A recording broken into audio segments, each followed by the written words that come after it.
Yo, yo, yo! What's up, everybody? Happy Tuesday, June 6th, 2023. Thank you all so very much for joining me back again, University of Idaho today, folks. Another open discussion, open panel. We got lots to discuss and plenty of doc drops. And something that we have been looking at from the beginning, we're going to touch base on again. Great to be here. Great to have you here. Can't wait to get into it. Let's get, as I say, this show on the road. Here we go.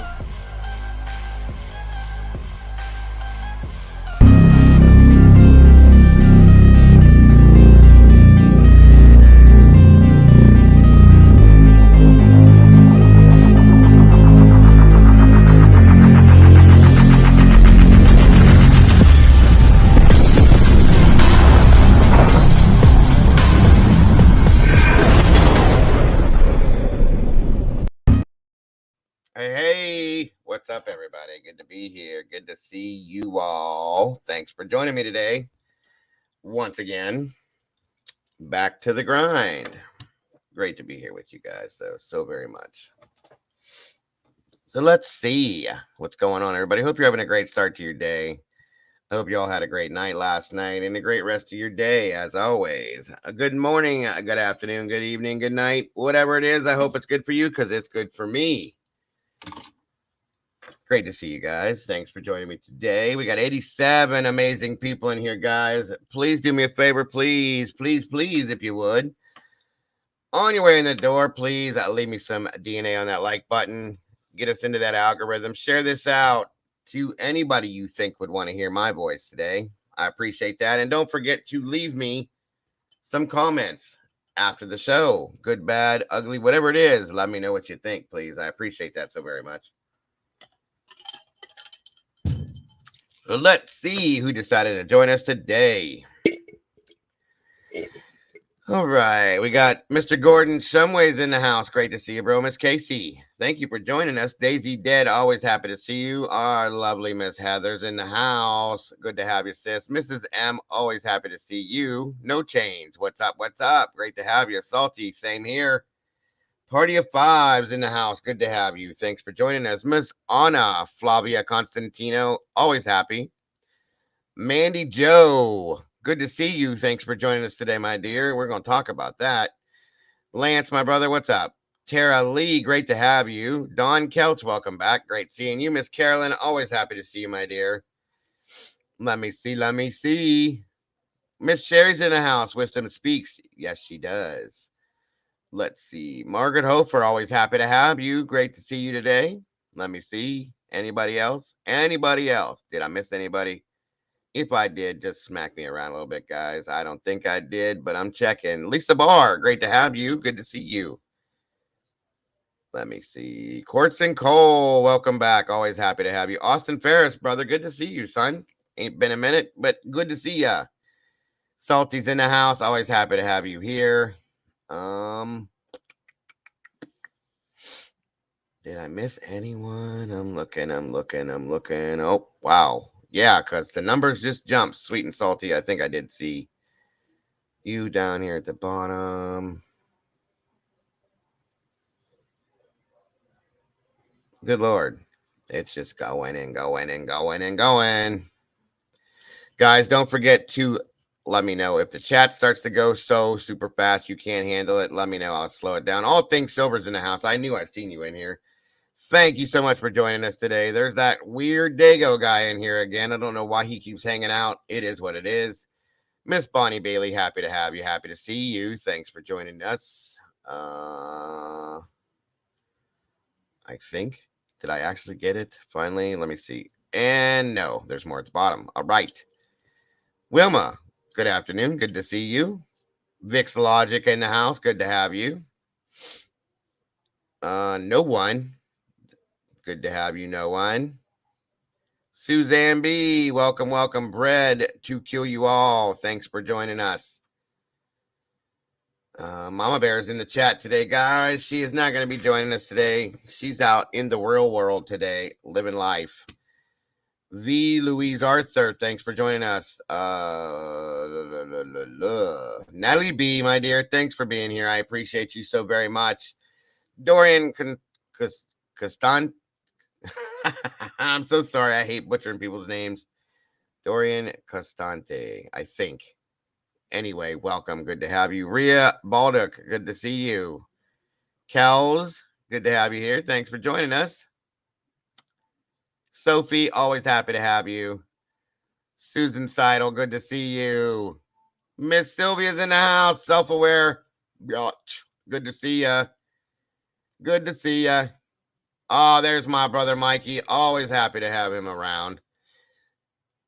I swear this guy is my actual brother from another mother. I'm telling you, folks. Love this guy.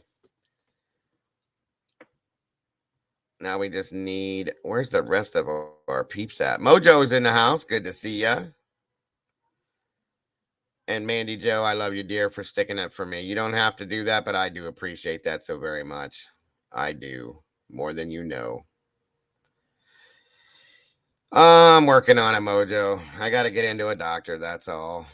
They said they can see me Friday, but I don't know if I can make that because of other things. Eve Lucky, good to see you. Red, the lurker, what's up, brother? Good to have you.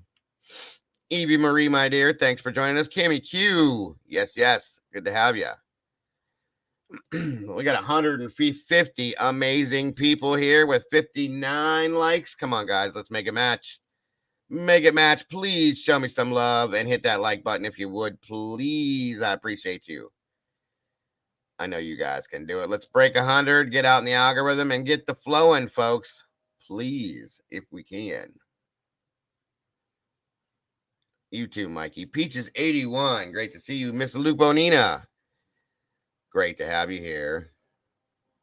That's right, Salty. Please do that. Say please. I will if you will. I'm new to the channel and I love your input on this whole case. Thank you so much. And I love having you here. Say please. Thank you so very much for that. New Orleans lady. Love it, love it. What's up? Good to see you. Thanks for joining us. Bonnie Messick, welcome back. Great to have you. Like Mojo says, spread your DNA on that like. Even if it's just a little bit of touch DNA, that's all good. We know how that works, right, folks? Miss Kendra's in the house. Good to see you. Yvette Lopez, welcome, welcome. Candace Morin, good to see you. Guys, we're at 3,802 subscribers the last I looked. We're creeping up to 4. If we can do this, share this out, guys. Get us up to 4. It does not hurt. Pixie T's in the house. We got some overseas here. We got a lot of UKers, and do me a favor, guys. I've been enjoying you guys doing this. If you will, please throw in the chat where you guys are tuning in from. I appreciate that. I love seeing where you guys are all at. I really do. Check something here. Come on in, everybody. Get a seat. Get comfortable, please, if you will. That's what I thought. I knew that was changing on my face. There's plenty of room. Grab your coffee and tea, whatever it may be. Come on in, sit down, have a conversation with me, please. I'm so lonely and bored, guys. I need you all to keep me comfy. Wait. Company, not comfy. That sounded weird. Sorry. I swear I'm not a creeper, y'all. I swear. Peaches is in Tennessee. Surprise. Imagine that one. I actually got a free membership the other day. Absolutely. That is care. Anybody that is coming in today that is shocked to find out that they are now members of the family, you can thank my brother, Mr. David James. He hammered out multiple memberships for everybody in here, guys. So there's people that probably haven't been in here in a while, maybe, that are noticing you're a member. That's because of David James. So you can thank him for that. He may or may not be in here today, but he's responsible, folks.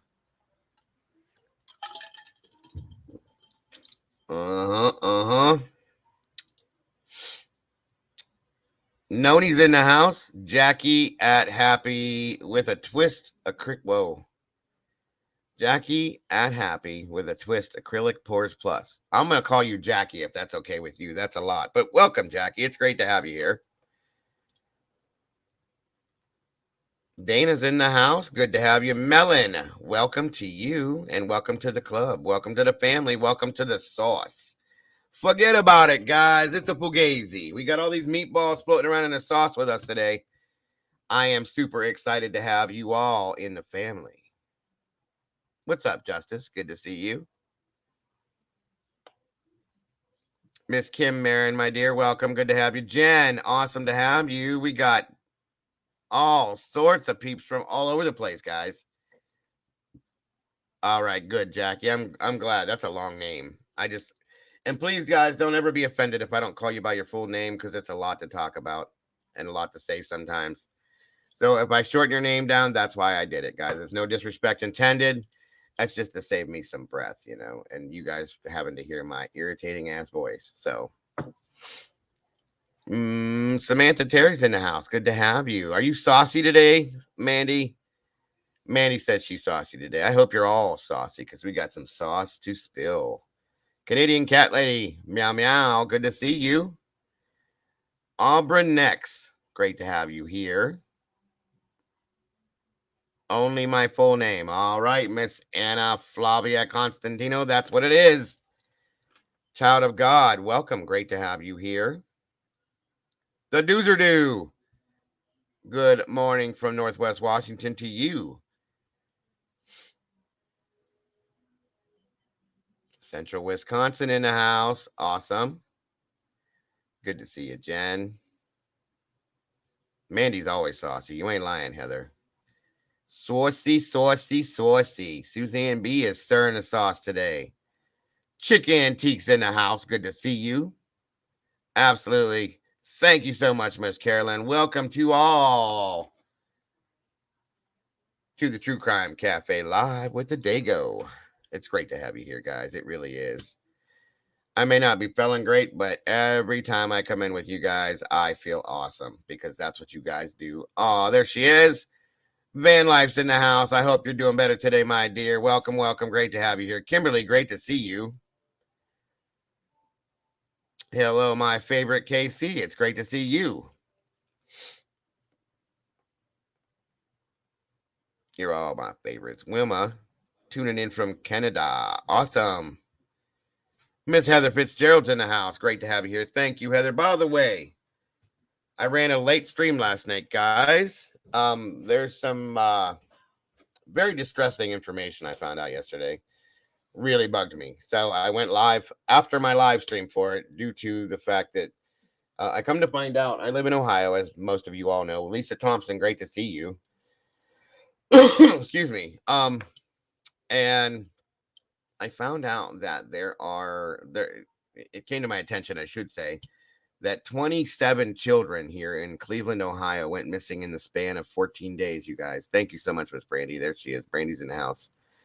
No, that was Mrs. Dago. That was Grandma Dago that walked past us.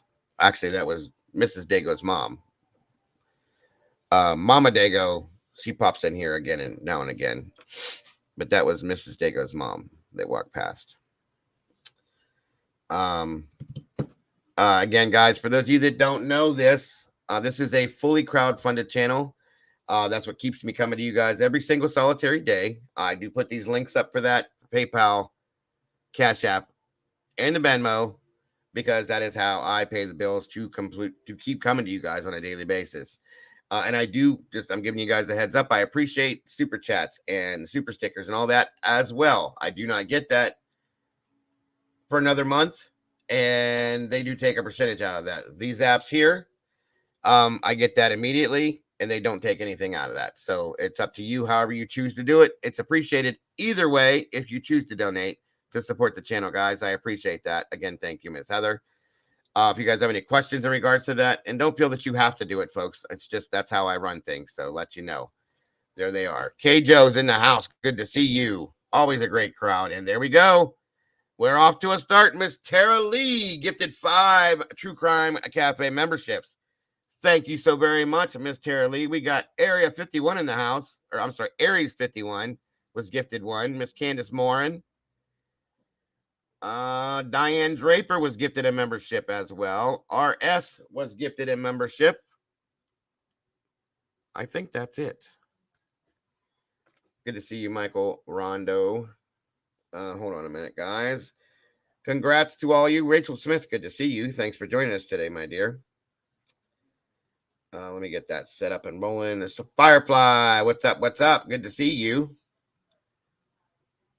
One moment, everyone, and I will get things moving here as we wait for everybody to jump in. 215 beautiful people in here, guys, but only 97 likes. So only a quarter of you guys like me. What's up with that? Come on. Let's make it match. The Karma Police is in the house. You guys better watch. You don't want to get hit by the Karma Police. Miss Gina Marie. There she is. I didn't miss you. I just didn't see you, dear. So I guess I missed you. But you know I wouldn't on purpose, my dear. We love you so very much. Half like. That's right. All right. All right. There's that. Now we got to welcome all the new family members into the family.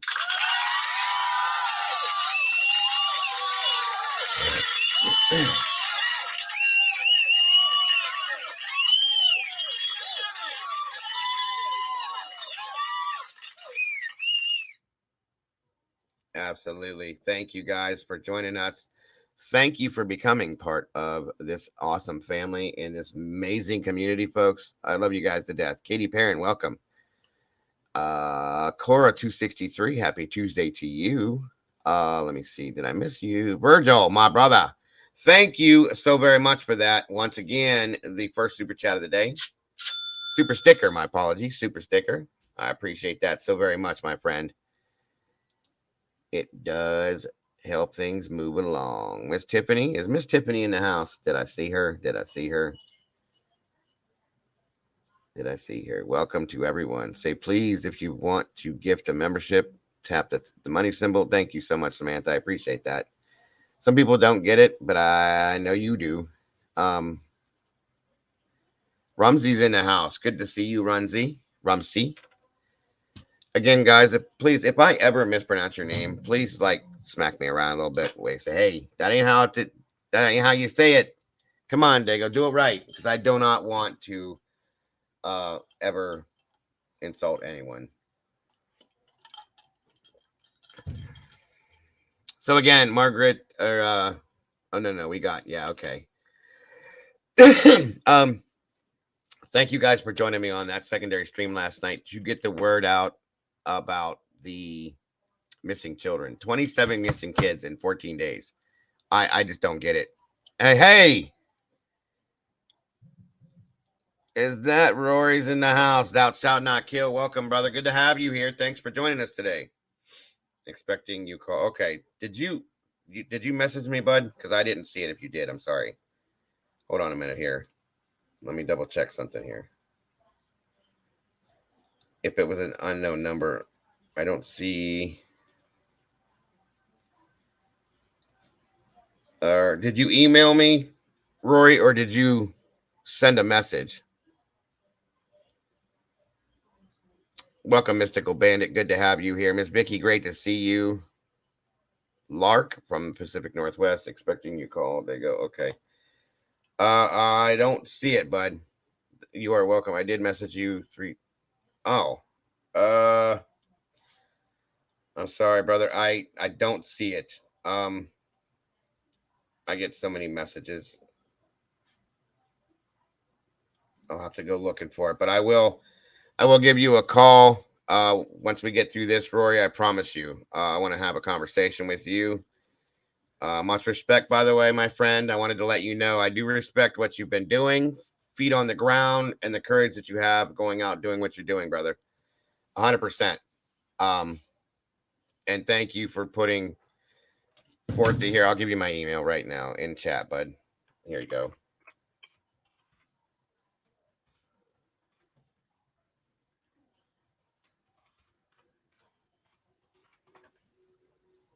There it is in chat. What we got here? KP dropped $1.99. Thank you so much for that, KP. Again, Roy, I want to thank you for putting forth the effort it takes and having the courage to do what you're doing. It's not that easy. I know that. And I respect you at a level I can't explain in words, my friend. We got your back, bro. Understand that. We all got your back. Okay. whether you need it or not. We support you just for having the courage to do what you're doing and having the passion that we have. I feel that you have the same passion, if not more, in some senses than I have with this case. And I appreciate you. I just want you to know that, my friend, 100%. Um, keep doing the good work and don't be afraid to ask the hard questions. Ain't that right? That's right. If you guys haven't checked him out, guys, you gotta.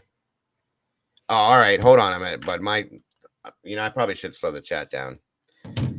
Again, if you guys haven't checked out Thou Shalt Not Kill, please do. If we can drop the link in here, please. Let me slow the chat down first, Roy, because I knew it was going to start rolling quick. 1 second, bud.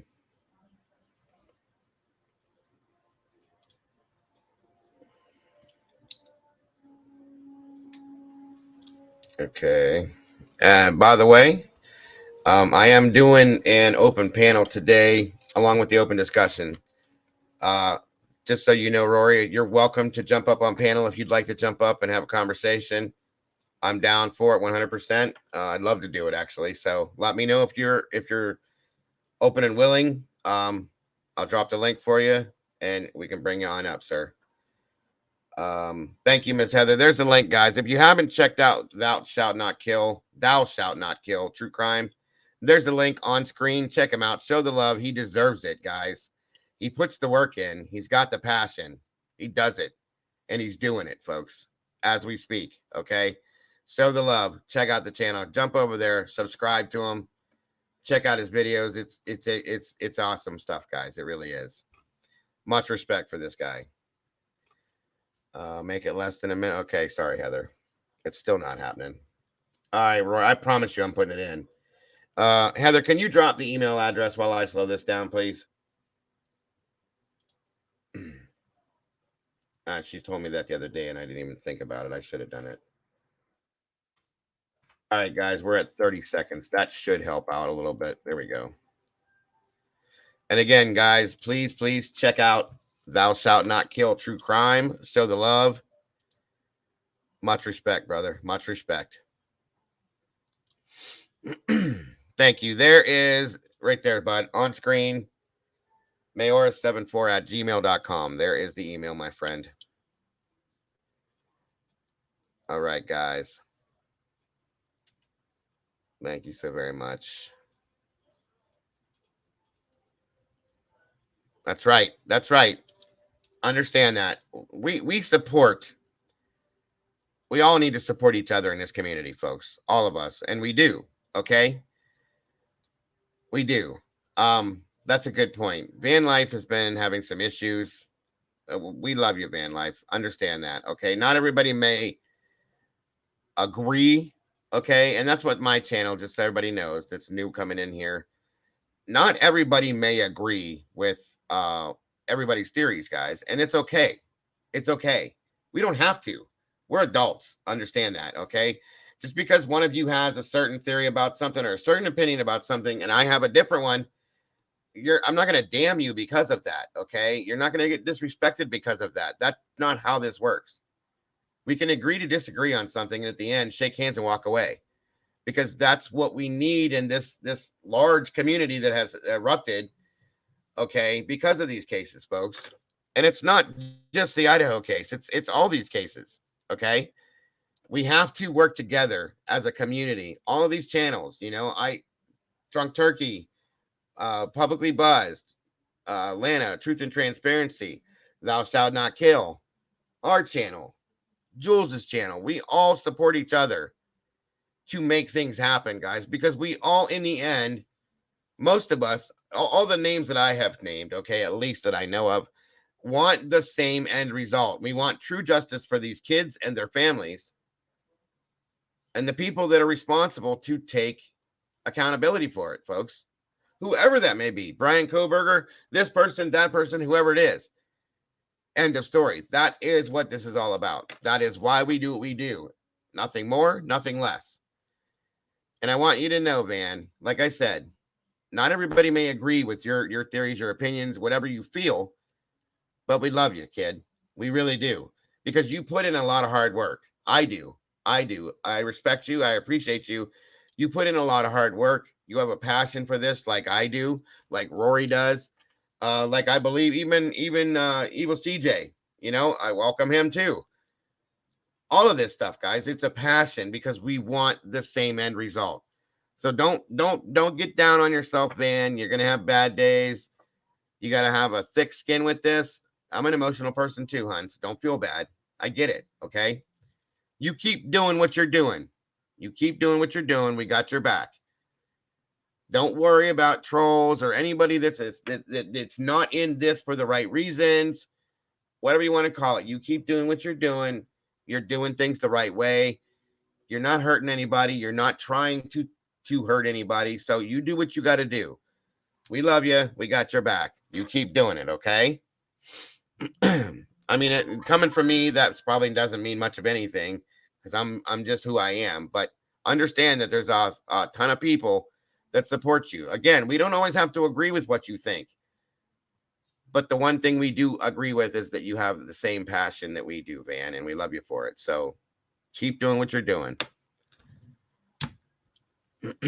Thank you. All right. Rory, did you get my email at that time, bud? I'm sorry for all the drama trying to get to it. Absolutely, Van. Like I said, hun, we got your back. We appreciate you. Kel said that he just massaged me. All right. I didn't get to feel it, but hey, I know what you're saying, Kels. I'm just kidding. Let me see.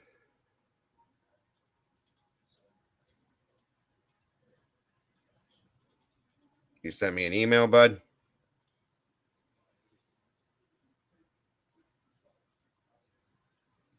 It's all good, guys. Gotta have a little humor and comedy in here. Brandy, I thought I pinned that, hun.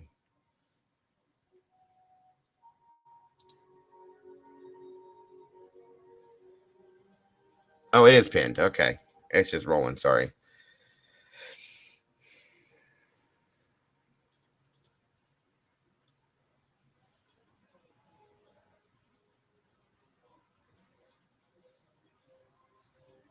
All right, Natalie, I got your email, by the way. Thank you.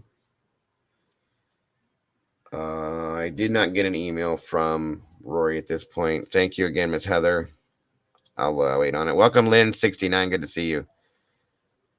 I'm trying to see if you guys see something I'm not seeing. You're trying not to pee yourself. Well, don't do that, Kels. Come on now. I mean, if you're, like I said, if you want to set up an appointment to get me a massage, I'm down. I've always got tense muscles, Nellie B, good to see you. No, I was talking to Natalie B. I guess she sent me an email. I just want to let her know I received it. Mudman, what's up? What's up? What's up? Welcome to everybody. Mike Rondo. Let's see here. Example, phone dom is a way to find out who did something. But when you think about the area and think about the college kids ever in and out of their series, so many times they could not. Okay. Thank you, Michael. I appreciate your comment. Is everything good? Everything better today, Van? Everything working out better? I want an appointment for a massage too. I know. I'm telling you. As soon as she said, I'm like, damn, that sounds good. Vicky Norris is in the house. Miss Vicky, good to see you. Thanks for joining us. Buenas tardes to you, Miss Amy Conway. Buenos dias to you. Where's Miss Cindy at? Absolutely, Miss Heather. Thank you. 306 kick-ass people tuning in right now. Thank you so very much. Please like, subscribe, leave some DNA on that like button, folks. Share this out, subscribe, and don't forget to hit that notification bell so you don't miss any time we're live. We did break 100 in the likes section. All right, buddy, I'm gonna check right now. Thank you once again, Rory. I appreciate it. We did break the 100 in the like section, so we should be out in the algorithm now, folks. Thank you so very much for that. Junkin Mama. I love the name. Sydney Queen. Sydney Queen. You guys' names are awesome. I love it. All right. Sydney, Australia. We got another friend from down under. That's not a knife. This is a knife. My best friend David James lives down under.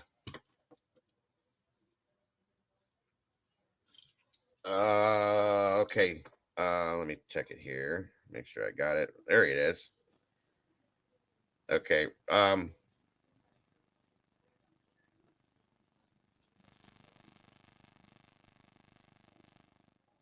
right. I'm gonna send you. I'm replying to this, Rory, and I'm gonna give you the number because I don't see that here. But 1 second.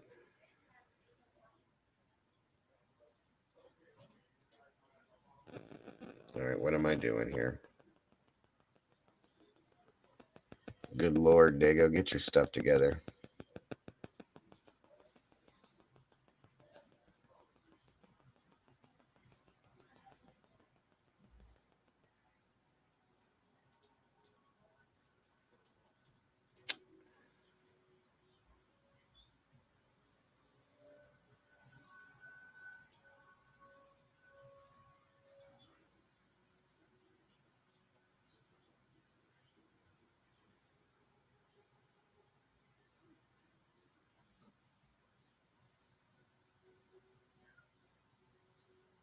All right. All right, Rory. I responded to that, and I put that number in there for sure. I'm definitely looking forward to chatting with you, my friend. Again, like I said, I have an open panel running today. I can bring people up one at a time, maybe two at a time max, to discuss the things we're talking about. I'm hoping that Jules jumps in here because one of the things I want to talk about, it has to do with her last show last night. And something that I had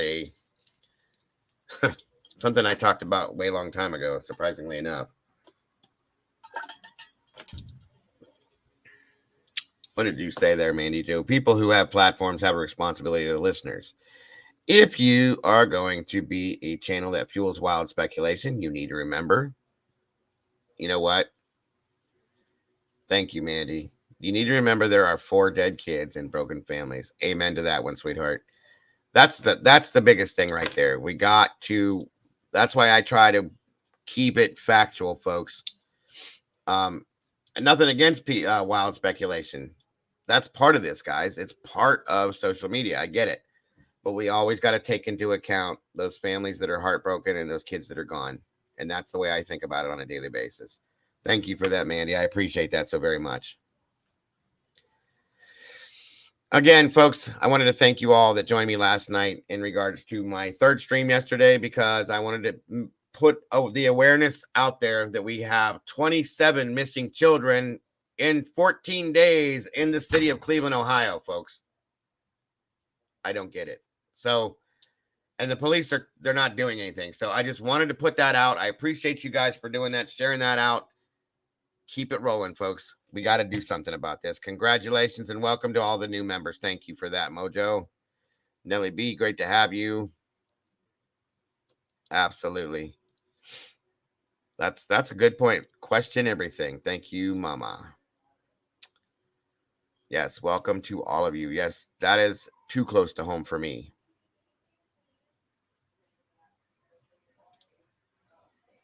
Absolutely, bud. Absolutely. Welcome, Mr. Detective Amanda Meow. Good to have you here. It's a lot of kids, Vicky, and 14 days. The entire month. Listen, this is what blew my mind. Okay, and I'm going to talk about it for a minute, and then we're going to get on to what we're supposed to be doing. From January to April, 11 total children disappeared. Okay, 11 from January to April. That's still too much, but that's 4 months. The month of May, 34 kids disappeared, and 27 of them disappeared in 14 days. That's unheard of, guys. And they're saying, oh, well, it might just calm down. Don't get excited because it might just be runaways. Bullshit. I'm sorry, but I call bullshit. And even if they were just runaways, they're still not safe. They're children. I don't care if they're 17 or not. The ages range from 13 to 17, folks. And Ohio has an issue with trafficking. I don't care what anybody says. They can deny it. They do. Okay. Many states do. Okay, so what's up, Lugaroo? Good to see you. That's the reason why I did that third stream, and that's why I put it out, because it needs to get out there. Police they're not hot on the ass for this one. The awareness needs to be there. There needs to be a sense of urgency with this, folks, and that's why I did that. Good to see you, Mrs. Italy D. Absolutely. Ohio is at the top of the human trafficking rate, guys, but in 2 weeks, police are still doing nothing. They're calling them all runaways. That's bullshit. I don't believe it, and I won't believe it, and I'm not going to stop talking about it until they fix it. Absolutely, Lupo. It's mind-blowing. You're right. 27 kids in 14 days. Too many kids going. This is our future, guys. These are our children, our grandchildren, our life, our future. And they're just disappearing. There's no call for it. No call whatsoever. I'm sorry. I can't sit here and be quiet about it. I can't. And I won't. Like I said, this is what we're dealing with. We've been talking about Idaho and the other cases we work on too, but this is something that has to be a priority. We have to put this in here. We have to make it a priority. We got to get the word out. We got to talk about it every day if we have to. It doesn't matter to me. We have to do it.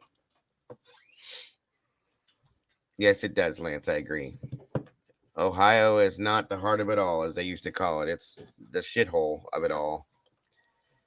Nina Kane, good to see you. Charleston, South Carolina is bad too. Lots of traffic. It's horrible everywhere, guys. It is. I've looked it up. It's horrible everywhere. The thing that bugged me, and I did this last night on the stream, is I went looking at the site the board that they have out. Now, here's the big problem with this too, guys. A lot of these kids, there's no pictures for them. Who does not have pictures of their kids? Which tells me that some of the issue goes back to parenting. Okay? It really does. And that's a whole other show, folks. I'm not even going to get into it. No, there hasn't really actually been an actual press conference, cold as ice. All right, Roy, thank you very much, brother. I will definitely get a hold of you once I'm done with the stream today. I get everything settled down, and I will give you a call, my friend, 100%. I can't wait to talk to you. Let me double check to make sure I received it, because my email does do its own thing sometimes. I promise you that.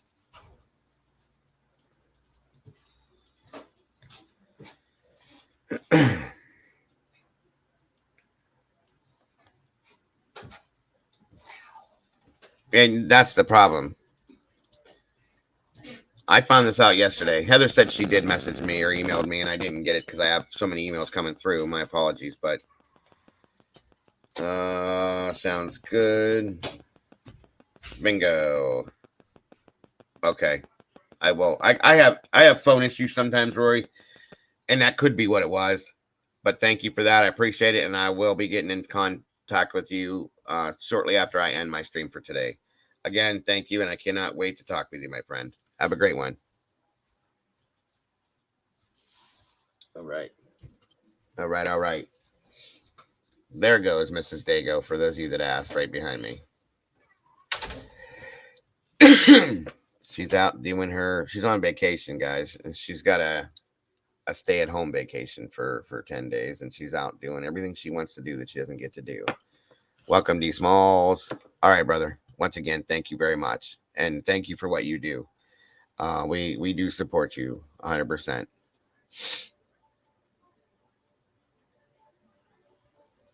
Don't forget, guys. I love that he says that too. I love that, dude. Don't forget. Don't forget to ask the hard questions. I love it. Fallen Angels in the house. Lorna Christie. Hey everyone, I'm watching from Scotland, and I'm flabbergasted at what is going on over there between BK and all going on there now. You know, these kids go missing. It is. I agree, and thank you for your support, Lorna. We appreciate that. And I love that you're from Scotland. I absolutely do. I love that we have so many people from overseas that are involved in this as well, that they see this and they realize that this is horrible. Okay. Lanal, good to see you. You'd think they should if they have them, but like I said, some of these kids don't even have pictures, guys. Where's Miss Jules? Where's Miss Jules, guys? There's some new documents that have dropped, and Jules, being the amazingly intelligent person she is, she found something last night. Sarge called me this morning. We was talking about it. I was hoping he'd be in here. And it's something Sarge had talked about a long time ago, and he was right. He was right. And God bless Jules for finding what she found. It makes plenty of sense. So we shall see. We're going to talk about it. That's a fact. Harrisburg, PA. Welcome, Randy Furr. Good to see you. And I'm so grateful to have you as a member, Miss Sydney. Thank you. Again, guys, Mama Bear can't be here today on panel with us. So it's just me. You're stuck with little old me. But that's okay. We'll make it work. Good to see you, True Crime. Let me see something here. I think we got about more than enough peeps in here. And Anina B, good to see you. Okay. Now, let me get some things moving here, guys. Now we got through all the talkity talk. Yes, Randy, it was. And yes, Eve, she is. We love Jules. That's a fact. Mind your business. I will not. I will not. I'm just kidding. Welcome. Good to have you here. I love that name.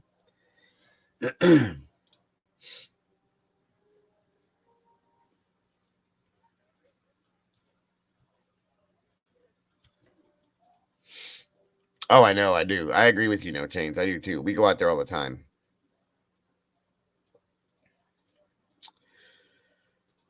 Nina Kane. Oh, I missed it. Hold on. What did you say?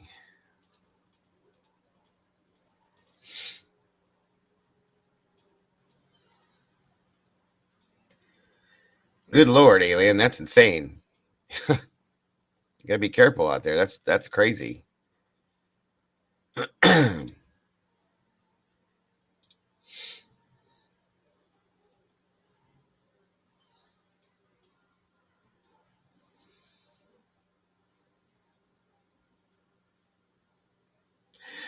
Mandy Joe, you should have a button. It should be there should have well, mine has a cancel button, and if you hit it, it'll say drain or cancel. You can hit it, it's red instead of green. If you have a digital one, mine's digital. That cancel button should drain it. If it has standing water in it, you should just be able to hit it and be done with it. Bonita Long Legs, good to see you. Hey, it's all right. Can smell at times. Shit. Afro's in the house. Good to see you, Miss Liza. The lovely Miss Liza. Thanks for joining us. Bernice Rivera, good to see you. All right. Now, moving forward.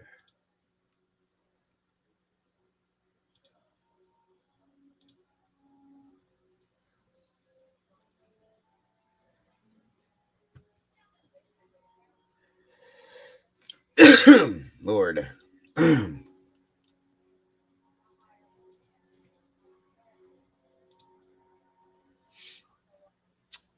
Again, for those of you that send me emails, I appreciate you so very much.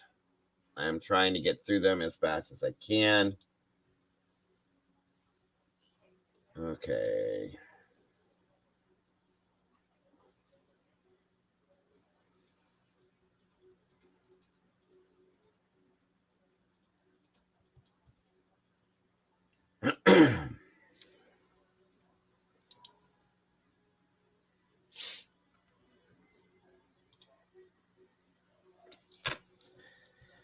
Let me get these docs in here.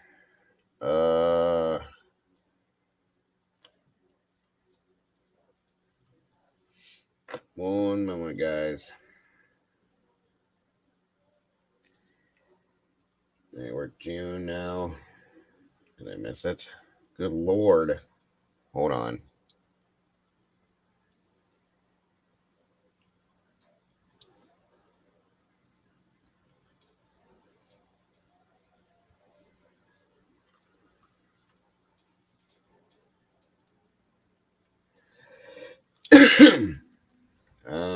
Where are they? Where are they? Where are they? I'm trying to pull them up for you guys. Just bear with me. Thank you for having the patience.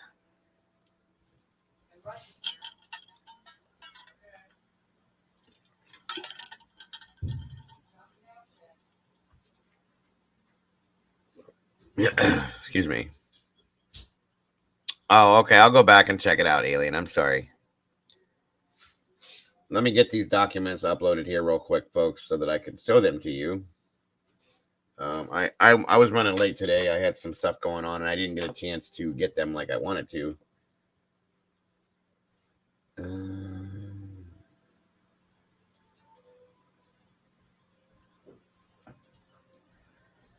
Devil Doll. We haven't seen you in a while. Welcome back. Good to have you. B Slim's always happy to see you. Crazy Girl, good to see you as well. Thank you for joining us. Don't Dive. Did I see Don't Dive? The Raging Cajun Don't Dive. Where's she at? I know I've seen her in here somewhere. Welcome, by the way. It's good to have you.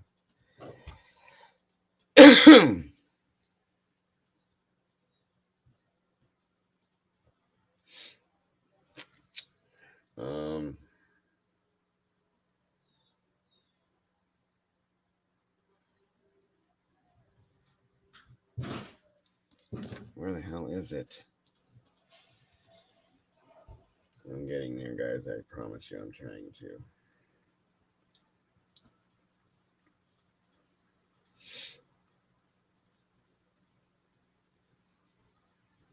There we go. Yup. All right. Give me a moment to get these uploaded and we're good. Holy hell, there is a lot. Oh, man. Oh, man. Oh, man. Oh, man.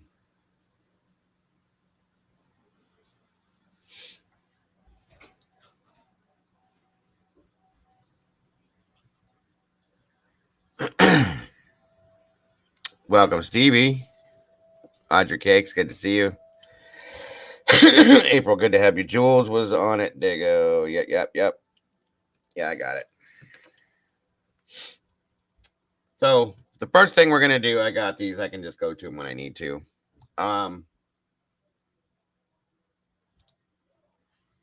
Is we're gonna look at Jules's video from last night.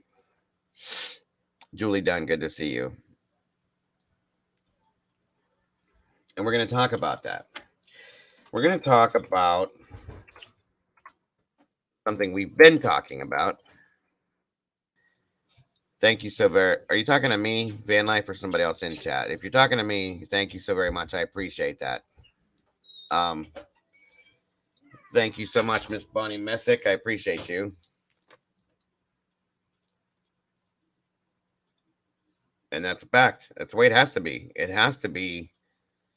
What would we be if we walked away from that, guys? It's the Constitution, folks. You have to be innocent till proven guilty. We have to stay with that, folks. There's no other option. I'm sorry.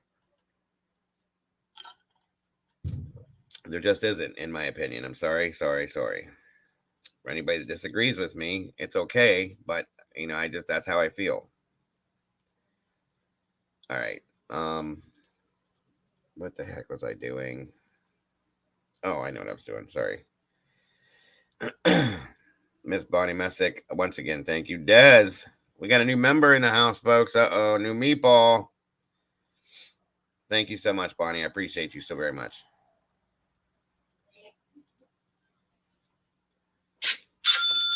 All right. Thank you again, Van. Thank you so much.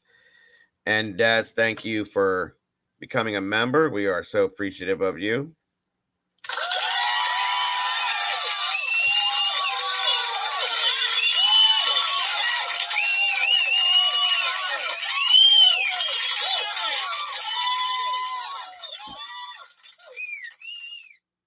That's right. Thank you so much, Chains. And again, welcome, Des, to the family. It's great to have you in the sauce with the rest of us. Sarah Sweetness, great to have you here. And thank you for being you. Michelle Epple, good to have you. Thanks for jumping back in with us. All right. So That's that right there. Innocent due process until proven guilty 100%. Fact. We got to go with it. We got to follow. We got to stick with it, guys. That's what's wrong with our judicial system. That's what's wrong with society. When this man was arrested, I was guilty of it. I'll be honest with you. I was guilty of it. The day they said his name, the day we saw his face, we all had him. Most of us had him guilty. Done. Lock him up, throw away the key. And then I had to step back and go, well, wait a minute. They arrested him. They suspect him. It is what it is. That's great. Now prove to me that he's guilty. They haven't done it yet. That's the problem, okay? They haven't done it yet. Prove to me that he's guilty. Show me absolute proof that this man is guilty. And then I'll believe you. Show me absolute proof that nobody else is guilty of this. And then I'll believe you. They're not doing it. They're not doing it, okay? And that's the problem. When they do it, and I've been saying this, guys, I had this invisible table that's been sitting in front of me since this case started. Huge invisible table, okay? Everything involved in this case and then some is laying out on this table, and it's been full, okay? And I refuse to take anything off the table until they can prove to me that it doesn't come off the table, or until they can prove to me that it should come off the table. And that's what I'm waiting on. As of now, it's not there. There is no undisputable proof that I've seen yet that Brian Koberger was in that house and unalived those 4 people. I'm sorry. And if anybody disagrees with me, it's okay. It's okay. Love you madly. Welcome. Good to have you. Okay, it's okay. And that's what we're going to talk about is reasonable doubt today. And then moving on with other things. So, one second. Excuse me. The lovely Miss Jules, in all her wisdom and awesomeness, put up a video last night. And I want to talk about it, guys. I wish she would jump. She's probably busy, folks, but if she can, I hope she jumps in here. All right. Bear with me. Let me set this up for you guys. Let me know if the audio is good, what you can or cannot hear. And again, guys, for those of you that are not familiar with our Jules of all trades, true crime, our amazing Miss Jules, please go over, show some love, subscribe to her. She knows what she's doing, folks. We respect her so very much. Tuesday's Child, thanks for jumping in here. Appreciate you. If you haven't subscribed, checked her out, anything like that, please do. She deserves it. Show the love, show the respect that she has earned because she is so very awesome. Okay. Let me make this so that you guys can see and hear everything. Just in case you can't understand something, yes, she is. Carly S., good to see you. So we're going to review this, and I hope you guys caught on to what she was showing you. And it's something she's had for quite a while and just didn't catch on to it at that point, which happens, guys, because there's so much stuff that we look at in here. It's insane. Good to hear. For those of you guys that are already members or subscribed over there, that's fine. I just, there's a new people in here that I noticed, and I don't know if they're over there yet or not. So actually, I'm not going to do that because I don't want you guys to hear it wrong. So we'll just do it that way. All right. Let's do this. There's the link. Thank you, Miss Brandy. For those of you that don't have it. And Miss Heather, both of you put it up. So there's one and there's the other. Thank you very much. Thank you, Anina. I appreciate that. Yes, I'm very comfortable with Joel. A lot of people have told me that we work very well together. I feel the same way. I'm very comfortable with talking to her and working with her. And from what I understand, she is with me as well. And like I said, guys, I always say it. We're usually always on the same page, the same chapter of the same book on most of the cases we run on. I don't think I've ever disagreed with anything she said. Maybe slightly, but nothing worth talking about. So, Julie Dunn, good to see you. All right. Um, Making sure she's not in here. Okay, moving on. Let's do this. I don't think it is, but just in case you guys think it is, when you sign this, let's just forget that you read that part.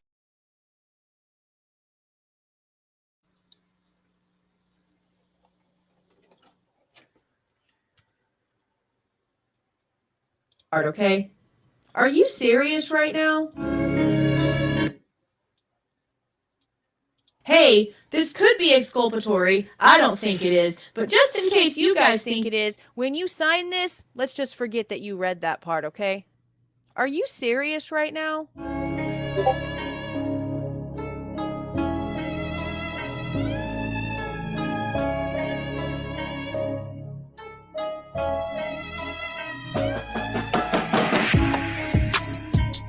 Hey guys, this is Jules with True Crime Reactions. As I mentioned in my community post, I've been trying for a while now to try to figure out exactly when it was that Brian Koberger was actually being claimed by law enforcement as the suspect in the Idaho 4 case. And I honestly don't know if I even have it right. But the thing is, when I was going through everything, I discovered something. I knew about it. Okay. I knew about this detail, but for some reason, my brain didn't focus on a lot of the verbiage in this specific detail. And then while I was reading it, I remembered receiving an email from a viewer about this. I can't remember who. I wanted to get this video out there. So I'm sorry for not giving out your specific thank you, but you know who you are once you get to the part of the video where this is talked about. It's really interesting, and the verbiage used is extremely important to me, and I am rambling because I don't know what else to say, so we're just going to go ahead and get started. On 12/29/22 is whenever both the arrest and the search warrants were written. Neither one of the warrants written by Blaker or Payne ask for the DNA supplemental discovery to be excluded. So explain to me why Dawn Daniels actually did take it upon herself to exclude the DNA in the warrants that WSU's police force had a judge sign. And the verbiage is all right here. I'm going to pull it up right now. In the information that was written by Dawn Daniels when it came to the warrants for the search of Brian Koberger's apartment and office at WSU, she basically had to go in here and rewrite it after receiving the information before then giving it to their judge in their district to have it signed. This is my biggest issue with all of this. When she writes in the information for the supplemental disclosure for DNA test, the very first sentence is, I have been informed by Detective J.R. Talbot of the Idaho State Police that on November 13th of 22, a sheath was recovered at the King Road residence under or next to the body of Madison Mogan. The Idaho State Crime Lab obtained a male DNA profile, suspect profile, from the sheath. This information is being provided to the court pursuant to my duty and obligation to be fully candid with the court. I do not believe this information is exculpatory for the suspect. However, if the court believes it is exculpatory, then the court should consider this supplemental disclosure in its evaluation of the existence of probable cause or lack thereof. I am specifically asking the court to not consider the supplemental disclosure as evidence supporting the existence of probable cause. The reason for this request is that if the DNA test results are held inadmissible at some point, such a ruling would not impact the finding of probable cause for this warrant, so long as this court is satisfied as to the probable cause regardless of the DNA test result. So explain to me why someone at WSU that is supposed to be just helping on a case would then take it upon herself after having personal knowledge given to her by someone at ISP that there is a chance that this DNA genealogical testing might end up not being admissible in court, i.e., not being filed as admissible evidence, i.e., filing the motion of limine in order to not have it actually presented as evidence. So they knew. Does this not tell you right here that something is fishy as shit when it comes to this genealogical testing and how they had eyes on Koberger and how they even got these results whenever they are claiming these kind of details and stating these kinds of statements before they even have cuffs on him? Why are we seeing from someone who is at WSU and not in Moscow about how they are taking it upon themselves to tell the court, hey, this could be exculpatory. I don't think it is. But just in case you guys think it is, when you sign this, let's just forget that you read that part, okay? Are you serious right now? And let's also not forget the little fact that came out whenever I did my video on Don Daniels about how the only 3 pieces of actual blood evidence that was found in Brian Koberger's apartment was then mishandled for 10 days. It wasn't left with the rest of the things that were taken in. It wasn't left with the evidence list on the couch inside of Brian Koberger's apartment after the search was over. It was taken and handled by Don Daniels until 10 days later, when she then met up with Ann Taylor and the rest of the defense team at Brian Koberger's apartment. And then, and only then, was the DNA evidence and its information handed over. What's up with Don Daniels, y'all? When I read this verbiage, I knew it had to be important because of the dates. That's why it's important to take everything that they have given us chronologically and put it together in its correct order. This makes no sense that before they even have cuffs on him, they are already talking about how this just might not be admissible in court at some point. You know that this is basically them protecting themselves from the fruit of the poisonous tree, right? And for those of you that might not understand what that is, that basically means that if there is anything during an investigation that they find was obtained and collected illegally, some protocol was broken, some protocol was not followed, something went wrong, then anything that stems from that search and anything thereafter is null and void and cannot be considered evidence. There has got to be a very special reason why this is happening right now and why the verbiage of it happening was already premeditated. Am I wrong? No, ma'am, you are not. Not at all.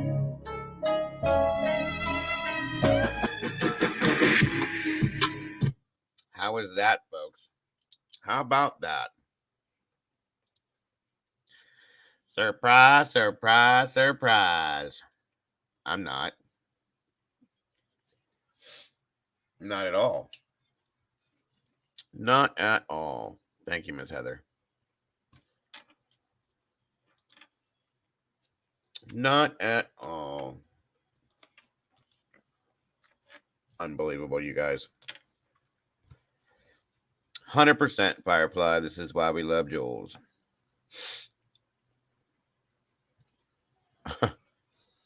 Painfully obvious. Correct, folks. All right.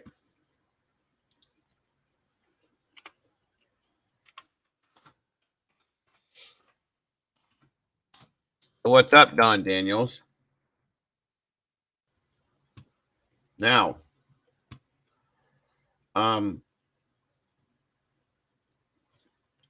we all watched how that joke of a search warrant being served happened at Koberger's apartment. Remember, it was a huge joke. A lot of things that were done were illegal, in my opinion. I mean, for God's sakes, they got on the phone. She got on the phone and had a judge told her to forge his signature on a document. Come on. That's what I'm talking about, Bonnie. That don't happen. That don't happen. Okay? I mean, it does. It did, obviously, but it shouldn't. That's not how things go, guys. Which, again, and Lana's always on stuff. Lana covered this. I'm going to show you some stuff here real quick. Once again, thank you, Lana, for what you do.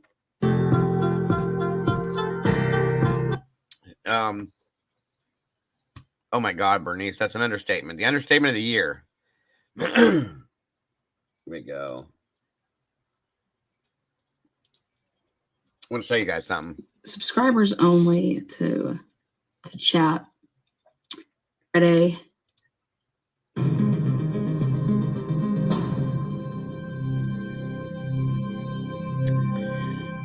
Hold on a minute, guys. I'll get to it.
Learning more about what police seized from Brian Cobb. Okay, guys, sorry.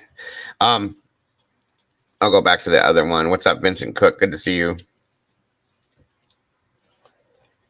So, we're going to look through this here. I'm going to show you a little something. I mean, you guys all saw this, okay?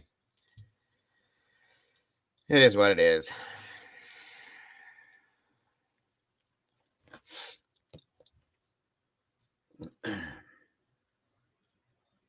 Berger's apartment the day that he was arrested for the murders of 4 University of Idaho students. I'm Anjanette Levy, and thanks for joining us here on Law and Crime.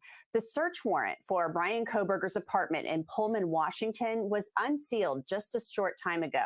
This came as a little bit of a surprise because this document was supposed to remain sealed until March 1st of this year. When sealing the document, the judge said he believed it could endanger the investigation or possibly the victims in this case, or possibly end the investigation early if the documents were made public, possibly tipping off the suspect. Brian Kohberger, of course, was arrested in Pennsylvania at his parents' home. Absolutely, dear. I can't wait either. The murders of Maddie Mogan, Kaylee Gonsalves, Xana Carnodal, and Ethan Chapin at their home on King Road in Moscow, Idaho, back on November 13th. For weeks, the community was terrified. They were frightened because it appeared a killer was on the loose, and it looked like there weren't any suspects. But we later learned that police kind of had eyes on Brian Kohberger at the beginning of or the middle of December. So let's take a look at what investigators actually seized from Brian Kohberger's apartment when they... I'll be honest, folks, and I'm gonna have to mute it. I know, because there's gonna be an echo. I'm almost positive that they were looking at him not long after, in my opinion, this is just my opinion, not long after, probably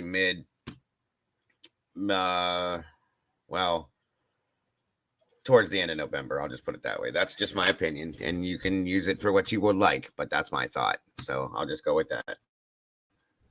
Executed that search warrant back on December 30th. The return for the search warrant says one nitrite glove was... No, this is what we know. Assistant Chief Dawn Daniels, number 302, in person, house served on date 30. Okay, so that's who she is. She is the assistant police chief at WSU PD.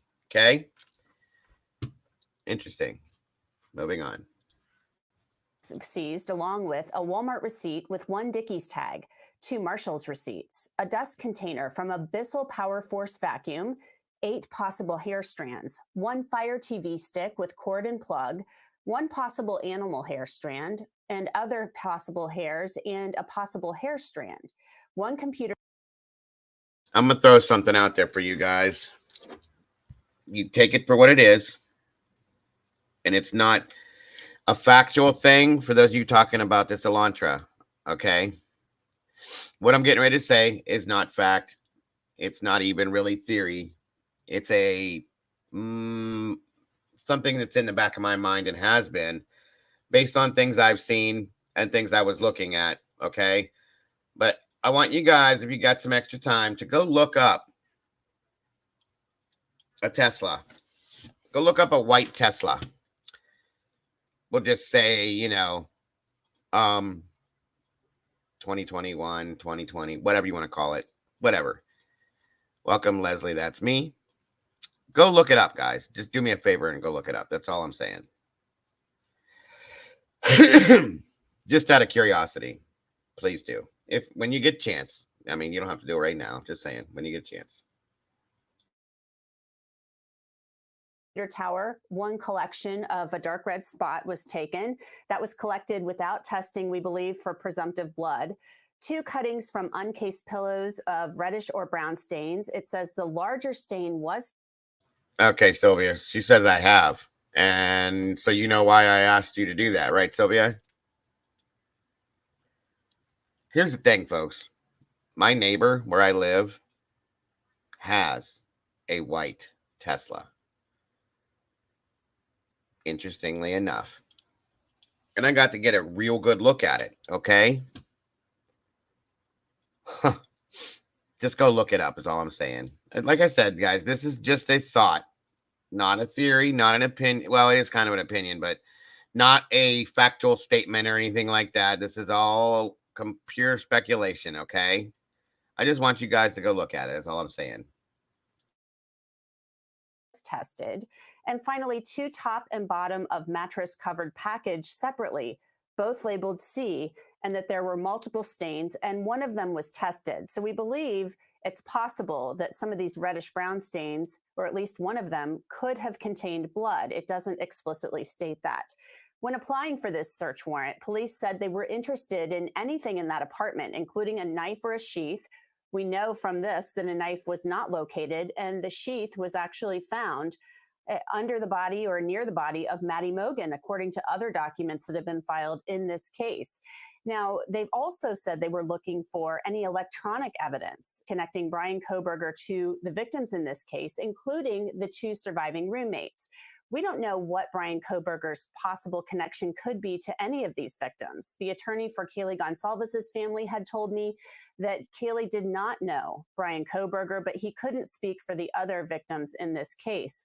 I did get some screen grabs of an Instagram post, an Instagram account rather, that appeared to be linked to Brian Kohberger. Thank you, Beyond, for saying that. And we do. I want her to know that.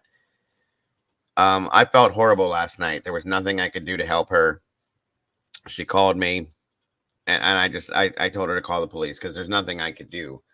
I wanted to get in the car and drive to her to help her. I felt that bad, okay, for what went on last night. I felt horrible for her because she really does have a huge heart. She wants nothing but pure justice for these kids. She wants the truth. And she really does put in the work, folks. Unique van life. And I felt so bad. So thank you for saying that, BS. I appreciate that very, very much. And I want her to know that we do support her and that we have her back, period. So thank you once again.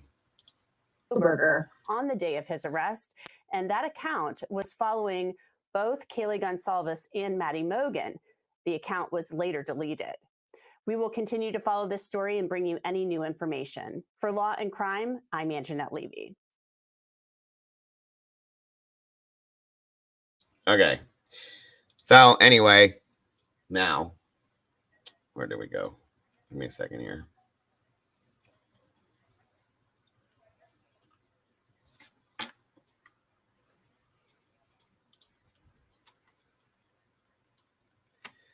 Exactly, Beyond. I agree.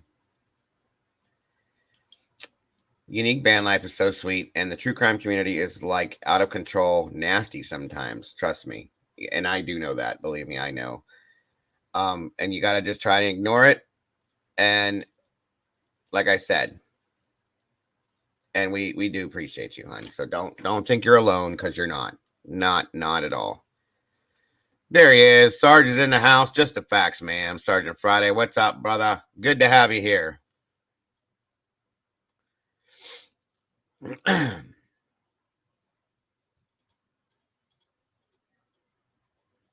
Oh, well, I didn't want you to feel that way, Rumsey, but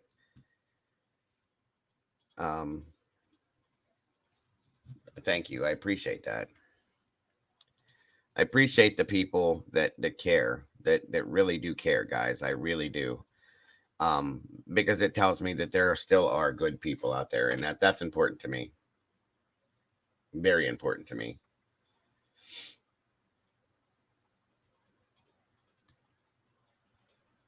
All right, let me find this here.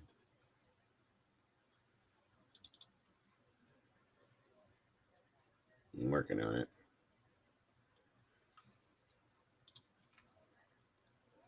Where are you at today, Jules?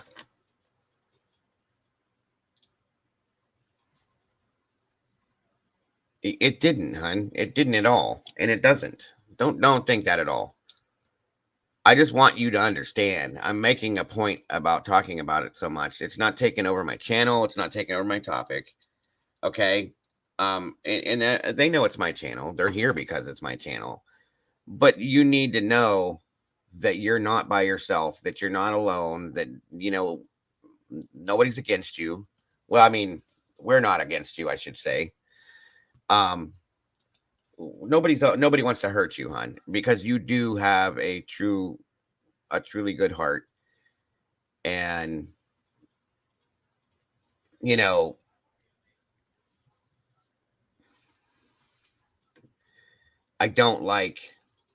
I don't do it. I never have. I don't like trashing other creators. I never have. Okay. Even if I don't get along with them, or if I don't agree with them, I won't do it, because it's just, of course, I wouldn't want anybody to do it to me. And I don't believe in that. That's not what we're here for, guys. We have to support each other to make these things happen, to do what we're trying to get the point out that we're trying to get out. Okay. That's what I'm saying. So regardless of whether I like somebody or I don't like somebody, I disagree with what they're saying, I think they're going at something the wrong way, I'm not going to talk down about that person. I'm not going to attack that person, because it doesn't change the situation. It doesn't do anything but make the situation worse. And we're not here. That's something that people forget, guys. And it can happen. I get it. I'm not trying to be Dr. Phil. I just want this known, okay? We're here because 4 children, to most of us, lost their lives for no reason. There's no good reason behind this. They're gone.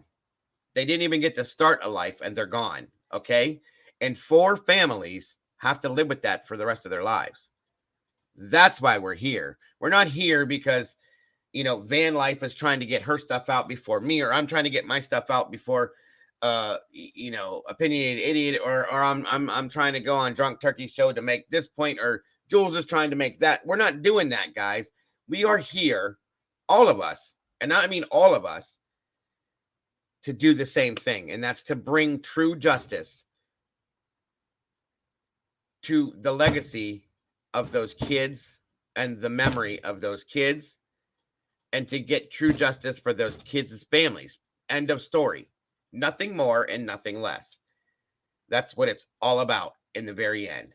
The drama doesn't need to exist, okay? It doesn't at all. And that's why I don't do it in here. That's why I don't do any of that. And I won't support it on no end for nobody, okay? I will continue to support all the other channels that I do. I will continue to put their names out there as I do, whether I disagree with them or not. I don't care. We are still here for the same reason, guys. And that's what the reasoning is. Nothing more. I'm telling you. So that's all I'm going to say about it. I just wanted Van to know that we do support her. I appreciate her, and I appreciate her passion for this, okay? There are a few channels I've seen that come out just to try to get views and money and whatever else it is that they're doing. It is what it is, okay? But that is not the reason why we're here. And that needs to be remembered on a daily basis, folks. That's all I'm saying. We can. I'd actually like Sarge to jump up here if he would not mind and speak his piece, because it's about what we were just talking about, guys. And I'd like it, Sarge, if you're I love being loved. We do love you, bro. Thank you, Catherine. I appreciate that. Walt Harris in the house. Good to see you. Sarge, if you wouldn't mind, I'd love for you to click the link, jump up here, and speak your mind, because you spoke it already. We've talked about this already, and this is something Sarge talked about quite a while ago, and we didn't get to prove that point, okay? So I'm going to drop a link in here, my friend. All you got to do is click on it and jump up here. There's the link. He's ready. He's ready. Y'all better have your shoes shined, your shirts tucked in, and your bed's made, because the Sarge is coming on board.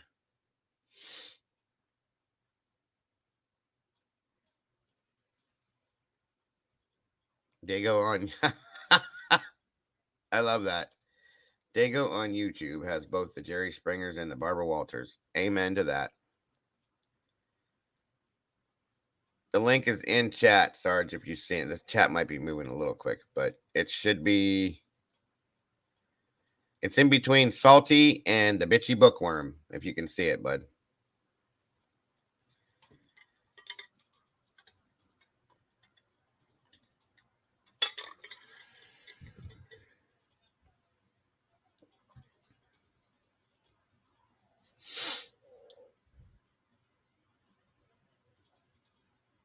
Thank you, Bookworm. I appreciate that.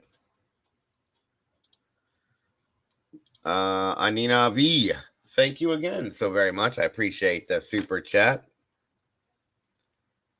And I appreciate the compliment. I try. I really do. Welcome, Miss Cindy Ann, all the way from Rome. Buongiorno. Buongiorno. Miss Cindy had me talking Italian in the Discord the other day.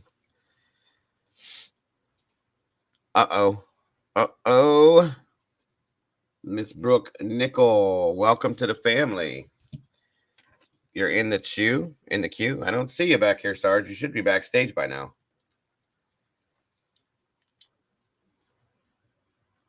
Thank you so very much, Beyond. I appreciate that. And again, you guys are all my favorites, so absolutely. I'm trying to get that working. Yeah, you should have clicked it and come backstage, but I don't see you, Sarge. You're not back here, which is weird. Let me try this again, Sarge. Get out of that one. That's what I thought what happened. Hold on a minute. I know what happened.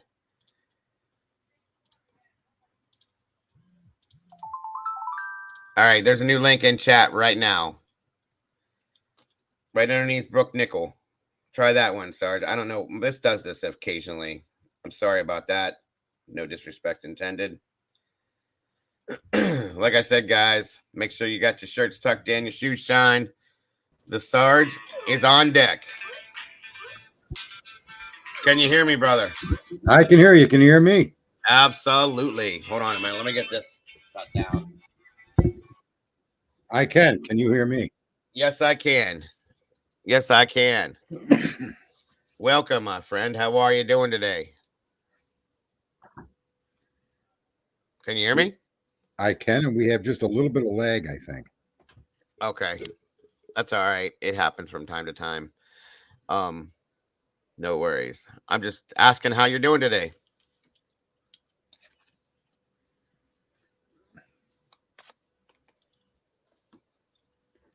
If I was doing any better, I'd be Dago. Yeah, right. I wish. Yeah, we definitely have a delay. Maybe try going out and coming back in, Sarge. Maybe that'll kill the delay. All right, I'll jump out and come back in. All right. Good deal. Yeah, we haven't seen Eddie in a couple of days. I wonder where he is. I can imagine. Bookworm, yeah. All right, there we go. How's that? How's that for you? Can you hear me okay?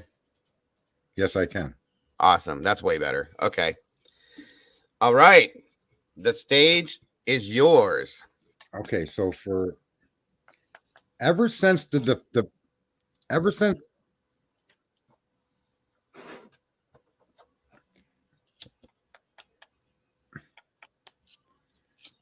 since the defense responded to a motion requesting the DNA, and the defense responded in a way that said they weren't going to use that at any trial, I've been harping on probable cause. And it wasn't until the amazing Jules stream that she put up last night where she produced documents where somebody from a police agency is trying to nix the DNA before that motion was ever filed, months before.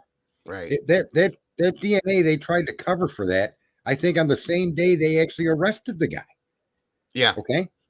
And here's what you're left with if you take out the DNA. You're left with an upstanding citizen who's at the top of his class, who's a teacher's assistant, who through your unwarranted investigation is proven to reside in an area that he frequents and goes to stores and drives a white car. You're left with an average guy. That's all you got when you take away the touch DNA. And I would argue, even the touch DNA still leaves you in the same boat. Now, I am not a believer of innocence or guilt of Brian Kohlberger, but I am a believer in our government's limit to infringe upon our personal freedoms. And in this situation, Mr. Kohlberger shouldn't have gotten the arrest warrant. The two remaining roommates were more suspicious than Brian Kohlberger.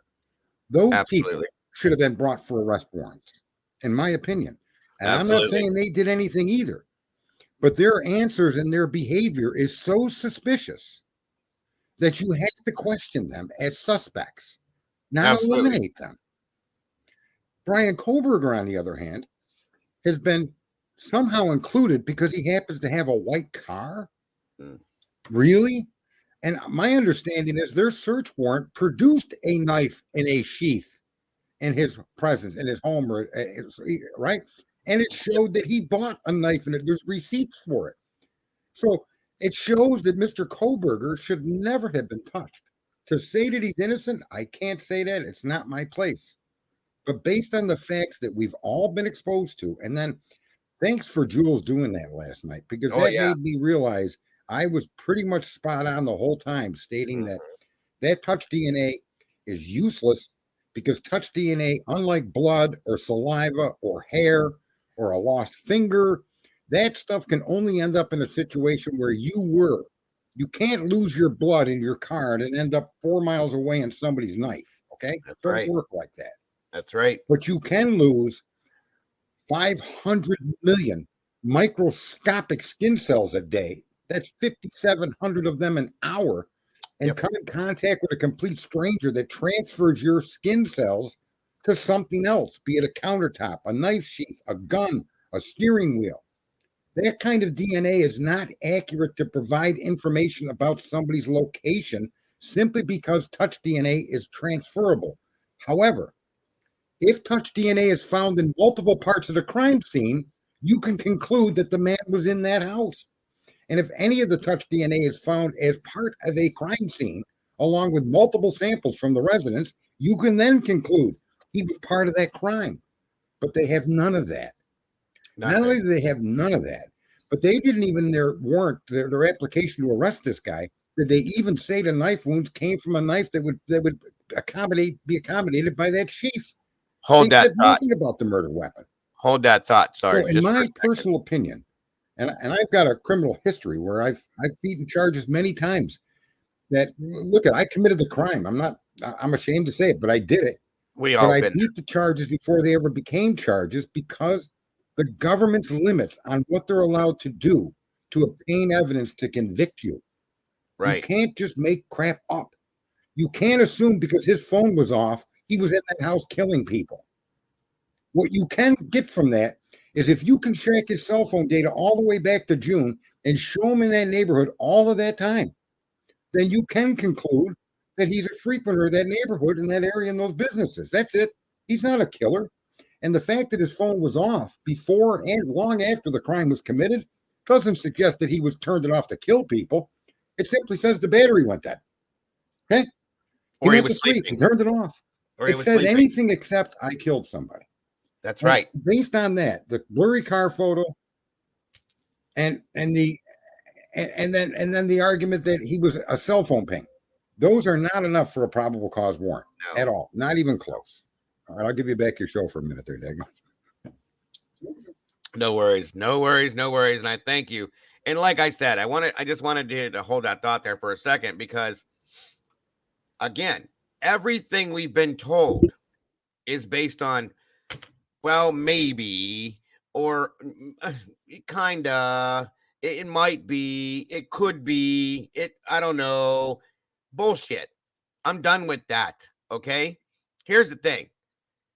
Brian Koberger bought a knife, then he bought a knife. I got one too, guys. Okay. I've showed you guys. I got one too. I don't murder people. Okay. I got a few of them. I got guns too. I'm not a murderer. Okay. So what? He bought a knife on Amazon. They got a receipt for it. Good for him. Great. He likes knives. Whatever. It's a thing. Okay. And that knife very well could have been bought for his own protection and put in his car. In this little button right here. I just touched it. Oh my God. My touch DNA is on that. Amazing. How about that? Anybody could have touched that. Okay. But he touched it. If it was his knife and he bought it and he had it in his car, you know how easy it is for somebody to grab something out of somebody's car and walk away with it?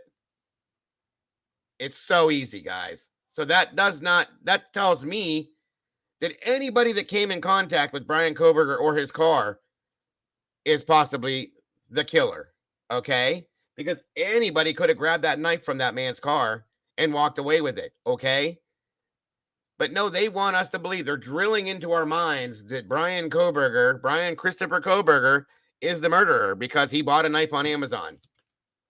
Because he drives a white car. I'm going to say something else, if you don't mind. I'm going to jump into something to give people an example of how Go the police deal with you. Okay. When Emily Bailey was pulled over, okay, there was no probable cause to remove her from the vehicle and give her a breathalyzer test. No probable cause. And this is a Supreme Court ruling, just so people understand. In order for a policeman to detain you or command you to do different things, he has to have probable cause you committed a crime. Not a traffic infraction, a crime. We already know she committed a traffic infraction. That's why he pulled her over. When he said he smelled alcohol, smell alone is not a constitutional ability to now detain you and test you. No. What would compromise the right for him to do that would be when he approached the car, did Emma Bailey respond to him consistently with his questions? The answer is yes. Did Emma Bailey act in any aberrant way that would make you suggest she was drunk? The answer is no. Were there open containers in the vehicle? The answer is no. Was there people in the car that she said she was transporting as a sober driver that were drunk and probably stunk of alcohol? The answer is yes. That policeman had no right to give her a test. Even though we know the results of that test are positive, he should never have gotten to that point with that stoppage. That's what a lot of Americans don't understand. These people have limits placed on them. The Constitution isn't giving you permission to free speech. The Constitution is telling the government, you can't stop that guy from talking. Right. Okay? You can't illegally search and seize because you smell something. Okay? If I mean, I can get, and I won't, but I can go over the top with this stuff. There's limits. Smells are not probable cause. It's been ruled on by the Supreme Court. Okay? Where they were using dogs to go around black guys' cars and say the dog smelled drugs. They're searching the car and they arrest them. The Supreme Court nixed that. You can't do that. Right. You pull the guy over for a bad taillight. What are you sniffing his car for? Who do you think you are? The Gestapo? Sorry, it doesn't hold water. And so look at Emma Bailey should never have been detained and arrested and processed. And I'm not a fan of Emma Bailey or Brian Kohlberger. All I'm a fan of is these people treating us the way we're entitled. If you're entitled to anything, it's the freedoms that are gifted that we give in that Constitution. We told the government, look, here's the reason you're a government. You're going to protect these things we say that we get. Freedom of speech, the right to our privacy, all of those things you see, the right to a firearm. Nothing you could do to infringe on that. You're supposed to ensure nobody invades that. And when you understand that, you'll see, and I'll end with this. I broke into a home and they found my fingerprints on door hinges that I removed to get into the home. And they couldn't indict me because I was the painter on that premises. And I painted not just that door and its hinges, but everything else in that hallway. And they found my fingerprints in the residence of which I had been a visitor to. And because of that fact base, they did not indict me for stealing guns because there was a reasonable explanation to the evidence that they wanted to use to arrest me. Right. And they didn't, you see? And that's how it's supposed to work. Now, sometimes, unfortunately, some dummy like me commits a crime and gets away with it. That's not what these rules are intended for. However, they're rules that must be adhered to by the government or an acting agent thereof the government, a policeman. And they screwed the pooch with Emma and they screwed the pooch with Brian Kohlberger. Right. All right. Absolutely. Absolutely. I don't want to take over your show. You're fine. You're fine. They love hearing what you have to say. And these are facts, folks. These are facts. Whether I say it or Sarge says it or Sophie says it or D Small says it, these are facts. It doesn't matter. That's the thing. We need to take off the sunglasses that have been permanently put on our faces and open our eyes and see what we need to see, folks. Fact. Okay? It's fact. And there's no two ways to look at it. Welcome, Joanne Jackson. But hold on one second, Sarge. Gina Marie. Somebody, one of the mods, can you check Gina's channel for me? I don't think that's her. Okay, I think she was hacked, and I do believe it's somebody else because Gina doesn't talk that way. And if it's not her, I want it bounced because that doesn't look like Gina at all, and doesn't sound like Gina. So mods, if you could check that for me, please, I appreciate that. Give me one moment. I will check something real quick here too. And I'm going to show you guys another example of what. Go ahead, Sarge. Say what you're going to say. At Joe, I'm going to respond to this.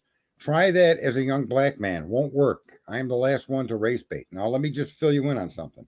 Most of what I learned from law was because I was a criminal. I was a jailhouse lawyer.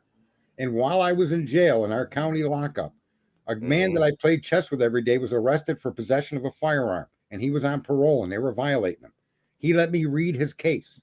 And in reading his case, I discovered that the gun that he was accused of possessing was under the rear seat on the driver's side of the car. He was in the front seat on the passenger side of the car. Okay. And under Supreme Court law in New York, and I think even federally, Possession means it must be within your domain. Your ability to possess is important. Being in a vehicle with a gun does not therefore make you the possessor of that gun. And when I brought case law and gave it to him to give his public defender, they dismissed his case and freed him because of that. Right. He was black. Okay, I'll never forget the kid Rodney. Myself, I was arrested for possession of cocaine, a narcotic in the 7th degree. I was put in jail. I was charged, and I went into the law library and came back out with the same case showing that I was arrested under a situation where I'm walking down a sidewalk with another crackhead, and the crack is in his pocket. They arrested us both for possession. Well, Right. that crack was not within my domain to possess. Therefore, I could not be charged with a crime. I can't be charged with guilt by association when you possess the narcotic. I don't. So there was nothing you could charge me for, yet they did, and they incarcerated me. Not only did I get the case dismissed, I sued them and was given $10,000 for my trouble. Gotcha. Well, I'm glad you're telling that story, because I'm going to pull something up that I'm going to show you guys that relates to this, and it pisses me off regardless. And it shows me something that is going on that shouldn't be going on. Whenever you're done, I'm going to show this. I want you to show it. It's your show, bro. I'm here to well, guess. this when I watched this blew my mind. Okay. It's ridiculous, guys. Oh, you didn't have to jump down, Sarge. I don't know what just happened, but I think he hit a button maybe. But yeah, I want you guys to see this. If you haven't seen this, again, this content came from Lana, Truth and Transparency stream, and I thank you, Lana, for putting this out. There you go. You must have hit something or something like that. It's all right.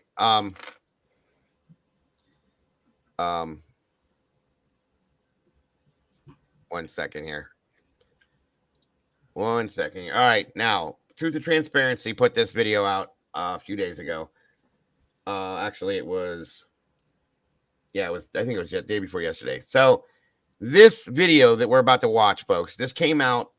It was body cam footage that came from 11/13/2022 at 3:32 a.m. Okay, we all know what date that is. Okay, and what happened that night. This guy right here is one of the guys that was at the grub truck. Okay, now I want you to watch what happens in this video, and based on what Sarge just said, okay, watch this shit. This blew my mind. Let me know. Oh, here, let me make sure you guys have audio. Hold on a second. Oops. And you'll see what I'm talking about. I got so pissed off. Lana got pissed off. I couldn't believe this. And this is what I'm saying with the way these law enforcement officers are acting and doing. It makes you wonder about the case we're working on. So here we go. And again, thank you, Lana, for putting this out. I do appreciate you. Welcome, Rose. Good to see you. Who the guy is. Wait a minute. What? Welcome, Spectre. Rose, does anyone know who the guy is? TA. I don't know what you were saying there, Rose. I'm sorry. Who stole? Oh, no. No, not yet. I'm working on it. All right, here we go. Mark, up the hill by the gas station? Yeah. Okay. Why did you think it was a good idea to take a city-owned sign and take it back to, I'm assuming, your apartment? Yeah, it was like... Now, one thing I want to bring notice to is why in the hell, why are they blurring out his shirt on this guy, but not this guy? Okay? These are just little goofy things about this. This isn't the main reason why we're watching this. I just wondered that right off the bat. But whatever. Moving on. Falling on the side of the fucking road. Let's go ahead and just sit down for right now, okay? You want it? I'll just sit down for right now. Okay.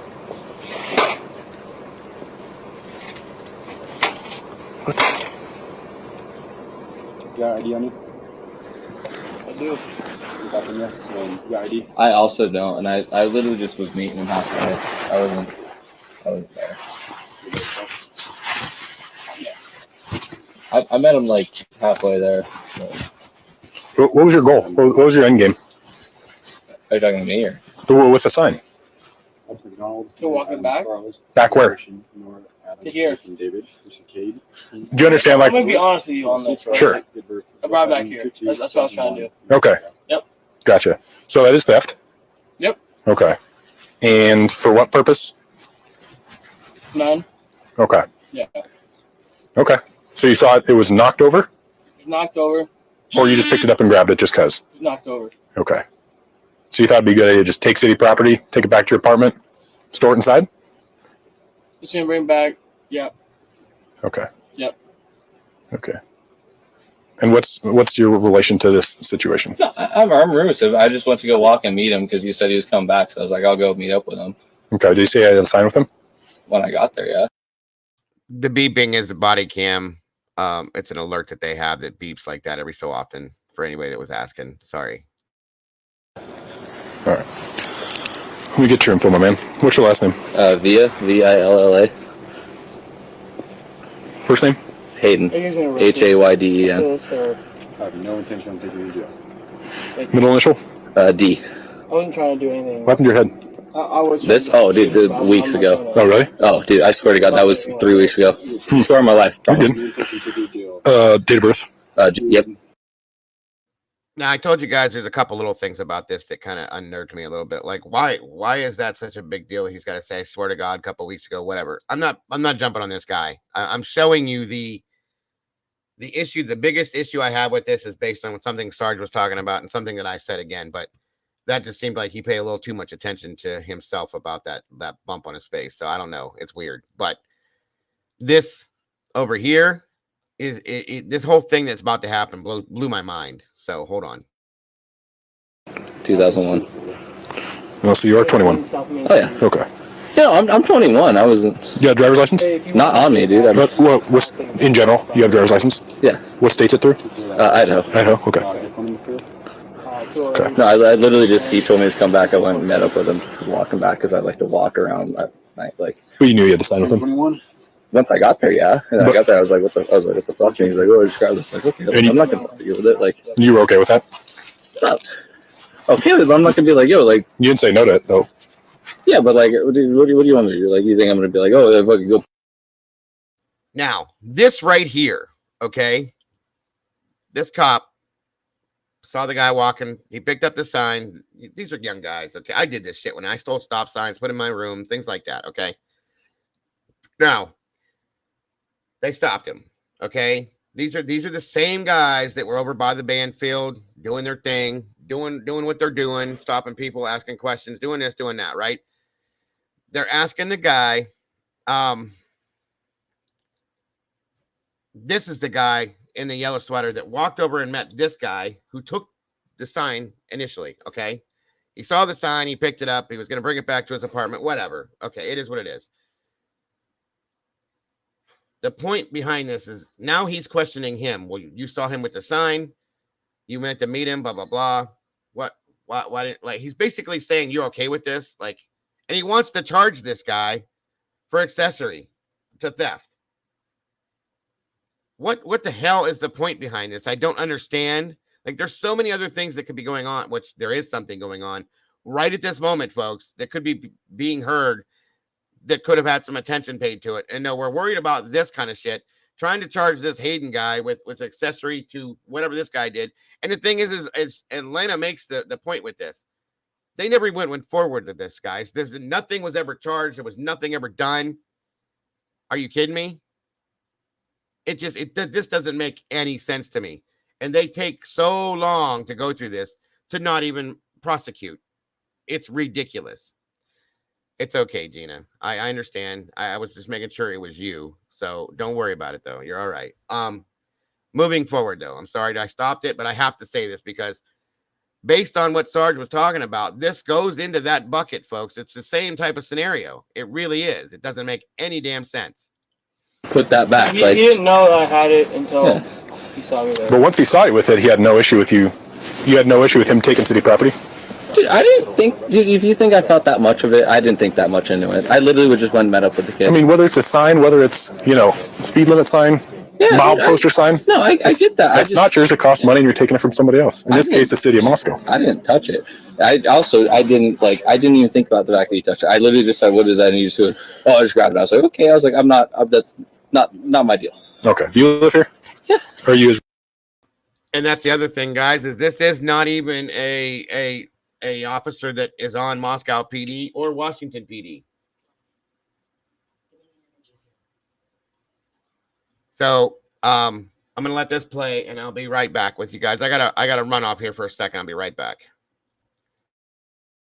His roommate or anything? Yeah. Okay. All right, man. Just hang tight. Bosco 77, check one. Last of Via, Victor Ida Lincoln Lincoln Adam. First of Hayden, Henry Adam Young, David Edward Nora, Mel D David, DOB is.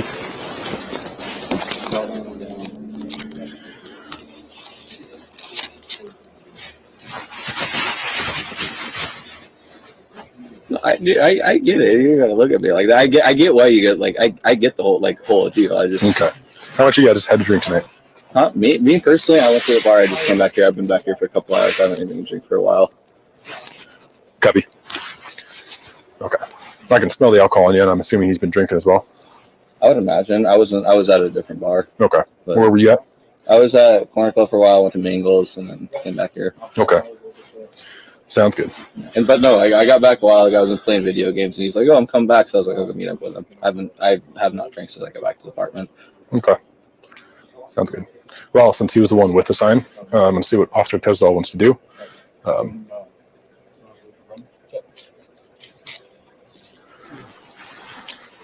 Yeah. Me? When you say that, okay. What do you say? He said he was out drinking. This buddy was out drinking somewhere else. He walked back. He's been playing video games this whole time. He's sticking with the story that he had no idea this guy had a sign, or that he knew the guy had a sign, but he was very blatant about the fact that once he got there, he saw his friend had a sign, didn't think anything more of it, and was like, okay. So, Maybe anything with him? Or? Him? I mean, like, what's it, petty theft? Yeah, for that guy. If you're going to charge him, I mean, complicity or what's the term they use over here?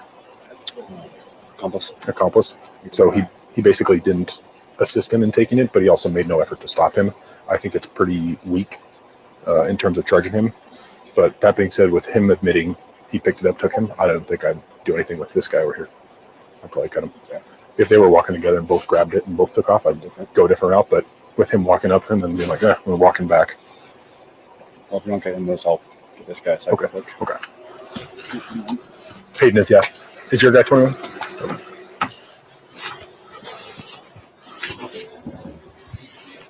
All right, Hayden, you're free to go. You can head back inside. Okay. You're just gonna hang out a bit. You're gonna get a citation for theft. So. Okay. Do you want me to take it back? Once we're done here, yes. Okay. Yes. Do you want me to take it back to like falling down where I found it, or Go. I'll leave it up to you to make an adult choice. You're an adult. okay? Take it up, stand it up, if you can, to near where you found it. If you're unable to stand it up near where you found it, at least set it on the sidewalk because it's a sidewalk close. I'm not gonna throw it on the road. I promise. Okay. How much does the citation go for right now for this? It's gonna depend. Okay. So. I'm really sorry for this, by the way. Yeah. What this seems It's just I don't know. unnecessary and needless. It really is. I know. I feel bad about it right now, especially now. Were you trying to be funny? Like what? It was all funny. It was Okay. not like I'm trying to like steal this and keep it up in our house. Okay. I told him it probably would have ended up out here eventually, and we didn't want to do that. Okay. All right. Well, taking city property, there's kind of no other way to cut it. It's very black and white. It's theft. So that being said, you owning it and being honest about it, it goes a long way for you. I'm really trying to be honest right now. You a student? Yes. What year? Senior. Yep. Okay. So I don't even need to go over you should have known better. You've had the cop talks with our campus officers. Like, Many times. Yep. yeah, this one's on you, bud. Oh, I know it. I know it. What's your degree in? Secondary ed. Oh, right on. Yep. You got any jobs lined up after school? Yep. I do. Where at? Clark Fort, Oh, really? Idaho. Nice. Mm-hmm. You know where that is? I know the general area, but I've never been there. So. It's a really cool place. My dad taught there. Oh, really? Okay, can I ask you a question real quick? Sure. How'd you guys know Know what? that I did that? You drive by and see it? Yeah. Or- Let me. I'm just wondering. Let me 'cause I preface know- this by how many drinks you had tonight. How many beers you had tonight? Like quite a few. You're not going to get in trouble for It's it. not like quite a few. No, I know. I'm 21. I can Yeah, drink. no, it's fine. But probably like 7 total, I guess. Yeah. But shots wise, I don't know. No. Yeah. So you're fine. I'm not too fucked up to where like I don't know what the fuck's going on. Let me tell you from our point of view. It's almost 4 o'clock in the morning. It really is. I walked the girl home from the bar. Yeah. Yep. So it's a Saturday night. I know. Kids are out everywhere. We see 2 people that look like college kids carrying a sign that we know belongs to the city because it says sidewalk closed. Use other side here and has DOT tape on it. Yep. Walking not towards the direction where sidewalk work was just done, but from that direction towards the apartments. It's enough reason for us to stop and talk to you about it because it looks like you're stealing a city sign. So it was not a whole lot of detective work. It was just, well, pretty out of place, but it's not a whole lot more to it than that. And again, folks, like I said, none of this makes any sense to me that this even had to happen. Nate. Okay? What's your last name? Rosendahl. Oh, okay. You know Paul? Like last name Paul? What's his first name? I couldn't tell you. That's just crazy, Diego. My friend, the one that you just let go, Yeah. he's talking to this girl, Katie Paul. Okay. Last name Paul here, apparently. It's her brother, older brother. What'd you say, Sarge? That whole scenario is insane. Or did you say it? Like I said, it doesn't make any sense at all. None. And they're sitting here taking all this time to do this ridiculous scenario. Okay. Meanwhile, if you look at the timestamp on this, it's 3:41. Based on the timeline, you know what's about to go down or what is going down at this point. It's just, this doesn't make any sense to me. Just like the whole Banfield thing made no sense. They spent 45 minutes to an hour doing nothing. Okay, because they never prosecuted for this scenario here. They didn't prosecute anybody in the other scenario. It's just bullshit. No, they fine them though. They give them fines and it goes away, but they put the money in the county coffers. Or well, yeah, that's what it's based on supposedly, but who knows? Anyway, I'll keep playing it, Joanne. Sorry, brother. Okay. I was wondering if you knew him. No, doesn't ring a bell. Should I know him? Maybe. I mean, like, apparently he's a cop here. Apparently, that's what I've heard. So. Hold on, guys. Sorry, Ruby. I know that they don't prosecute, but it was never prosecuted, is what I'm saying. They never did any. Okay, if this was considered theft of city property, that's prosecutable by the prosecuting attorney, the city prosecutor, whatever you want to call them. They never did it. They don't do it, is what I'm saying. If you look back at these things, they don't do that. So it's a complete total waste of time, energy, the lecture, all the bullshit. They were gonna wanted to try to charge this guy with accessory to stealing a city sign. That guy walked to meet the guy and met up with him, and he had it. Didn't pay any attention because they don't care. It's not that important to them. Which is probably not that important to the cop either. Okay. Can I say something before you go absolutely back to that? can. Please do. This is typical of how the system works, regardless of the level of crime. They bring you to court and then they give you a plea deal offering. So this kid ends up not being prosecuted and it doesn't go through the judicial system because they offer him a deal where he pays a $500 fine and it gets thrown away. That's what this is, a revenue building procedure. And people have taken that, and now the courts have used that to the extreme. They're always offering people plea bargains.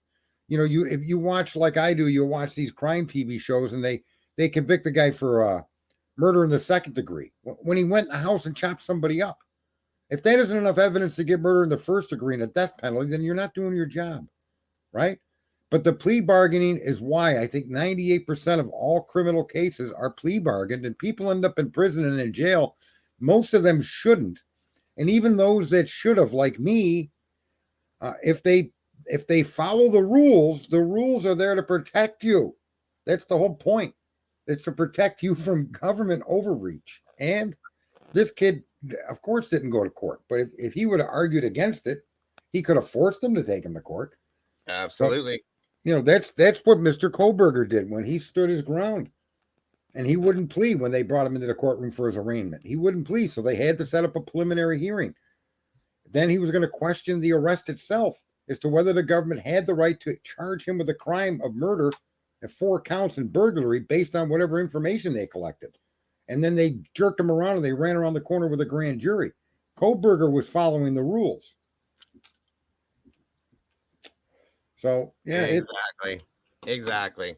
And so many of us don't realize that those rules are to protect you from government. People think that those are rights given to them, granted to them by government. It's completely different when you can really digest and understand those are to protect you from a tyrannical government. That's Right. what they're there for, period. Right. No, 100%. 100%. I agree. Yeah, Van, you can. Just one moment here. Absolutely. I see it, Brady. Yeah, that's fine. I'm gonna bring Van Life up here real quick, Sarge, if you don't mind. It's your show, bro. I just don't want you to be uncomfortable. Some people aren't comfortable with other people around and stuff like that. So yeah, just one quick second here, Van, and you can say what you got to say. But yeah, that bugged me, guys. And when you started talking about that, it absolutely fits right into that bracket, in my opinion. The link is in chat, Van. Go ahead, hon. So that's why I know that's a little to the side of the subject, folks. But like I said, as we all see, how many other serious issues are going on and they're doing this. Okay. That's all I'm saying. Yeah, it's the law. I think people are told the law is complex because they don't want you to read a book. You don't have to be a genius. Some of the dumbest people I know are lawyers. Honest to God. Right. One of the most prominent lawyers in our area can't change a fluorescent light bulb to save his life. He has to hire electricians to do it. He has no clue. I agree. I did I ended up doing my divorce. I ended up firing lawyers because they were just insufficient. I found laws that they didn't even know existed. I was given a false I was put under a false order of protection. I was accused of something that had never happened and never would have happened. Right. And because that was my primary residence in the state of New York, I had 5 days to appeal that. And my lawyer never told me that. So I got thrown out of my house. Right. Yeah. And so what I'm saying is you have so many protections against your personal freedom that's what knowing law, that's the biggest part about why you should know something about the law. 100%. 100%. It's saying that your devices aren't connected, man. I can agree with that, Gina, because it just almost looks that way. If you want to back up and take a step aside and look at everything, it sure as hell looks that way to me too. So yeah, we live in some very, very weird times that it is what it is. But again, I think we've put our trust in agencies and titles like prosecutor and district attorney and judge and president, and we as a group, as a group of Americans, need to realize we are the government, not them. They're our representatives. They work for us. That's right. Right. And we should then start taking actions to hold them in check. They need to be held accountable. That's a fact. Right. And they need to be held accountable. And you think that means you need a public defender, or you need you need an attorney from a government or some big law firm to go after the police. You don't need that at all. Right. Not at all. I agree. You don't need that at all. I absolutely agree.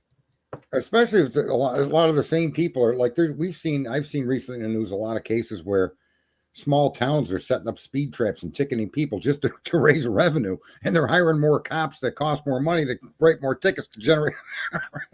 And the whole town flipped out, right? And the townspeople actually won, and these ticket charges and everything was dismissed, and refunds are going to be issued. That's how it's supposed to work, though. We're supposed to get together as a group and say, wait a minute.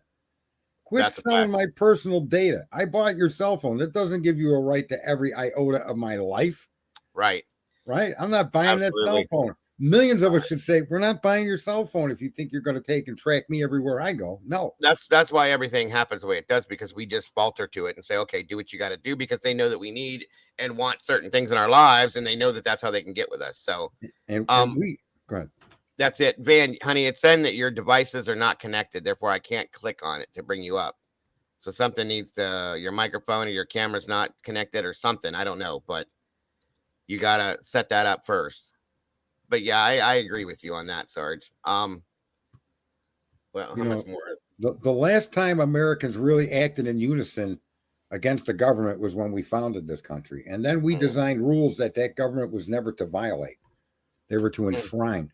And we need a renaissance of people getting together and holding agencies, and mainly companies. If you really want to affect government, you affect the companies that fund their elections. Yeah, and it's very simple too, you guys. I mean, they promise us this, they tell us that we're going to do this. That's going to be. Then hold them accountable. Make them do what they're telling us they're going to do. Make them give us what they're saying that they're going to give us. Make them do the things they say they're going to do. They don't. That's the problem. Right. And we don't seem to think like we have power. And that to me is the saddest thing for me to look out across the nation. And people just, they don't understand. Individually, of course, you don't. But there should be somewhere on this web, on this internet, where millions and millions of us can go and get some information or get some idea how we can push back non-violently, right, without causing any chaos or hurt anybody. Yeah, none of that. I never have ever supported any of that. It just doesn't. They know that we feel that way. That's the thing. They know. Do you have a regular access that you would put in the chat? What do you mean regular? It's just that link, hon. That's all it is. You click that link and it'll bring you right in. It's a StreamYard link. It works seamlessly for me every time. Yeah, you just click on it and it pulls you up here, and you just have to make sure that if you're on your phone, it'll bring you in that way, and then you have to make sure your microphone is operating, plugged in and on, or you have your camera, whatever. You don't have to show your face. I understand that, but I'm just saying that's all you have to do is click on that link. And I just put a new one in the chat between Annie Ruler, welcome Annie, by the way, and Margaret Hoper. Can I say that, what's her name? Unique? Van Life, yeah. Van Life. It takes you to a website called StreamYard. And in that website that you go to, you'll see a video window, and below that, you'll see buttons that says Start Cam, Settings, Preset, Mute. You'll see off to the right of that window on that web page, you'll see a chat room where you can chat with anyone in the studio. So right. I'm not even a member of that stream. I mean, it says I can log in or sign up for free. I haven't done any of that. I simply click the link and then and then it'll connect you to the stream. Yeah, that's all. It's no cool. Big deal. Yeah, it's a good program. I was gonna actually change it up a while back, and I realized that it's probably the easiest one out of all of them to use, and it is upgradable now, and it has some things you can add to it, so it works out pretty well. Because a lot of people don't get or understand some of these other, like a couple of them. OBS, I was going to use OBS. It takes so many things to run OBS. It's insane. It's got great graphics, but it's not worth it. So, and if we go right back to that issue with the Koberger arrest and all of that, the funny thing is, to me, is a judge should never have allowed that warrant. He should never have signed that arrest warrant. He should have told those policemen to go get his direct DNA. He should have told those policemen to go do more, interrogate the guy, put him in a lineup with other guys wearing a mask with bushy eyebrows. Do something to identify this man as being in that home. And none of those processes were followed. Nothing was requested of these cops. The judge is as lazy as the policeman. He just signs the warrant like he's signing off on a purchase at a Target. Right. And it's not supposed to work that way. Absolutely. It would be a tragedy, a real tragedy, if this kid did kill those poor guys, those poor girls and guy. Yeah. And he gets off because the cops and the district attorney and the judge didn't do their job properly. Exactly. And it looks that way, you guys. It looks like that could happen because, like I said, I'm not pro Koberger. I'm not anti Koberger. I am pro truth. Okay. And anti lie is what I am. Okay. And that's all I want. I want the person or persons held accountable that did this, the real and right people that did this. And I also don't want somebody that's innocent sitting in jail for something they didn't do. Okay. And I'm not saying that he didn't do this. I'm not saying that he did do this. That's the problem. We don't have that proof. And as it's been explained, they didn't seem to have the proof either, which is why they did what they did. And here we are talking about it. Okay. I've said this, and I don't mean to say this to be offensive to the women that survived this, but I believe that there was more reason to actually request an arrest warrant on them too. I agree with you. right? Before anybody else. I wouldn't have even been looking at cell phone pings. The people that were in the house mean more to me than anything else. Yeah. Right? Yeah, And so absolutely. I would have used an arrest warrant on them, a probable cause warrant based on based on their own words. Here's what I don't understand based on what you just said. Why did they not? Okay, they're in. This is the problem. This is what makes this look so suspicious. Okay, why did they not push or do more with those two girls than they did? They just kind of like lackadaisy said, okay, it is what it is, and you can go your way, you go your way. We'll deal with this later on, so on and so forth. Like, makes no sense. Makes no sense No. to me because, like you just said, I have said from the moment that this happened, like, what the hell's the deal? 8 hours to call 911. You called 35 other people over. That's not a real number, folks. I'm just making a sarcastic comment. Okay. I mean, and it's obvious to me that they were fed, or at least one of them was fed conversational piece. You know, I saw a guy clad in black. Now you didn't, because you didn't say that. And I was in a froze shock phase because you didn't say that either, because they don't talk that way. Okay. I have kids that have been that age. I have 7 kids. They've all been that age. None of them have ever talked that way. They laughed at me when I asked them. I'm like, so do you guys ever hear anything like this? You know, they're 26, 28, 29, and 30, and they're laughing at me like, who says that? That's my thought. Who says that? So that tells me that either somebody wrote down words for them or fed them words. Okay, that's another problem. So all of these little things that we know makes me more suspicious of those two, and would have Right. required, as a judge, I would have looked at them and said, well, why aren't you putting these two in jail? What's the deal with this? Well, not even that, Digga. How about this? How about being scared for their lives? And here's what the police should have done, folks, is exactly this. When the 911 came in and a policeman showed up at the scene, he should have locked it down. Everybody sit where you are. Everybody sit down and don't move. Okay? Nobody leave. Everybody's giving me their name and their address and their phone number and their personal numbers. That's it. Yeah. Then, Don't you? And then swab all of those people. Not because you think they killed those poor kids. Swab them because they were in the scene. You see? I don't think you were in here. I said that word for word, Sarge. I said what they should have done. Right. Yeah, now, they should have. When they came on scene, they should have froze. They should have sat everybody down, detained every single person standing there, swabbed each and every one of them, detained them all, had an officer sit down one-on-one with each one of these people. I don't care if you got to go hire new people. Ask them to hand over their phones. That's voluntarily ask them to give them your phone. Give me your phone, please. That's right. Right. And they did nothing like that. Nothing. And then find out who else was there. You take each one of those people individually away from the crowd and you ask them questions pertinent to that crime scene. Who else was here? Who left? Do you know who they were? What do they look like? What were they driving? 100%. And you know, because all this did, and I'm not saying this is what happened, but as a prosecuting attorney, a defense attorney, a judge, a police officer, anybody walking up on this scene, all that 8-hour period of time did was give anybody that was accessible to this scene the possibility to completely screw up the crime scene. Okay. Yep. That's all that did. Whether you want to plant something, take something away, clean something, and this sounds ridiculous to say this. I'm sorry. Okay. And I'm not saying that this is what happened, folks. This is 100% speculation because we don't know what happened. What if one or all 4 of those kids were still alive? Okay. And that phone call wasn't made, and that 911 call could have saved any one of them. We don't know that. Okay. That's the problem with this. We don't know the coroner's time of death. All we get our time of death from, they're saying, is from Bethany's phone. They're not telling us why they've come to that determination, 4 to 4:30. They're saying it's based on Bethany's phone, not a coroner report that took liver temperatures of the deceased individuals. And that should have never happened because, as I said, being retired EMS and fire, EMS should have been in that house right along with PD, and they were not allowed. Okay? EMS should have been in that PCA.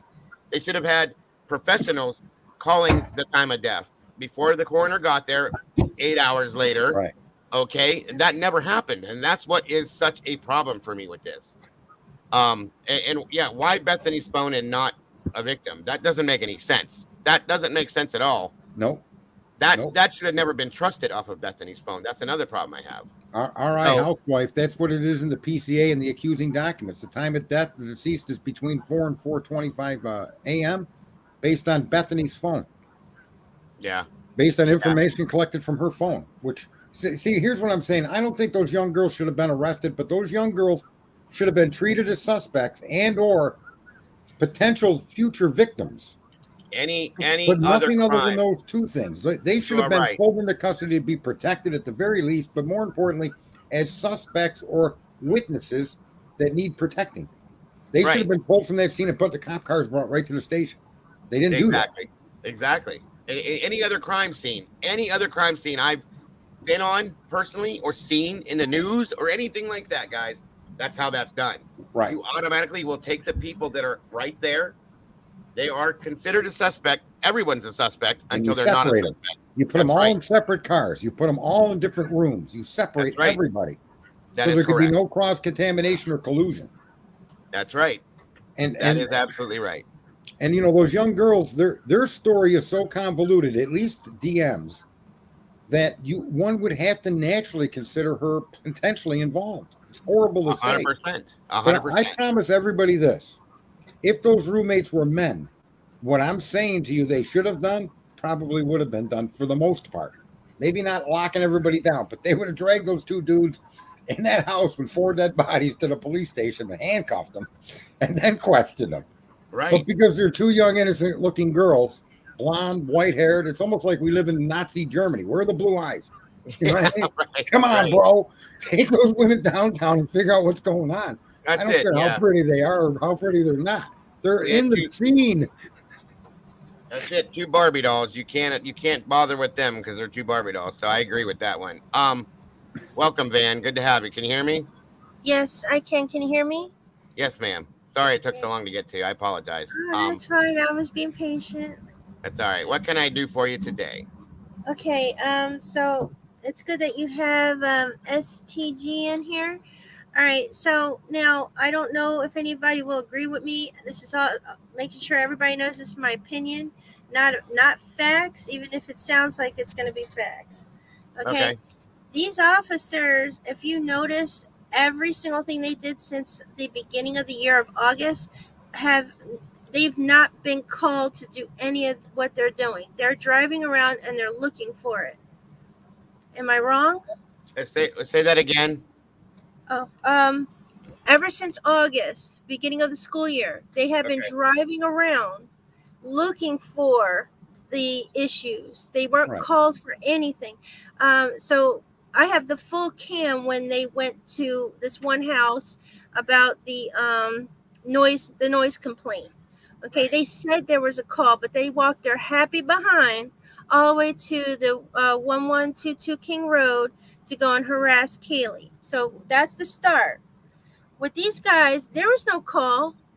There was no disturbance, and nor did these officers even see that person take the sign from the actual location. They only seen him walking towards this location with that thing. You're talking about the body cam where they were at one noise call up at the top of the hill and then they walked down to the other one. Mm-hmm. Yeah, that's been a problem for a lot of people because they really had no right to do that. It seems to me, we talked about that before, that it was a lot along the lines of a power play, and he was training another officer or something like that.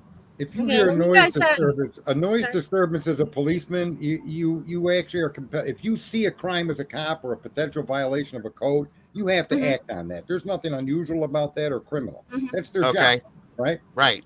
But if you see some girl trying to be yanked out of her car at a parking lot, the cop's supposed to not wait for 911. He's supposed to jump out and help her. Yeah. Well, here's the thing though, is when they approached that house, there was no noise that I heard. And it was what, like 4 or 5 o'clock in the afternoon. So as far as I know, the noise ordinance around here does not take effect until 10:30 p.m. Oh, okay. And it doesn't include. I don't even know, like what you're saying for that for Idaho, their noise ordinance was until 10:30. So these officers were there earlier during the day. Right, and there was no noise when they walked up, so it's almost as if he's just okay. We're gonna go look at this Yeah. house because I So know that this is now a we're party gonna go house. back to why they didn't arrest the girls, and they're completely innocent. Um, I truly believe, and this is just my opinion, and I will prove it one day, that these officers were just making sure who's in the area, who knows what, because I really truly believe they were part of the situation. Okay, I believe that they said, "Hey, if you play ball, we will protect you." Okay, and the reason why I say that is because I do have a history with my mother being a drug lord. Okay, so I okay. had to deal with certain things and how she gets away with stuff. So I don't know if CGT may be able to, like back me up a little bit on that or not. Are you talking about Sarge up here, SGT? Yeah, yeah. When it comes to like high profile criminals, Okay. I don't. Is Um. he still there? Yeah, I'm here. I'm here. I'm listening to you. All right, all right. So when officers, there's dirty cops, they're involved. Okay, they will protect you. They'll cover you in every possible way, as long as you play ball. As long as you get your story straight with them. Okay. Right. Um. So but you're saying their actions are suggestive of them being involved and being and dirty, and I don't disagree with that at all. Okay, because the way they're handling all this, I mean, what I'm seeing, I'm also seeing that these guys are as guilty as a murder. But what I'm thinking is the cops are more worried about, hey, where were you? What did you see? What did you hear? Because they want to eliminate any witnesses. Yeah, I could see that. I mean, but the evidence, that's consistent with. That's a consistent opinion based on all the information that we shared earlier when we were talking about what they didn't do, how Yeah. they didn't secure the scene, how they didn't put everybody in the back of a patrol car, they didn't swab everybody, Mhm. right? Mhm. So you can extract. I think your opinion is valid in that you can extrapolate the cops are somehow complicit and they're covering something up. I could And see that. that's where my issue is. I don't mean to interrupt, but if I with my ADHD, if I don't speak what I'm thinking, I'll forget it. So I'm You're the sorry. host. Here's the thing. The moment that I realized that they either canceled or they kept EMS outside the house, okay, protocol is broke. Protocol has been broken. I called around. I had multiple people that were in that with me calling around to multiple states, different cities. I contacted Idaho. I contacted Washington. I'm a retired firefighter. I know what standard operating procedure is around here. We had 3 officers that initially showed up on scene as first responders. Okay. I'm guessing they walked into the house, looked around, blah, blah, blah. It was said in the PCA what they did, but I don't fully believe the PCA on that sense because it's wrong. Okay. Why didn't you not do these other things, in my opinion, that are part of protocol, that are a standard operating procedure? That's where I'm saying that this does make it look like that. And I can agree with that to an extent. Okay. So I Thank said what you. I didn't forget it. So my apology. Go ahead. I didn't mean to interrupt. No, you're not interrupting. If I was able to put up my photos, I've also found like one of the officers specifically does hang and party with Bailey, and we do have photographs of that. So that's a fact. That's not an opinion. And we'll see him periodically, in the outfit and with the flashlight, circling the house. And I also believe he was on the band field, and he was that second officer chasing the other three, I think. Okay, so Okay. just it's dark, I'm not sure. No, I get um that. so And my that's my thing is, they oh, don't go even have the cam, okay, that they say that sheaf is actually on. They said in the beginning of their police report, 2 officers are walking to that doorway. That they said 2 officers said that they seen the sheaf right there by her leg as they were walking in, and then how many times they changed that, and then to the point where, oh, it's on somebody's cam. Oh, I heard it from somebody. well, Am I basically, wrong? yeah. Yeah. When he in the PCA, when I went back the other day and I read through Blaker's report, okay, it Mhm. states how Officer Smith greeted him, blah, blah, blah, walked him through the house. What's up, Mark? Good to see you, brother. Walked him through the house and pointed out different variations and how they said that, and it kind of bugged me a little bit. Jules was in on that conversation and said it bugged her too, where they said that they realized that this was Xana Carnudo's room based on her ID and different variations of things that belonged to her and this and that and Mhm. everything else. Yeah. Uh, Those I are the got things something. that don't make sense to me. Okay. I got And something then that's gonna blow your mind too, right? and then and CL, you're right. It says Payne later saw the sheath, but was also told later if we were to look at that again. You know what I mean? Mm-hmm. And like I've been saying, you guys, I've been saying that verbiage is very important in this case because one word will screw this whole thing up. Absolutely. Can I And make that's yeah. Go ahead, Sarge. Go ahead. I just had a brainstorming idea listening to all of this. Mm-hmm. Dago and I had a conversation earlier, and that conversation eventually drifted to where how do we fight back? And I think I have an idea. I think in this particular situation, enough of the evidence, if it's collated properly in legal documents, okay, and sent to people in that town, in that community, the district attorney, the chief of police, the judges, the newspapers, right, local businesses, that all of this information we're seeing on Brian Koberger shows that the police acted inappropriately, and they're going to use evidence that comes from fruit from the poison tree. In other words, Right. they didn't do their job. Everything that we've discovered, put in documents and then sent in, even to his defense attorney or to him in prison personally, Yes. and I make a like that difference. idea. We could make a difference in something finally. Maybe 100%. we could be wrong, but we could Yeah, try. but here's the thing. That sheath, that size sheath, is not the correct knife. It doesn't even matter if they look for that knife. That the knife that they're looking for was missing from the axe place where they have the axe thing. You have to forgive me. I'm gonna find it real quick. Moscow axe.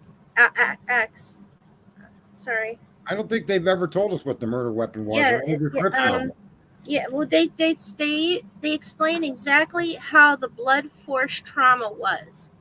Okay, if you're going to take chunks out of a body, it is not no thin blade on the other side. It is a jagged edge blade on the other side, and they have an axe throwing something over at the Moscow. So hold on, just forgive me. Oh, I know what you're talking about. I think I sent it to you, Dago. And they literally said it was that day that it was missing out of their inventory.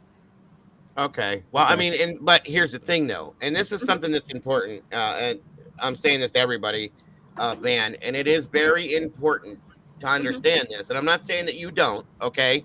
Yeah. And I'm not saying that nobody has, but here's the problem with this. This is something that I live by myself, okay? We have to make sure. I mean, there's a lot of hearsay that happens. I've heard this, and this person told me that. I heard that this happened, and I heard this happened, so on and so forth. Okay, what we need to do in situations like this, and we have to be sure of, okay, is not just that somebody's told me this. We have to make ourselves find proof on this before we can state something like that to be assured, that we're talking about the right thing and the real thing. And that's something I've been trying to be very careful with. Here's the thing. The PCA itself, me and Jules went over that one day and talked about it. The PCA itself gives us 3 different variations of wounds on these people, okay? 3 different types, as we read. Now, we were told that they believe that it is a K-bar, a Marine Corps issued K-bar knife, per se, okay? They showed us that knife. So in turn, we take that knife and we go do research on that type of a knife. Okay. It's stated that he bought this knife through Amazon with receipts, blah, blah, blah, so on and so forth. Okay. I do not believe that that's the knife that did all of the damage, per se, because of the type of wounds they were. Now, listening to what they gave us in the PCA with the type of wounds they were. I keep using wounds because I can't find the right word for it, so my apologies. But yes, there very well could have been a K-bar knife used on 1 or 2 of the types of wounds. But Steve Goncalves himself also said that there were large puncture type wounds. A knife like that is not going to do that, okay? That's the thing. There were also other things that were said that to have been part of what happened to them. Tears, excuse me, slits or slice marks. Okay, K-bar, we'll do a slicing. In my opinion, we'll do that. But we cannot just say, how can I say this? I'm not trying to sound ignorant by saying No, this. that's 100%. You're right, because there is more than one knife involved. Right. Which But like I means said, I'm not saying what you're saying is wrong, Van. What I'm saying is like to hear, where did you get the information that that knife disappeared that you're talking about? from the University of Idaho. Okay, I and just who called the school. and they Administration office. and they told you that there was Yes. a K-bar knife that was missing. Yes, not a K-bar. It was a different type of knife. It's almost like a K-bar, but it's not. It's Like something like this.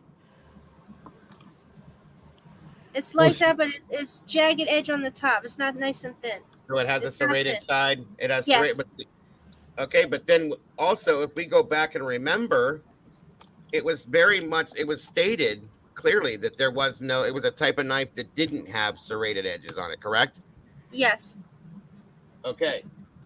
That's what I'm saying though. So That would make the throat cuts. So whether they came forward or backwards with the knife, it can cut the throat, so there's no screaming. Okay. I think. Can I just say something, Dago, quick? Please do. I think the only point he's trying to make is we can extrapolate opinions or theories based on the information, but when you look at just the information itself, it tells a definitive story that really can't be argued with, right?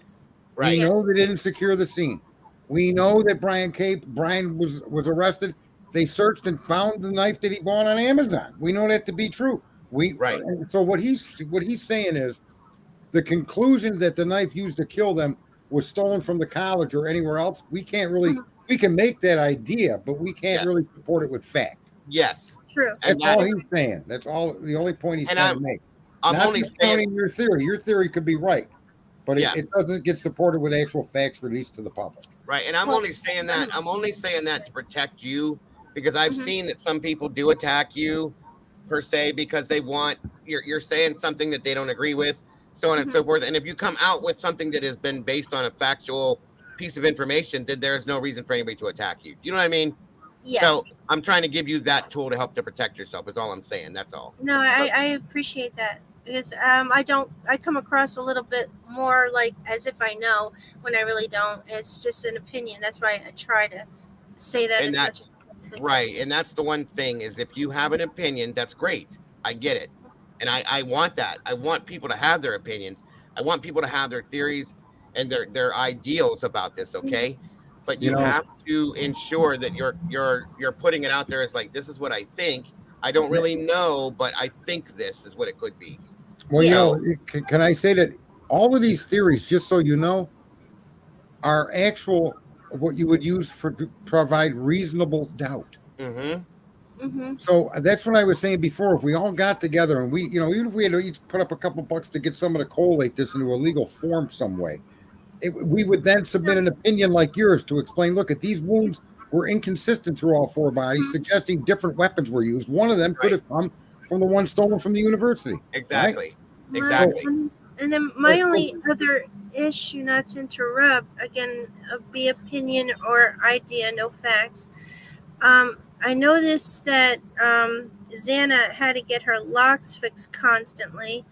I'm wondering, because I wish I had access to the house, is if they had another way in and out to hide things, and then they happen to found it and react it. Sorry, you do. I just wanted to stop you real quick. You do know that with you talking about Xana, remember, I know you're referring to her father fixing her locks. No, her brother did. Oh, her brother or somebody had done it. You're right. No, Kaylee's father fixed the outside locks. Xana's brother fixed her bedroom locks. Okay, and where did you? If I can ask, I'm not parents, that I don't believe you. That's right from the parents. Okay, thank you. All right, good to know. I didn't know that. That's the thing. I had always heard the whole Xana's dad came, changed the lock, so on and so forth. Well, then that was debunked, and it was something else. So you're talking about? You said Xana's brother? Xana's brother. I thought she only had a sister, Jazzy. Nope, she has a brother, an older brother. Oh, okay. Unless She's right about the door locks. The father said that he tightened a few screws. He didn't change it. yes. Okay. He's right about that, and about the other kid actually fixing the lock. Yeah. And apparently, what I got from them, which I'll get it in writing, was that Santa would come home and her doors open. To her bedroom, you mean? Right. Yeah. So that I did hear. Yes. Okay. Now there's a rumor going out that there's some type of tunnel system that they can get through with the air vents, and they go through the room to get in and out. But I don't. I've talked to. It's okay. I've talked to somebody from there about that 22 days ago. It's not that there's tunnels. They do have bunkers underneath there. Okay, but from what I understand, there's no actual tunnels. Because as soon as I heard that, I'm like, what the hell? Of course, I wanted to know, so I went and looked into that. And somebody that I know that lives there, that I've talked to multiple times, there's no tunnels. There's just those bunkers that they do have here and there. So now, I don't know about anything else. The way that mole goes all the way to Ian Harsh's apartment, it would be no connection underneath there to get to that apartment, going all the way down. I don't believe like a bunker. You know what I mean by a bunker, right? Yeah, but but these are old. I'm sorry, please forgive me. These are old sites that used to have castles and places where they had the sheep. I forgot what they call them. Castle houses. I don't remember what they're called. And these houses are built on top of these old places that are just kind of broken down. Okay. So there's definitely something that goes under that mound. That's why the house is built the way it is. Okay. And they may have blocked it off, maybe I don't know, but apparently there's some type of access system where they're transporting stuff through those vents. It could be, but see, the thing is we don't have evidence that that's actually real. Yeah, I don't unless I can walk through. I mean, really, what we've been trying to, well, at least with me coming out here, is just pay attention to what the facts are showing us, and that in and of itself really tells the story that this case probably should never have even been started. Forgive me on this. The reason why I went so deep is due to the fact that there's all these LLCs with that address. They're different ones. It's not just the software bullcrap, which I looked that up. I found out who the real owner is. These guys were just using it as a front. They had obviously the child ring, so they have to transport these kids. There's got to be an opening, and they want to tear down this house, and I'm just having this big issue about them tearing and hiding what's going on in that house, hiding that property. Yeah, I understand. And like I said, I understand. I just I've seen and heard a lot of these things. Okay, and I've tried to vet some of these things by going and researching and talking to people. Like I said, I do have people that live there that I've been talking to, and a lot of things that I've heard, they're telling me, no, that's not right. This is wrong. This is that, and they're based on rumors that have gotten started that go through multiple people, and then they end up with somebody that somebody thinks is vetted, or somebody that they feel that they're comfortable with, and then it comes out as being fact, and it's actually not. And that's something we have to be careful with, because that's what is causing people having issues with the case, and why they don't trust people that are on social media because of things like that. So that's why I just say to be careful with some of that stuff. Make sure that you're trying to verify and clarify things. It's something I always say, that we try to verify and clarify. When we look something up, I have me, Mama Bear, Molly, Heather, Brandy, Mikey. There's 4 or 5 of us that are looking at these things, and we try to go through and verify all these things before I even talk about it. Now, I will say, I heard something that is purely speculation. What do you guys think about that? Is like what would you think of this scenario? And that's how I'll talk about it. And then we go look things up to make sure when somebody gives us that kind of information. And if we can't find it, then I just let it be, because to me, if it's not something that's verifiable, it's not real. That's who I am. It really takes away from the things that like, for instance, Jules put out a clip today And in her clip from, she found documents that were in her possession for a period of time since January or December. And those documents explained the DNA and how the cops didn't want to use it after they got the warrant and arrested the guy. It's like, wait a minute. Well, they said that before they even got the warrant. So they knew that what they had was no good. They're telling the court not to really, to ignore it as long as the court believes they have enough probable cause without it, right? I mean, that's like do or don't. You want, you could use it if you need it to get the warrant. But listen, what I'm saying is all of that stuff is documented fact that tells a story. It's irrefutable. Their actions speak for themselves, and nobody can question them or even theorize on them because they all point to a conclusion all by themselves. That's what facts do for you. They lead you to an understanding of a certain thing. As to whether there's tunnels under the house, we don't have any fact to lead us to that absolute conclusion. It's speculation, right? I mean, we don't know, and I mean, it detracts from dealing with the facts and finding more and more facts, because once you find one, you're going to find a cascade effect.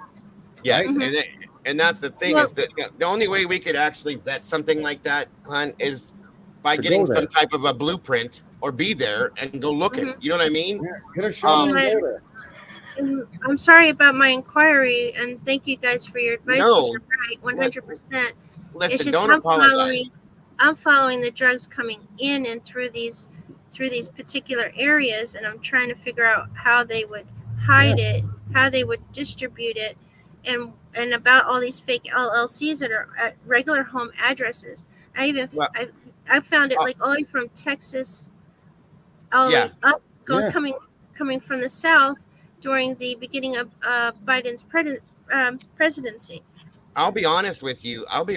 Listen, there's no need to hide it. They'll just bring it in and then do what they're doing with it. They don't need to bring it in through tunnels or anything like that. It's just not anymore. I mean, no, but listen, you got my thing about the 40-something bodies and stuff coming up from the south, and then you already know that they're coming from France to Canada and coming straight in through Washington. Right. So, all of that stuff, though, doesn't really pertain to all the stuff we're doing with Brian. What you're showing is something that's probably pertinent to the drug cartels in America, and the channels they use and the tunnels. Baileys. This is where it goes straight to the Baileys and Adam's family. From where I'm going. Okay, my opinion, guys. No facts. Just from what I'm finding. Yeah, I know, but what we're saying is you can't draw a line to make a chain. Your chain is broken in many places, right? So yes. And it just, so how do you? It's hard to have a discussion because I don't know. There's nothing to debate or dispute or even question about the theory. It's a theory. It's wonderful, but I think what you really are finding in your explanation, you're finding chains of a drug cartel and how they operate in communities. That's important. It may not relate to Brian, but what you're looking at because of the Brian case looks like there's a whole new thing to be looked at. Yeah, but all because remember Maddie said she told Adam everything. I'm trying to figure out what could that be. Then they do a hit like that. That's somebody lost money in drugs. That's the only thing I can understand. Listen, I know what you're saying. I know I've looked into that too, and it can be something like that. It doesn't have to be as big, but it still can be something like. I know there's rumors flying around. And then the FTX I did find. So the FTX for the fall of FTX was also right around the exact time for the fall of these Idaho 4, and including the other 3 gentlemen, millionaires that got killed after the FTX issue. Right, that's what I'm saying. You've come across information that shows potentially a much grander connected scheme that may have been behind these murders. But therefore, say that again. So where the FBI was actually really there for before the incident. You're talking about what David talked about with the 50. Oh, I don't know about David. I'm not listening to David. I don't know who that person is, and I don't know how legit I don't know nothing about that person. Okay, well, I'm saying you were saying that the FBI, because he had mentioned that he made a comment on one of his one of the panels he was on, saying that there was 50 FBI agents that were there before this happened, and then blah blah blah. That's what a lot of people have referred to. I'm getting that from the parents. I'm talking straight from the parents. Also, Olivia Chronicles of Olivia got that information as well from the parents. Oh, okay. And that was Yeah, we're something that not. they had said. Okay. Yes. I didn't get that. I'm sorry. So I understand. And Um, hopefully she'll verify that. yeah, absolutely. Absolutely. I'm sure that there was something going on. We all know that. Okay. That's not indisputable. It's just we don't know exactly what. And that's why I'm saying, um, you know, what I'm trying to say is like, I don't like to, how can I say this? I don't want to I come agree off, with you. I'm not I trying to come off as being rude, okay? Because I appreciate and respect the work you do, okay? You're putting in a lot of time. I think that you're overwhelming yourself with all of this stuff, and you got to simplify it a little bit, and then verify things little by little what you're getting, and then try to put those pieces together because you're putting a lot of stuff together at one time and putting it all in on this. You know what I mean? And it's yes. not that it's wrong per se. It's No. just that you're running through this, okay, in a sense, and gathering all this info at one time, and you're not like able to verify it all to vet it per se is what I'm saying. Well, Okay. as I'm putting it out, I'm hoping that somebody will come in and help me with some of those pieces, and I guess maybe I'm doing it wrong, but Well, I mean, there's not a You right way. actually, Go she ahead. actually she actually, if you streamed yourself and got some people to come in your room, that daisy chain that she assembled is sensible. There's no question about it, right? Right.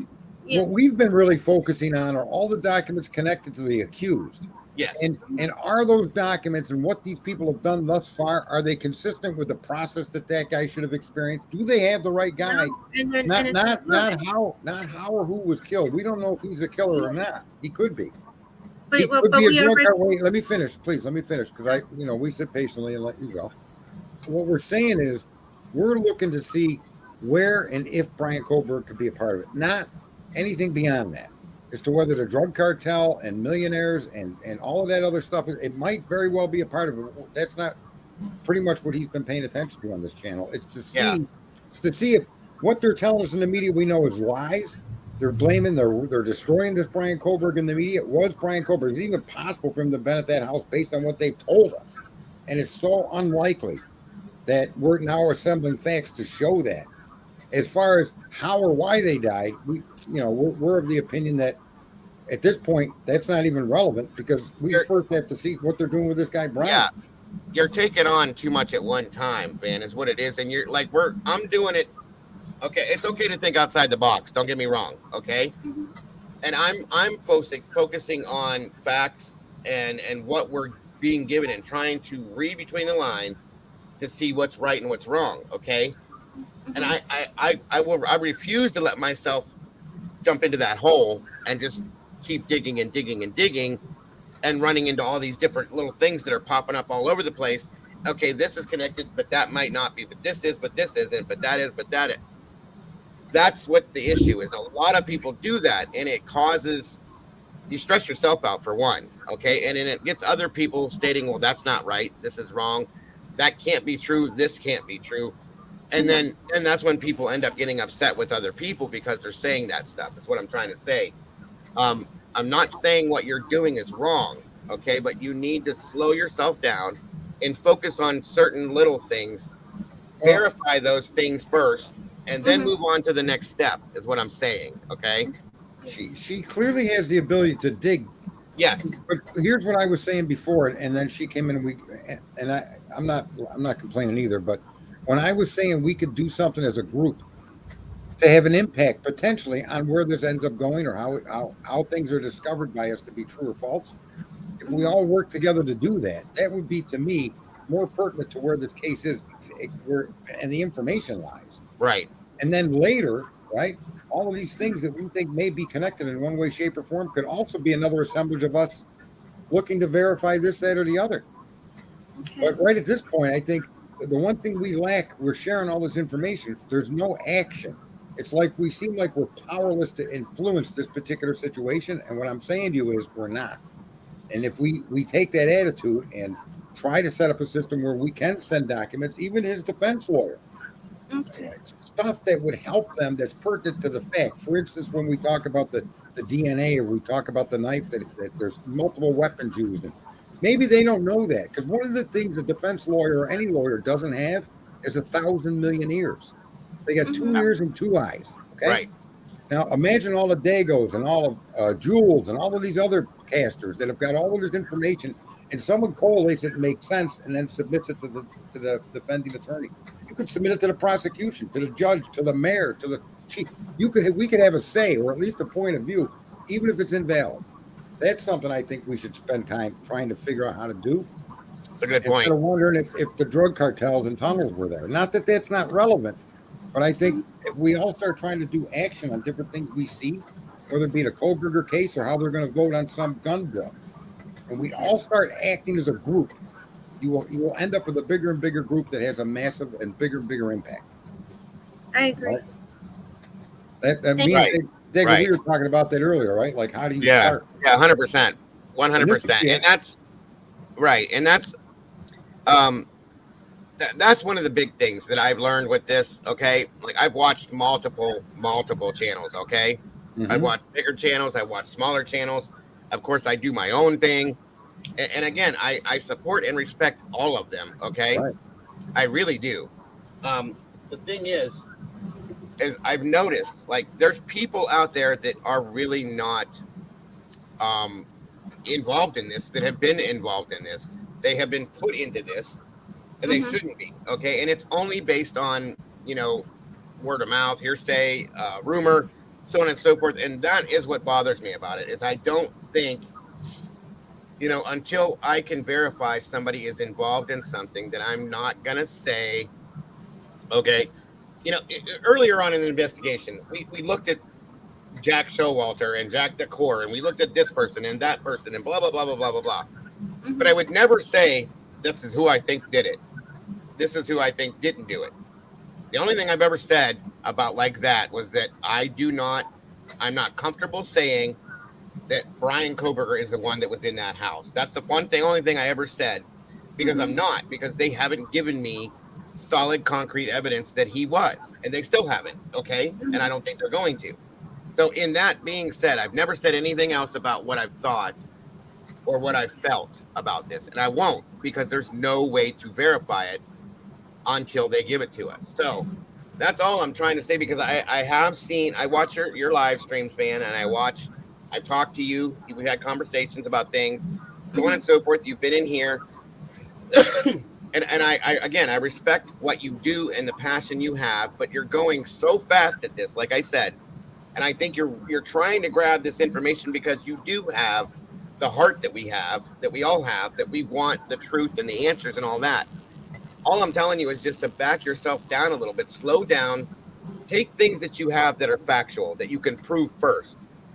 Once you have those solidified, okay, then you build off of those, okay, and then you keep going that way until you have a solid case file, per se, okay? And that's how you should do it, because then nobody has, and this is a fact, then nobody has any reason, right, or ability to attack you, because all you have are facts and receipts to go with your facts, okay? And then at that point, anybody can say what they want to say to you, and you can go, really? Well, here you go.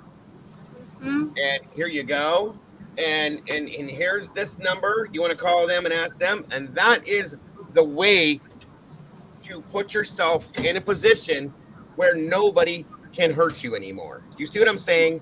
Yes. And if you go digging and researching and pull your own stuff out, you know, like I said, I don't, like Jules tells me all the time, you know, use what I did, Dago, if you want to, if it's easier for you. And then, you know, Mama Bear is always sending me stuff. Molly's always sending me stuff. Heather's always sending me stuff. I have subscribers in here that will send me things, and they're telling me, please use this, please do that. I do that, but I will not ever go to somebody else. And if I've seen somebody said, well, I got this today, this is hot info, breaking news, blah, blah, blah. I'm not going to go on my live stream next and pop up and go, look what I found, guys, blah, blah, blah, blah, blah. I did this myself. I'm not saying you do that, man. I'm just telling you, giving you advice as to things not to do, because that's when people will come after you, okay? And I hate seeing people you're a very sweet lady. You have a great heart. You have a passion, and you're a very intelligent woman. I said, but you need to do things a certain way, and then you'll progress at a very high rate of speed, in my opinion. Is all I'm saying. Thank you for your advice. I And needed you, it. and that's all it is advice. Please don't think I'm telling you to shove this down your throat and telling you No, that you I have need to do it. things. I don't want The you to think truth, that. it That's doesn't not who I matter am. if it hurts. The truth is what's needed. Right. And that's not who I am. I'm a very, very heartfelt person. I really do love people and want to help people, and that's all I'm doing. Okay. I'm not trying to make anybody feel bad. I'm not trying to hurt anybody. I'm not trying to shove my thoughts and theories down somebody's throat. So just know that. That's all I'm saying. No, understood. And I also don't want to be that person either. And I kind of think I've been coming across that way. Well, I mean, I wouldn't say that you're coming across that way. It's just I feel like I remember in the Kylie Rodney case, for instance, when I did that case, okay? I got excited when I would find something that made sense to a situation that was involved in that case. And I would run, to my computer. Holy shit. Excuse my language, but like, here it is, guys. I got it. And I'm going through my notes and I'm looking, and there's one little piece of that information that was wrong. And it made all the world in the difference about that being a fact or fiction. Okay. Therefore, I couldn't put it out. And it's very disheartening because of all the work you do. You find the thing you think makes sense, and then it don't. And then it don't. You know what I mean? So I have a slew of people that I talk to. Sarge, all of my moderators, Daniel at Drunk Turkey, the guys over at Publicly Buzzed. And I'll say, hey, what do you think of this? You know what I mean? Yeah. I've And I talked to should you have done before. it more like that. Right. And I'm like, hey, what? I found this piece of information. What do you think of this? And they're like, well, and Daniel, I love talking to Daniel over at Drunk Turkey because he's the king of logic. Okay. Sometimes I will I'll get up in myself and like, holy hell, nothing else makes any more sense. This has to be what it is. And I'll be like, hey, let me ask you a question. Blah, blah, blah, blah, blah, blah, blah. He's like, well, and it's kind of a letdown in its sense, but it's like, you know what? You're right. Damn. Thanks, bro. And we're done. Because that is what this is about, guys. That's why we have to support each other and work together instead of against each other. I agree. So that's what I'm saying. And yeah, Daniel could definitely talk you off the ladder. I like that, man. I mean, it is what it is. I mean, we have to do these things, guys. That's why the think tanks that I have in my channel, I think, are so progressive. Okay, because we take the things that we learn and the things that we talk about, and we break them down. I'm very particular. I will break an entire situation down into a million little pieces, and then I will sit here with these people that I love so very much in here and put them back together piece by piece by piece. And oh, wait a minute, that piece doesn't fit, Dago. Well, you know what, guys? We're back to the drawing board. Take it back apart and we'll go find. And if we don't find that piece, guess what? It don't go out because it doesn't make sense. And I can't do that to somebody. I'm not going to be held responsible for possibly hurting an innocent person or doing something that I shouldn't do or talking about something that is completely wrong. I can't do that. You know what I mean? Yes. And morality, it doesn't work for me. So that's what I'm trying to say. No, that's 100. And I want you to understand, hon, I do respect you. I think you're a beautiful person. I think you have a great soul and the passion for this that a lot of people don't. And I don't want you to stop doing what you're doing. I don't want you to get down on yourself and to just say, oh, you know what? It's not working. I'm not doing it. I'm done. Don't do that. Please don't do that. Okay? Just do what you're doing and keep learning and growing from that and making it the best you possibly can is all I'm saying. I will. Thank you, Dago. Thank you. And Absolutely. thank you, SGT. Thank you so much. You can just call him Sarge. Sarge, thank you. I needed this big time. I had been pretty much manic about things that I find, and then I get a little bit nervous and sometimes a little off the handle. So, and I have not handled my channel maturely anyway, and I'm trying to change that. You know, can I say something that a comment Cowboy made? Please do. He said, "Why didn't the cops give Koberger an interview to establish an alibi? Great point. And give him a lie detector test, possibly get a confession if they had good evidence." Well, that's the thing that's missing in this case. It seems that they surveilled this guy, they picked this guy somehow, and then they went to build a case around him, which, believe it or not, happens quite often in law enforcement. And it's sad that it happens, but I think this, and the sad part is that people that really, the general public, are going to hear this from News Nation or CNN or Fox. They think this kid did it. Most people believe in what they believe. They hear something, it could be the most blatantest lie on earth, but if it's repeated enough, it becomes accepted, right? And this guy is being destroyed, being destroyed without due process. Why didn't they go around and swab the car door handle? Why did they have to go to his parents' trash in Pennsylvania? That just sounds insane to me. The kid lived down the street, for God's sake. He worked in the school. Wait. You searched his desk in the classroom. Why didn't you swab the desk for DNA? There's a billion things they didn't do for this guy, and yet this guy is being charged with 4 murders. Meanwhile, the people that lived in the house, they can't explain an 8-hour delay. They're excluded from suspicion. Or how the father's DNA is on the object and not his son. Well, I don't know if that's true, because they said they weren't going to use the DNA. Father. They said match to the father. I know what they say. They're not going to use it anymore. They're not using Well, it at all because of and see that's something that people are mistaking, though. And Jules was in here that one day talking about that. It's coming off that way, the way that the verbiage is reading. Okay, that is why that's being mistaken so bad. No, they said the father's DNA. The only way they could have did that is by going into his trash during those holidays when the father was what they did with they're talking about the genealogical thing, okay? They matched it to, I can't remember the exact number, okay? But they matched it to his father's DNA based on his DNA. Is that I'm trying to say this so that it makes sense, okay? God, I wish Jules was in here. She explains this so much better than I do. Okay. They based it off of the fact that this has to be Y chromosome. Yeah, there you go. Thank you, higher ground. Y chromosome DNA. It was 99.998, based on the fact that it has to be.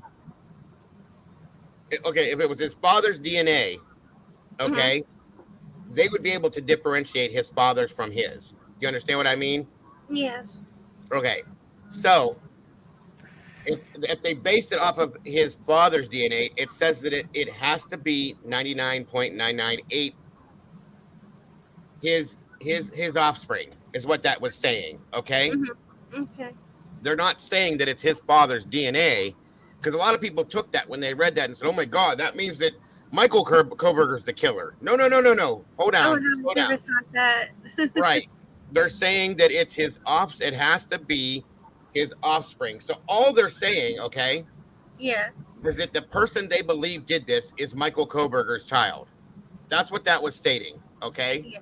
Yes. And that's how they did it. So, again, thank you, higher ground. I'm glad you're in here. Brian would share 47 to 50% of his father's DNA. You understand that? Yes, I do. Okay. So, in turn, my son, that one that everybody thinks is my twin, the 17-year-old that they've seen, okay? If they were to test something that came back and it would say, if it was my DNA, I'm sorry, I switched myself out, and they can look to the point and say that the person that did this has to be 99.998% Dago's son. That's how they're saying it. It makes people, the verbiage in the language is so important and so bad. Okay, it makes it to where they don't. It's almost like I've always said, I think they do it on purpose because they don't want us to understand it, and we screw it up, and then we have to walk away or we make our mistakes, and we. That's why I don't do that. Okay, so here's the thing.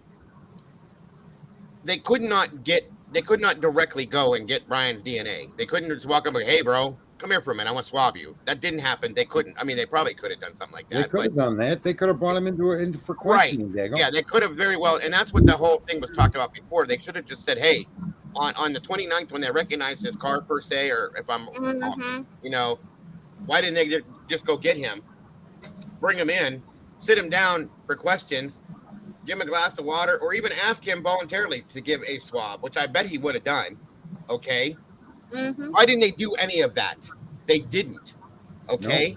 No. They didn't for a reason. And that's what we're looking at, man. That's what we're trying to figure out, why they did the things that they did the way they did them. Okay. And that's where the problem lies. That's where the suspicion lies. That's where the shadiness lies. Okay. But yeah, that's not his father's DNA. Okay. The verbiage is so ridiculous that it makes it come off that way if you don't quite understand it. So, and I didn't understand it. I'll be honest with you. I'm not the king of all kings or the brain of all brains. I had to go read that 52 times to make myself understand, and then go look into it. And since that release of what the DNA was and what we all thought we understood it to be, the government themselves in 2 different instances have said that they're not going to use it, not to consider it. But how is it that they can't consider that in any trial, or even earlier on that Jules pointed out? They're saying you don't have to consider the DNA if you feel there's sufficient evidence to issue this arrest warrant. Well, exactly. Without the DNA, there was no sufficient evidence. Zero. And that's the biggest problem right there. And that's the big issue. What in the hell is going on with that? You can't use DNA to get warrants to go after somebody and arrest them and put them in jail, and then go and tell the trial judge, well, we're not going to use any of this stuff in court. They're not entitled to it for discovery. But even before that, your own police chief or someone high up in the department is telling in a memo to a judge or a court filing that you may see that DNA as exculpatory. You may not feel it could be used to get a warrant. But if you still feel the other information is sufficient for a warrant, then ignore the DNA. It's like, you can't have it both ways. That's the problem. Yeah, I have just one more question, if that's okay. Absolutely. Is this possible, because I don't know the law as well as I wish I did, that when they did this jury, what do they call it? Grand jury. Where they indicted him. That's the word I was looking for. Did they do that in order to really, truly put the prosecution under investigation? Or was it just, you think? No, you got it backwards. You've got it backwards. Yeah, you got to turn that around. A preliminary hearing that was scheduled would have put the microscope on the government and all of its agents accusing Mr. Kohlberger. That was avoided. Listen, that was avoided by them going to a grand jury and getting him an indictment. Okay. So they nixed that. They scheduled that, and then they nixed it by going back to a secret grand jury. Have a good day, bookworm. Now, had they gone to a preliminary hearing, everything that we're pointing out would have been brought up in that hearing, especially the DNA. And because the prosecutor stated in a reply to Brian Kohlberg, because you're entitled as a citizen to know everything they know they must give you. Okay? So when he requested information on the DNA, they refused, and their argument for refusal was the DNA wasn't relevant to any trial. Well, wait a minute. It was part of your search warrant, bro. And if you took it, here's the problem. If you took it out of the search warrant, all you're left with is a law-abiding citizen that's a fantastic student and a very, very difficult subject. He's a teacher's assistant. He's never committed a crime and been arrested for it. He travels in that area often. That's all you had in that warrant. That's what scares the crap out of me, because I'm a van lifer. I gotta drive around. My DNA gonna be everywhere. Right, because it's touch DNA. Right, yeah. Going through, and he has an apartment. I'm scared to death. Well, it's touch DNA, and you're going to spread that. Your neighbors are going to spread it if you come in contact with them. If I touch the chair you're sitting in or sit in your chair, I'm getting your touch DNA on me. That's how it works. That's exactly how it works. Herd immunity. People, I'll tell you something about COVID that could scare a lot of you. The only way to encourage herd immunity is to be within 6 feet of each other. Your DNA that sheds from you sheds to the other person. How do you think herd immunity is created for viruses and disease, people? It's your DNA. You shed 500 million particles a day. And anybody you come in contact with, you're mixing with them, okay? 100%. I didn't mean to hold you up, Dago. I just had some questions. You guys helped me out a lot. I appreciate you're fine, you both. And I want, and it takes a little extra time to thank you, son, to help you in any way, shape, or form, and to make you understand or help you understand something. somebody helped me, okay, and somebody helped the person that helped me. Okay, we have to start somewhere, and we have to be open to getting that help. Okay, I'm running this channel. This is my channel. Well, I mean, this is everybody in here's channel, but I started this channel, right? And you Yes. have had you. I have my co-host, Mama Bear, and I have my moderators, and Thank you. I have had Jules on here, Mhm. and I have Sarge on here today. These people helped me to understand things that I may not understand at some time. Okay, and I help some of these other people to understand things at the same time.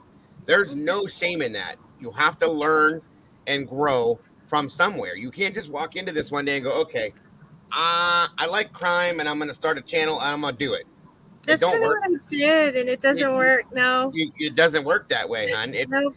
It's way harder than you think it is. This is a full-time job, you guys. Thank God I don't work anywhere else, and that I am, disabled or retired, whatever you want to go with. Okay, I could not. I don't know how. Like I said, I have. That's why I have so much respect for Jules. Jules works a full-time job from home. She takes I care of do her kids. too. She does homeschooling, and she does this. God Oh. knows how she does it, but she does it, and that's what I own 3 businesses and living in a van. So yeah, I don't have the time either. right. And that's what I'm saying. And here's the thing: you got to understand. Please, please understand this. Thank you so much, Higher Ground. I appreciate you. Um, and I got it, Brandy. I'm looking at it right now. Um, if you cannot, don't kill yourself to put time in to do this. Okay, don't do that. Do it when you can do it, how you can do it. Don't stress yourself out because I've done that. I lost sleep over the Kylie Rodney case. I stressed out. My moderators will tell you how freaked out I was over I that case. lost sleep mostly, and I never went online with Gabby. Right, right. This has to be. You have to make this the secondary thing in your life. Yeah. You have to be number one in your life. You have to keep yourself healthy, happy, and okay to do this and do it the right way and do it the good way per se. Okay, Mm-hmm. and if you're, it's okay to be wrong. I've said that I don't know how many times. And Sarge has a great. Well, I have great people that's helping me. It's just that I'm not putting it together. Well, you got to take your time. Yeah, you got to take your time. You have to be willing and open to accept the advice of people that are not saying you're not. I'm just giving you that option of the advice that people are giving you to help you with that. Yeah. And like I said, you have to be okay with being wrong. It's okay. Like I said, Sarge has a very good philosophy with that. He said, if you want to state it, Sarge, you can about being wrong. Yeah, I'll say it. The only way to be education or learn anything is to be wrong first. Thank you. And that's how we learn. That is how we learn. That's how I've learned. Right. I started doing this in a drama community, which was a joke. And I moved into something I really loved doing. And I've taken the time to learn slowly. I'm still learning. Okay. I'll say something about everybody in the room. Every single one of you got tying your shoelaces wrong. What was the end result of that? Learned you something, didn't you? Mm-hmm. That's a fact. That's a fact. That includes me. I couldn't tie shoelaces when I was a kid either. One of the big things you got to do for yourself, okay? You got to tell yourself when people start to come at you and do this and do that, you got to thicken your skin a little bit, okay? For one, and just forget about it. As I always say, it's a fugazi. Don't worry about it. It ain't nothing, okay? Ain't nobody more important in your life than you, and that's it. And that's the best thing I can tell you. Yeah, thank you. I have to learn how to deal with that too, and my emotions. It's okay to be emotional. I've cried on here because of something that has upset me, that's hit me in the heart. We're human. It's okay to do that. But you cannot let somebody come at you and forcefully make you cry because that's what they want to do. Forget that. Don't worry about them people. It ain't worth it, okay? That's all I'm saying. I appreciate you guys. I don't have anything more. Okay. And you guys helped me out a lot. Thank you. Absolutely. Like I said, just take the time, breathe, look at something. If you got to look at it 35 times to figure it out, that's okay. Because in the end, you're going to have the real deal, okay? And that's what matters. That's what actually matters. I want to address something that I had a side chatter in the chat room with Wisdom Speaks, who's pretty cool. If You Miss mind Sherry. you mind if I address that? You can do what you want, my friend. Well, I don't know about that. Well, you know what I mean. Okay, so here's what happens, Wisdom. When you apply to a judge for an arrest, it's different than if you just grab someone off the street for an arrest. So when Right. you go through the formal process of producing a probable cause arrest, there's a law in Idaho that states that your evidence, even if it's hearsay, must make a substantial amount of proof that this allegation is true. That's the standard in Idaho, and it's pretty much the standard everywhere. So when I go to a judge and I show him Brian Kohlberger's text messages going back to June and all the way up into the killings, but during the time of the killings, his phone didn't report from somewhere, I'm not showing that Brian Kohlberger committed any crime with that observation. When I then show him a picture of a blurry automobile speeding away from the scene, but can't connect it to that very cell phone, right? For whatever reason, then I can't identify that car as Brian Kohlberger's. Right. I can tell all the theories I want to the judge, but the judge is behooved by law to be able to connect dots that are connectable. Now, here, if 20 people lied and said they all saw Brian Kohlberg carry that knife into the house, the judge can issue a warrant on hearsay, so long as the substantiality of that hearsay says that this person committed that crime. You see? So you can even use hearsay in a probable cause arrest. Right. But it all must conform to the standard, and it must substantially show that you did this crime. And nothing in Brian Kohlberger's PCA says that. As a matter of fact, they describe a highly educated, highly motivated guy that was in the community. They even showed you videotape of him going in and out of stores based on cell phone location. So you got all of this information. You got this decent guy who was driving around that night and every night before that probably, and all of these different locations that happen to have his phone go off during the time of the murders. And he happens to own a white car. That's not enough to arrest an American. It might be in Cuba, and it is in America today because people don't know their power they have, the rights they have. But that is not sufficient evidence. Even the DNA, because it was touch DNA, if they made that clear to the judge, 99% of the time touch DNA is used, it's by the defense, not the Absolutely. prosecution. That's Right? correct. That is a fact. Unless you found touch DNA around that crime scene, on the knife sheath, on a bathroom faucet, on a doorknob, on the dog's collar, somewhere on a bedpost, on a wall, unless you found more of Brian Kohlberger's touch DNA, that touch DNA does not place him at the scene of that crime. It's suspicious. Somebody needs to answer that, specifically Brian Kohlberger, but that's not enough to charge the guy with 4 murders. Right. That's the deficiency that we've all come to see, right? And honestly, kids, the moral of the story is that this arrest is a joke, in my opinion. That's my opinion. Okay. That's what frustrates me. And that's, I think we can all agree that the arrest of Brian Kohlberger is a joke because it just doesn't make any sense. No, they like I said before, they had more reason to bring those girls in for questioning under suspicion of murder, or witnesses to a murder that could potentially be in danger.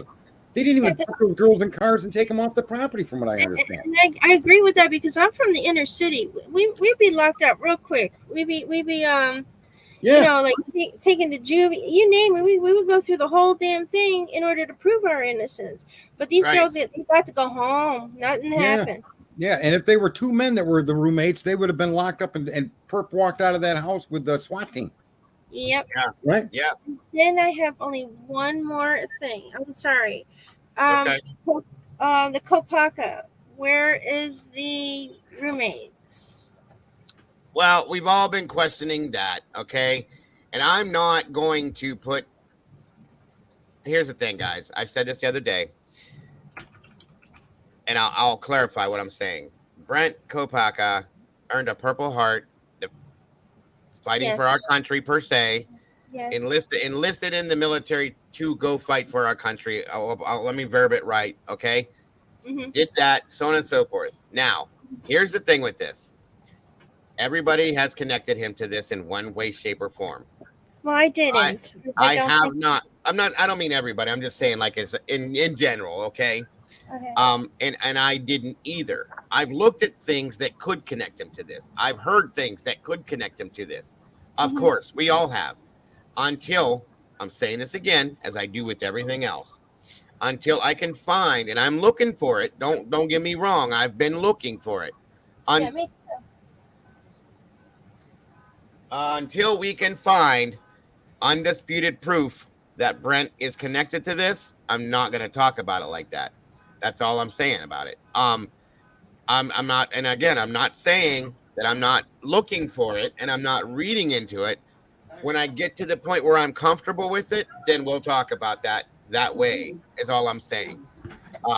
There's definitely some things that are shady and that don't look right. Yes, the roommates are nowhere to be found. The way the situation went down, we've talked about it. It's not right. I agree with all of that. Okay, but I'm not gonna put somebody that has earned a Purple Heart for this country in some form or another out there like that until I know for a fact. Is all I'm saying. Who's beeping? So that's my thought on that. By the way, that's the only way I feel. Nobody else has to feel that way. It's just Do we know if Brian Kohlberger's attorneys have responded to the district attorney's request for information and an alibi? Do we know if they made that? I didn't get a chance to I was going to pull the new docs today to see if it was in there. I didn't get a chance to. I'm going to probably look at it here a little bit later. I got to call Rory too and talk to him. But I think we'll probably be doing that because this show drug out a little bit, and that's okay. It was important to do what we did, and we will continue on with this tomorrow. And we will go into those documents. And that's a great question too, Sarge. I wanted to know that myself. I will look into that. If nobody in the chat happens to know, if you do, throw it out there. Okay, great. If not, I will look myself and we'll figure it out. I was looking for it too. I haven't seen it. I don't know if you guys saw this here. This was sent to my email. Brian Kohlberger told a fellow Washington State University graduate student that was living in the same on-campus housing complex that he submitted his DNA for consumer genetic testing to explore his ancestry. The neighbor told the Idaho Statesman. Right. So that's a little wishy-washy to me. Like if you he did. I've done that too because I come from a broken background. Right. And I've the ancestry.com and that's what they're referring to, right? Mm-hmm. I mean, the thing is, this guy doesn't want to give up his DNA even in the garbage can, but he's going to do this. Well, here's the thing. It's different, though. It's different. This was before a crime happened. Okay. Right. Before he was wearing gloves. Well, Brian's also a germaphobe. You have to look at all aspects of this. Okay. He didn't even want to use a frying pan. Right. This came from a relative of his, mind you, as far as receipts go. He's a vegan, okay? And his relative had cooked regular meat and whatever else in a frying pan. He made them go buy a new one because he just doesn't. That's him. It could be Asperger's. It could be some form of anything that causes him to be the germaphobe or whatever he is. That doesn't make him a murderer. I know a lot of vegetarians and vegans are exactly the same way. Right. When it comes down to whether he did it or not, the sad part is that he may have in fact did it. But when you look at the process to which they came to him as the government, that process is deficient, and it's going to cause all of the evidence. Let's say they found evidence in his apartment of the dog hairs and whatever. It's going to be unusable because it's fruit from the poison tree based on the unlawful arrest and charging of the man. Yes. They had no probable cause to grab this guy. Yes. That's what I said earlier. They should have ran around to his desk. They did it after with a warrant. Why didn't they go to the school and talk to his teacher? Exactly. Keep it quiet. We got some questions about this young man. I can't tell you what it's in relation to. Can we have access to his desk? Do you mind if we swab? Is this a school prop? Can we swab the handles? They didn't even investigate this young man. They just and this is what my issue is. That's what my issue's been. Why are they doing all these things wrong? After that stuff's supposed to come before the arrest. You see, everything they did and accumulated after the arrest is fruit from the poison tree. So even if this kid killed him, oh my God, what a tragedy that's going to be. Right. Yeah, and this I agree with 100%. This is why it was throwing me off board. And then all this other crap was popping up. This so-called Dave saying about the drug thing, and I'm like, wait a minute, because I've been looking into, certain things that were happening, obviously, and I was like, well, what if? But I was kind of upset though, to hear that somebody's going to sit there and call one of the victims a dealer, You know what I mean? And especially on Mother's Day, and I lost my mind. Well, Yeah. and here's the thing with that, though. Okay, I understand these are victims, and we don't want victim shaming. Not at all. Yeah, I yeah, won't. I won't do that. I know what he was saying, and it was in a past tense. Okay, and that has to be mhm, looked at it as that way. Like we can't look at it. Okay, she made a mistake, but so be it. And her own father did say she had changed. She was getting herself together. Things were yeah, getting, So she obviously we make mistakes, folks. We're human, and she yeah, may have made those mistakes, and I get that. You know what I mean? I'm not going to down Dave for saying that if it very possibly could have been a fact, but that doesn't mean that they needed to lose their lives, period, regardless of what they did in their past or what they were doing now. Nobody deserves to die because of something like that, period. That's not an that's true. excuse nor a reason. Yep, What, I what do agree. you want to What do you want to bet that issuing judge never read that supplemental to that warrant that woman wrote um and sent into the court? What do you want to bet he didn't even see that? He didn't even look through the file enough to find that the police are already discounting the DNA before he even hears their application for an arrest warrant. I will bet about anything on that I one, bet you Sarge. about anything because that actually her That I objection agree. came. The objection came before he was arrested. Their own personal statements against their own collection of evidence came and went to the court before they even arrested this guy with that warrant. That judge Exactly. had to have had that document, and he didn't see it. Yes. Yeah, I So, agree. do you think that they got that advancement maybe because of what the investigation going on in Pennsylvania that still they can't tie him to? No, I what I'm referring to is when they told everybody in that PCA that there's DNA on the knife sheet that they connected Mhm. to genealogy, right? Yeah. Before they ever used that as information to arrest him, they had already submitted to the judge that information may or may not be used because it may be objected to or found inadmissible at a trial. So Correct. therefore, in your consideration of this warrant, you can consider this warrant with or without this piece of evidence. And Right. if Okay, you so the consider judge without, if you agreed still with find that. sufficient cause, give me the warrant. And what I'm Mhm. saying is clearly the judge didn't read that letter because he Yeah. had Well, yeah. DNA. He had to have considered that DNA as the reason to write the warrant. Because none of the other explanations, the blurry photo and the cell pangs, and the fact that you can't prove he was even near that freaking out, you Hmm. can't prove it. Right. That's Right. not enough to arrest him for murder. It's the opposite, And right? That's an and exoneration. and that's why he's so relaxed. He's like whether he's guilty or not, he's already knows that. I suspect so. Yeah. I can agree with that too. I really can. Yeah, That's why I think he's been so calm, yep. Hmm. and why he is so confident at the same time. Because if anybody, he knows his stuff. Okay, When he said, did they arrest anyone else? that was the first thing that took me down the road that I went down. Was Well, when that I thought of that, I was thinking of a lineup, because Yeah, yeah, they like didn't do that either. let's see, they picked him up for a lineup, and that's probably what he was thinking. Did they arrest anybody else? At a Well, reaction. I yeah, suspect that he asked that question because whoever that somebody else was had been in his car. 100%. Did they arrest it? And here's the other thing, guys. I'm gonna Yeah. bank on, and if I'm wrong, I'll eat the biggest bit of crow you guys want to shove down my throat. What's up, Happy? Good to see you. But I'm Yeah, gonna we'll just have you color the top of your hair blue. How about that? there you go. I feel like there's not gonna be anything in that car. There isn't. There's nothing. They I have very nothing. strongly feel that way. You know, the prosecution, they have the drives that they couldn't find from that television set, which means he was surveilling something. He has surveillance drives. Well, How do I know? It's straight from the mouth of that of her office. Ann Taylor. Yes. Yeah, right. So Okay. I want to say this because this has come up in the chat room a few times. There can't be secret information kept out of the PCA. The gag order has nothing to do with the PCA. The PCA, folks, is the exact first thing that you go for. Now, And in order to get the PCA, you have to have an overwhelming amount of evidence or argument that this guy committed that crime.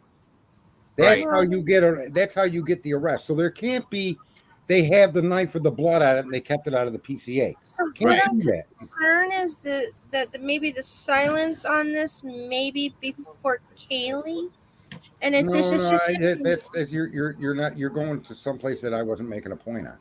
I apologize. People in the chat room are thinking the cops have something we don't know. That's how they arrested Brian. And it's simple words. No, it doesn't work that way. Whatever they have when they go to the judge to ask to arrest somebody, they've got to give the judge the evidence that they have that says this guy probably did it. They can't leave any of it out. It's like leaving the gun out. Keep it in the trunk of the cop car. Can't do that. A lot of people believe that what we saw in the PCA, that they think that people believe that they have something that they're holding to their chest that they're not giving us. And that's what they're going to use to convict him. It don't work that way. It doesn't exist, folks. It doesn't work that way. And the gag order's got nothing to do with the PCA. The gag order's got to do with everything that precedes the arrest. Right. If they have it, it's in the PCA. Unless they just, well, yeah. Right. In the PCA, I would have expected to see something like the knife sheath that's consistent with the wounds found on the victim per the coroner's report, which is attached below. You bring all of your guns to the court to get your arrest warrant. You don't go to the court on this kind of a case, especially. This is horrid. Yeah, you go to the court with every bit of evidence you got to say this is the SOB that did it, Your Honor. We want a warrant to arrest them. Right. They didn't do that. They brought what they had, and when you read what they had, it doesn't say this SOB did it. Unless you buy into their theory that turning off your phone was done for the intent of killing these girls, but then you can't find any connection. After you accuse the guy of this, you still found no connection between any of these people and Brian Goldberger. Yeah. To this day they haven't, right? Right. And that's the thing. They have redacted things in the PCA as well. And that's where the problem lies with that part of it. But Van Life, real quick, before you dump down, hon, Eddie wanted to know if you could re-explain what you had said about the surveillance drives. He didn't understand what you were saying. On what? Okay. So he's got drives. Okay. So you remember the incident where he was helping somebody with cameras and he's accused of doing certain. Well, he did the exact same thing. With what? With the area in the house. So that's what they collected. It's apparently. So you're saying that he broke. You're saying he broke into the King Road house and he. No. Okay. No. A rumor is, and I'm going to say rumor, is that he was helping with surveillance, and that's what ties them with Brian Goldberger. Oh, okay. I know what you're saying. Yeah, I had heard that too. Okay, what she's talking about, Eddie, is the fact that it's rumored, okay, that he was looking into something that was against somebody else and that he was helping do that with possibly Kaylee or somebody else. Yeah, because he's got this passion to be an investigator of some sort. So he's going to be doing exactly kind of what I'm doing. Right. But he's more advanced. I'm not advanced at all on what I'm doing. He's and that's okay. Advanced. That's okay. Yeah, Dateline was horrible. I agree. Okay. So. All right, Van. Well, thank you so very much, my dear. I appreciate you. And again, like I said, you can take or leave whatever I said. It's up to you. But no, I agree with you, and I'm going to take my time. Absolutely. I agree with you. Thank you. Absolutely, and you have a great rest of your day, my dear. And I will talk to you again soon. Thank you. Thank you for absolutely. Everything. All right, no problem. Bye. How do I get off? I'll fix it for you. Don't worry about it. There you go. All right. Thank you again so very much, man. I appreciate it. And like I said, I wasn't trying to attack or talk down to you or any way, shape, or form or anything. I just wanted to give you a little bit of help to help you do what you're doing in a better way, per se, is all it was. So, Jeff, thank you, my friend. Again, you guys are insane with these today. I appreciate you guys so very much. The PC affidavit won't include everything about the situation, just the basics of why the officer thinks you broke the law. Law Office of Charles Roman, Google result. I got you. Thank you, Jeff. Well, I mean, typically, yeah, I know what he's saying. They use the PCA to give the absolute very minimal amount of what they need to make the arrest and to make the charge. Okay. And they do keep other things to their chest, but it not something that, like, there can't be anything secretive that has to be put out there. That has to be put out there. Listen, you're going to bring the information you collected in your investigation and lay it out for a judge to decide if it gives you probable cause. Right. You're not going to keep something in your back pocket and hold it for later, because your whole goal as an officer of the law is to enforce the laws. And if this guy's a threat to the community, get him the hell off the street. And when you read Brian Koberg's probable cause, and then you realize that the freaking police aren't going to use the DNA that was part of the probable cause application, there's an issue there. You can't have it both ways. And then charge me with 4 murders and burglary, and then tell the world you're not going to use the DNA you used to come after me. Right. And that's where the problem lies. That is a huge problem. Now, if you don't have the DNA, and you could watch the chat room, take the DNA out. Take the DNA out. You're left with a car photo, and you're left with cell phone ping stories. Do you believe, number one, that the cell phone and the car photo is enough to arrest him for murdering 4 kids? Or do you think that the DNA was required to be mentioned in that application in order for the warrant to be issued? Say number 2. Right. Yeah, absolutely. You take out that DNA, and then there's no way a judge would have signed off on you. Oh, his phone was off, and you saw a blurry white car. Yeah, go get that guy. Here's a warrant. They would never have done it, man. No, he'd have laughed at him or screamed at him at the same time, because this is such a high-profile case. You have to have the right stuff to make this happen. Listen, in this particular instance, just so you know, you have to place him in or around the crime scene almost irrefutably, not as an eyewitness, but an eyewitness or a neighbor or a camera image. All of the things were being shown. None of them placed Brian Koberger at that scene, except the touch DNA they no longer want to use, and admitted they didn't want to use it before they even applied for the freaking warrant to arrest this guy. Exactly, which is the dumbest shit I've ever heard in my life. It doesn't make any sense. None. Right. No, it makes you're not gonna use the one thing that allowed you to make an arrest. Dude, it's like me opening up a charity house to feed people food, and I don't bring any food.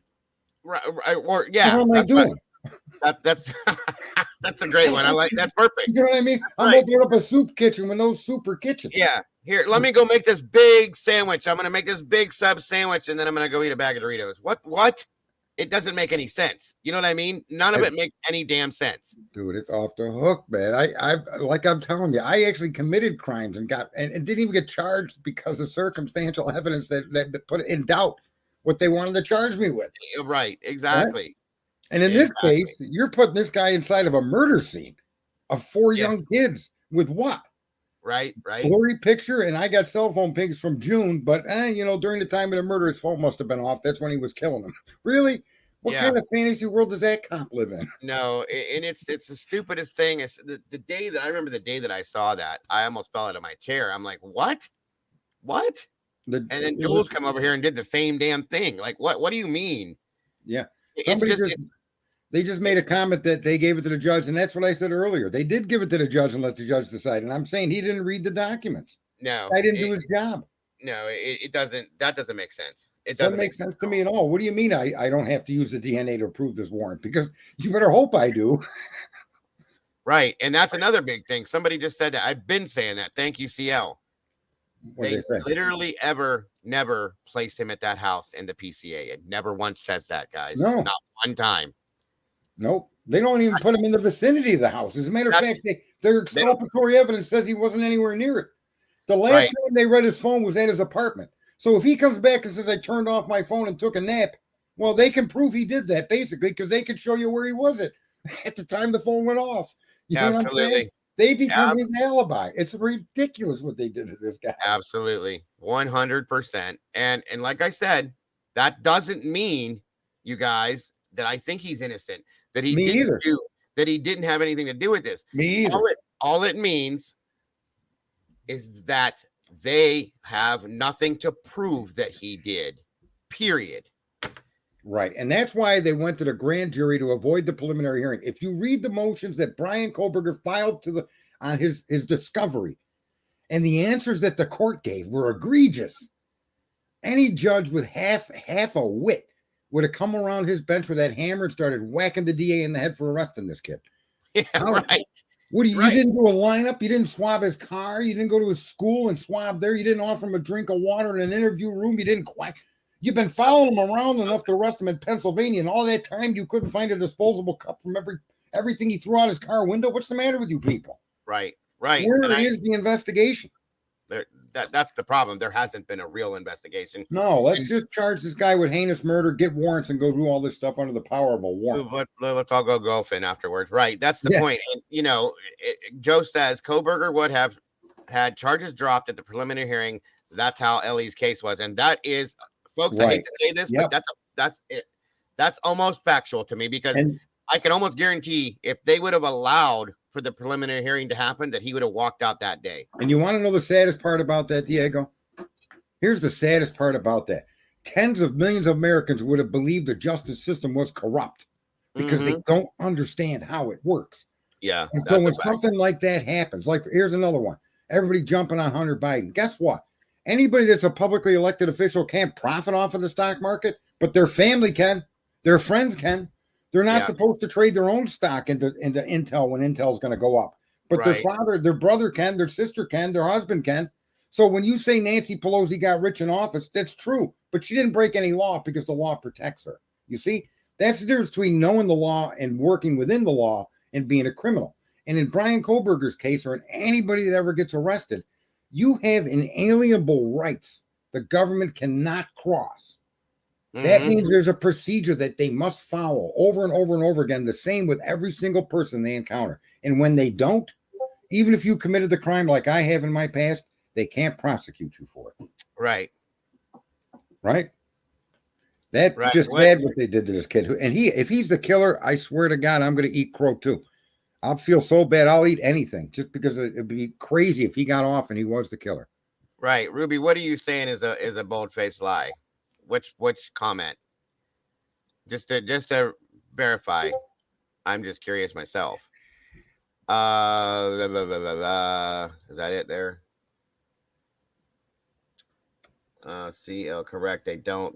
What they have is proof he was out, proof he left his house heading east, proof he was untraceable during murders, then proof that he reappeared south of Moscow.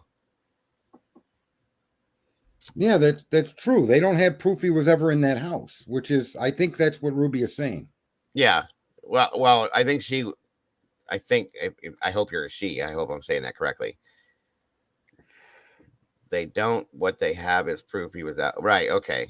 But at the same time, it's still a theory. Oh, okay. I see. She's saying that she said that Julie Fry handpicked the grand jury, which is absolutely 100% untrue. Right. That's being said because Julie Fry is the clerk of courts. Okay. And that it was stated that she was in charge of that. Okay. Now, under, how can I say it? Upon some more investigation on that, I don't believe that she was allowed to do that, but it was reported that she was the one that was going to be doing that. Okay. Well, now, if that actually happened, that should have thrown the case out right there. No, that wouldn't have mattered. She's executing her job because those jurors are supposed to be impartial, and it's not. You don't need to get a indictment on a. You only need a majority. It's like a civil case. The DA only gives his side, and nobody can speak up for Brian. And then he only needs I forget, a majority of the jurors that are sitting there to agree to issue an indictment. That's all an indictment is. An indictment, they don't give enough. They give just their side of the story for you to support indicting and arresting the guy. That prevented this particular institution from having to defend. Hello? From having to defend their arrest of him, which they would have had. The case would have been under investigation in that courtroom by Brian. If they'd have had a preliminary hearing, that was to question the government's motives and reasons for bringing this kid to court like this. And when they went to the grand jury, they eliminated all of those questions. Yeah. No, I agree. Right? Yes, sir. Yes, sir. I think somebody just tried to call in, and for some reason, I think an 18-person jury, you only need 12 people to actually issue an indictment. Michelle, I don't know how to say your name properly. I'm sorry. All right. Okay. So you're kind of agreeing with me. Yeah. It's the standard of issuing an indictment is much lower, and the amount of evidence considered, it could be all circumstantial evidence. It doesn't even have to be proof. You don't need a weapon. You don't have to go to the grand jury. Just you could lay out a circumstantial case and get your indictment. But in a preliminary hearing, you can't do that. In a preliminary hearing, every single action you took can be questioned by the defendant. and you have to have a legal explanation for what you did. And they obviously avoided that court by going to the grand jury. Which, you know, when you add it to these other documents, it just makes it look so corrupt and so chaotically stupid what these people have done. Collect the DNA, use the DNA for a warrant, admit the DNA is never going to be used at trial. Oh my God. Because the bottom line is, what a mess. We got to bring justice here, right? We got to get to the truth. Absolutely. And there's such suspect in all of this. It's like, I hate to say this, but I call it the Keystone Cops. Oh, that's what it has been. Yeah, you can say that because that's what it has been. Can I say that? Absolutely, because I mean, you're calling it what it is. I said that, Keystone Cops. That's what it reminds me of. Yeah, number one, the crime scene was not secured. No. From right. the very beginning. Correct. So the cop cars up there, and the tape was like not. They didn't even tape it off right. They didn't do anything right. No, you're right. Here's the thing. You're like, what? Yeah, I agree. The law enforcement dropped the ball when they pulled in the driveway. That was that. End of story. Okay. Yeah. All those people there, whoever was there that day, yes, they're not going anywhere. Line up, sit down, have an officer come, get names while you're there. How did you find out about this? Get your shoes off, put them in a bag, right?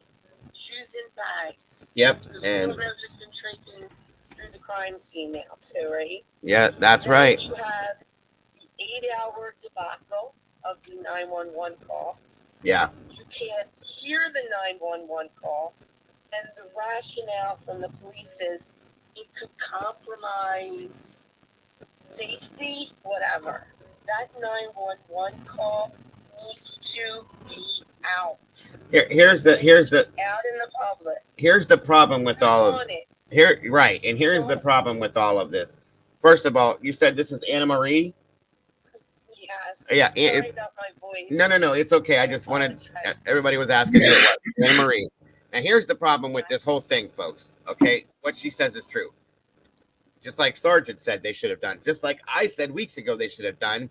Everybody should have been swabbed, this, that, everything else, but they did nothing. The whole crime scene was compromised. We don't know who was in the house, who wasn't in the house, who touched what, who took what out of the house, who brought what into the house, who did anything, guys.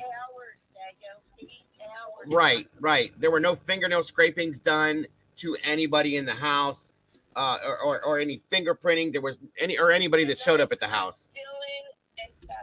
Too, I'm sorry. Yeah, it does include them all. And here's the thing: we have 0 autopsy results, toxicology results. We have nothing. Nothing. We don't know if they were drugs. And if you're going to look at one person doing it, one of the things I thought of, you'd have to drug them. It very possibly. They'd have to be tied.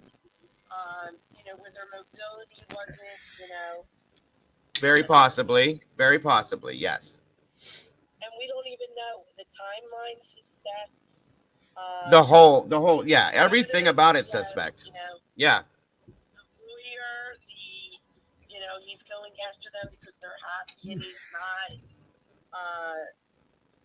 We can't talk about drugs and money because somehow we're shaming the victims. That is not what we're doing. No one deserves to be killed. But the truth is the truth. That's right. And if it is true that there were drugs being sold, or that could be a motive, then that needs to come out. And no one needs to worry about shaming anyone, because the bottom line is truth and justice. And you can't have that if you're going to be temperamental about, we're shaming victims. No, we need facts, we need truth, we need boots on the ground. People going out and asking the question. And that's a fact. That's why I'm going to be talking to Rory from Thou Shalt Not Kill, because he's been doing that. And I do want to make a statement that Miss Sherry made. And are you able to talk any louder, Anne Marie? They can hardly hear you. I'm sorry. It's okay. This will be fixed soon, guys. I have a piece of equipment. I don't know if you can hear me better. That's a little bit better. But Sherry made a good point, and this is a fact, you guys. This is an actual fact. we need to understand this. We need to realize that we really are not truly entitled to any of this information, to be honest with you. Okay. But because they elected to make this public, now everybody should be entitled to the information. If they would have never made anything about this public, then I, in my opinion, and that's clearly just my opinion, this isn't a fact. If they would have not chosen to make any of this public, then none of this would have ever had to been an issue. But they did. Right. It was in the news, as it always is. Okay. But there's a lot of things in the news that don't document. And what do you see? You usually can hear a 911 call, and you usually can see videos of these individuals taking someone and walking them to the car. We don't even have any of this. Well, you know, see them arrest. Well, kind of the arrest. But we there's nothing. There's no body cams of walkthroughs from the crime scene. There's no this. There's no that. I mean, there's nothing. I don't know how he got arrested.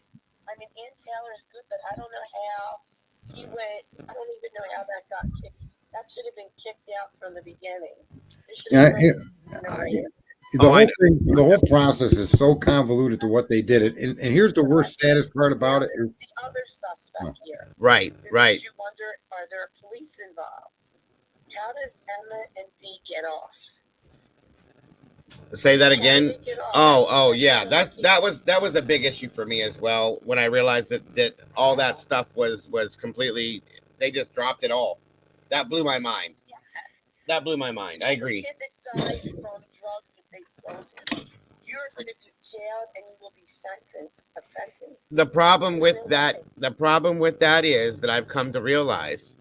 Thank you for that comment, Sherry. What the problem I've come to realize is now they have to prove that those drugs came from the hand of. He died again hours later. That guy, after the drug from who he got it from. So you can present reasonable doubt, and it may be in fact that they didn't pursue the case because they realized they may not be able to get over that hurdle. Exactly, because he could have when he left the hospital after he went to the hospital, he could have very much encountered drugs from somewhere else. Yes. So there's a lot of you could be hard to indict somebody on that. I'm a nurse. Right. For him to leave the hospital, he either have to sign out AMA. I think he did. I highly doubt someone would come in with a suspected fentanyl overdose and they're just going to let him go. I imagine he signed himself out AMA. I gathered that from the very beginning. That's my thought on it.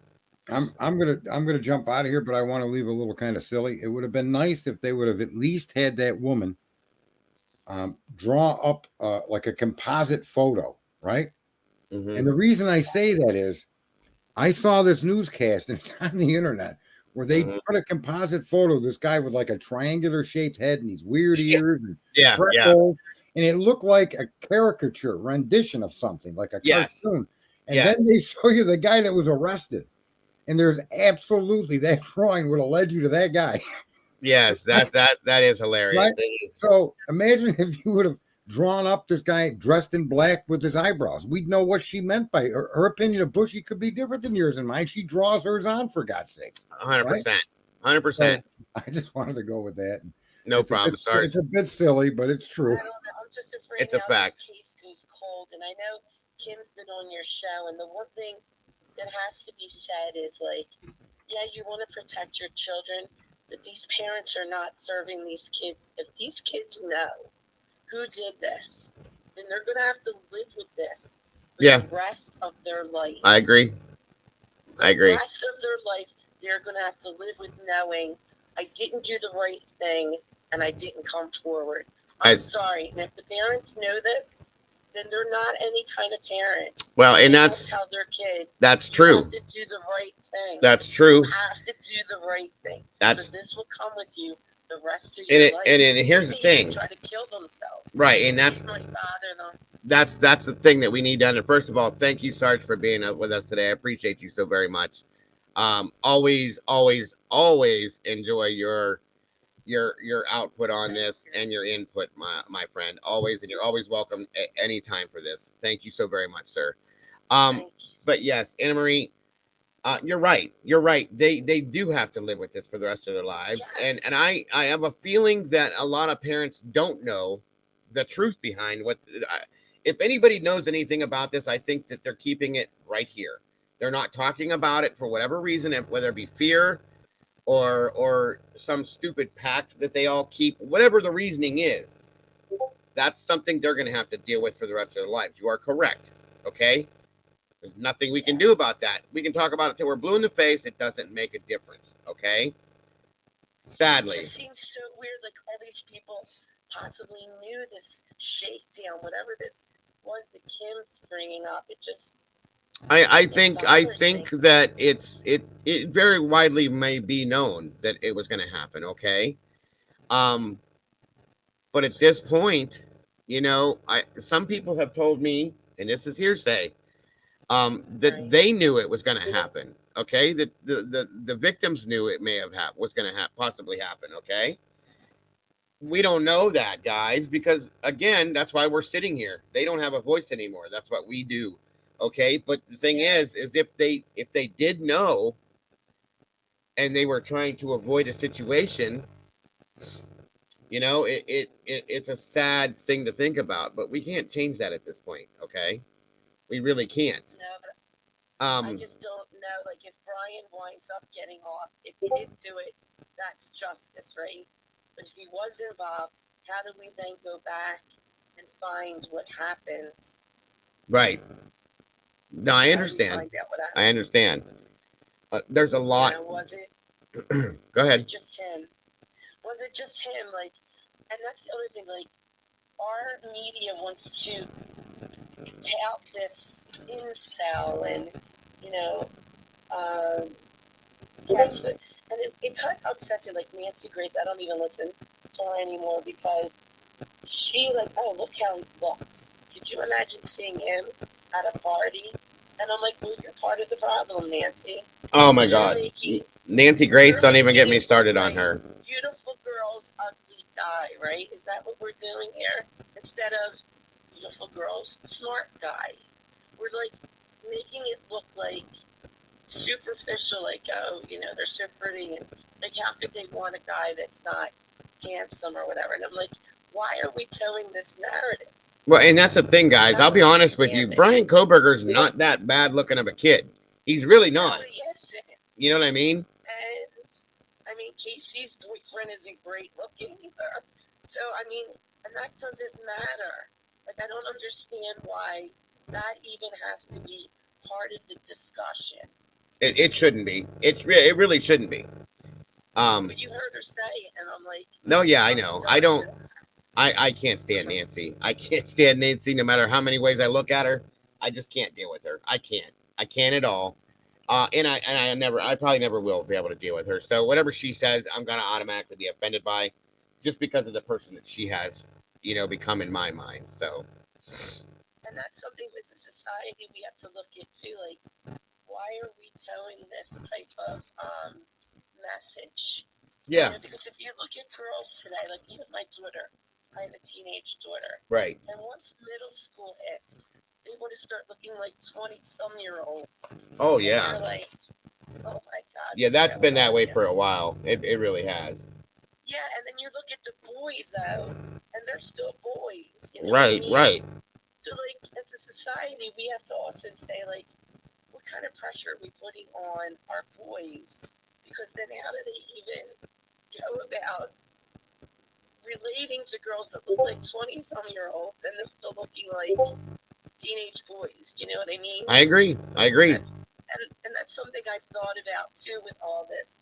Because once you're in social media and you're out there, then you open up your chances of getting some very bad people following you. Mm-hmm. And that's something as parents we have to tell our children, social media is great. If you're going to put stuff like that out there, just know that now you're opening yourself up to God knows who to follow you or stalk you. I mean, if it does come down to this is like a stalker, but I still don't, I think this is going to come. I could be wrong, but I feel like it's drugs, money, something happened. And I know agree. someone said, oh, people are talking about cartels, that's a joke. It's not a joke. Cartels are in this country.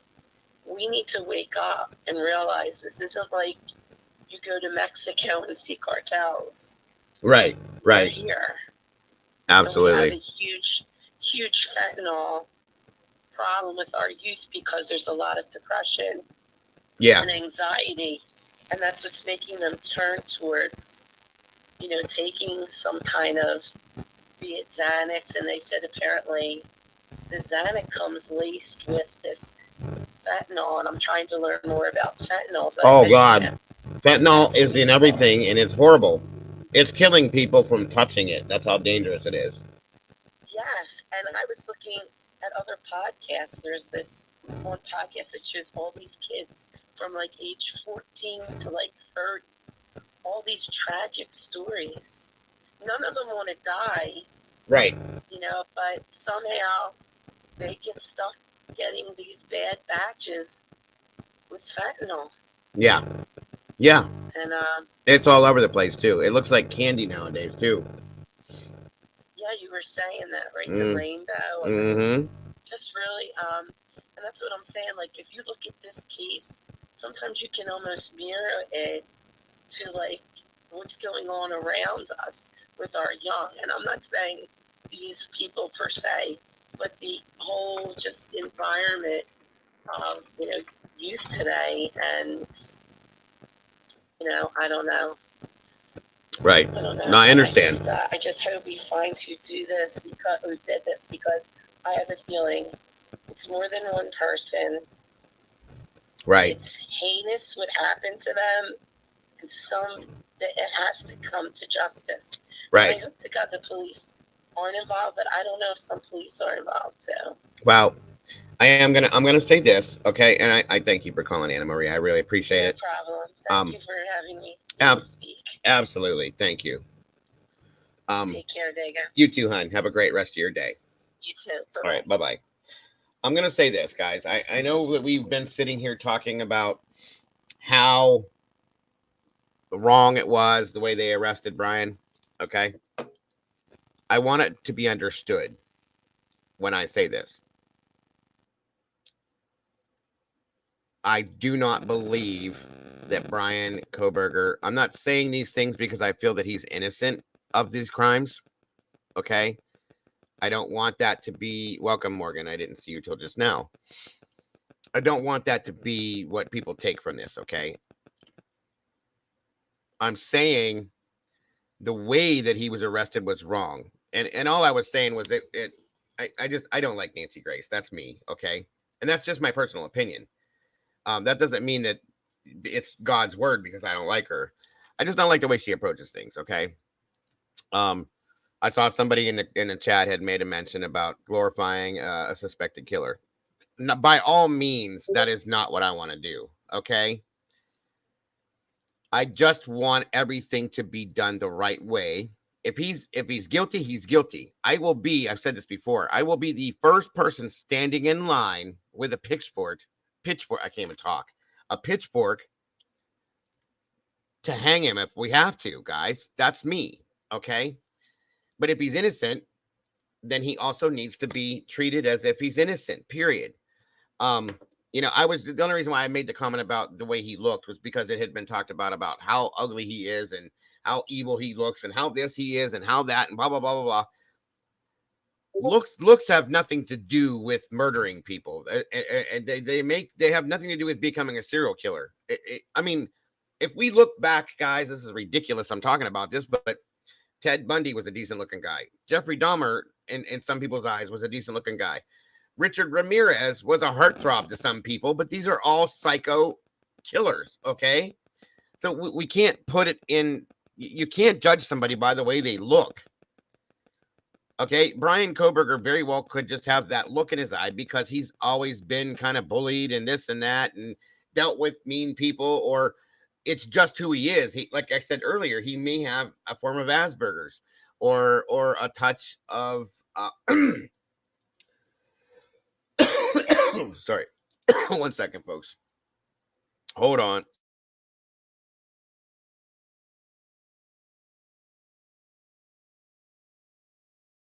I'll be right back, guys.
Okay.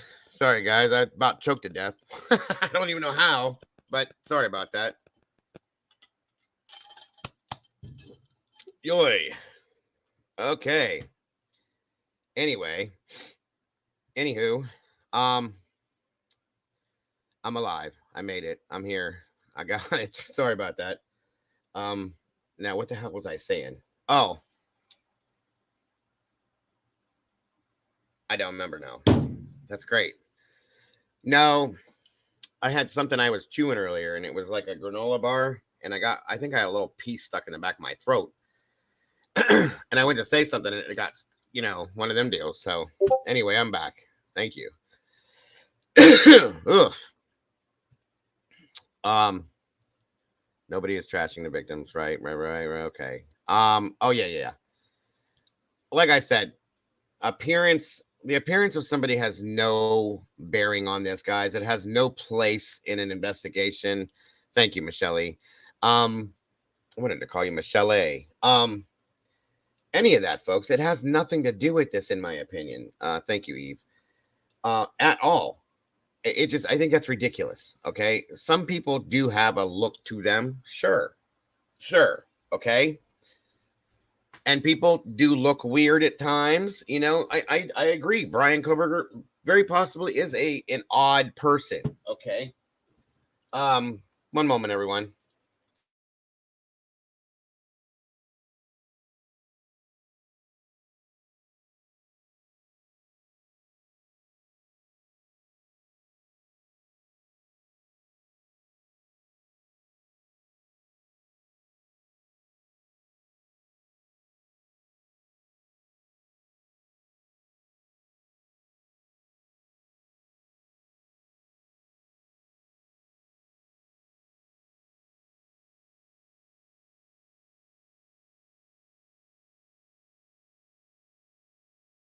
Sorry, guys. My wife and my son were leaving to go to my grandson's baseball game. But anyway, welcome, Pearl Outhouse. Althouse.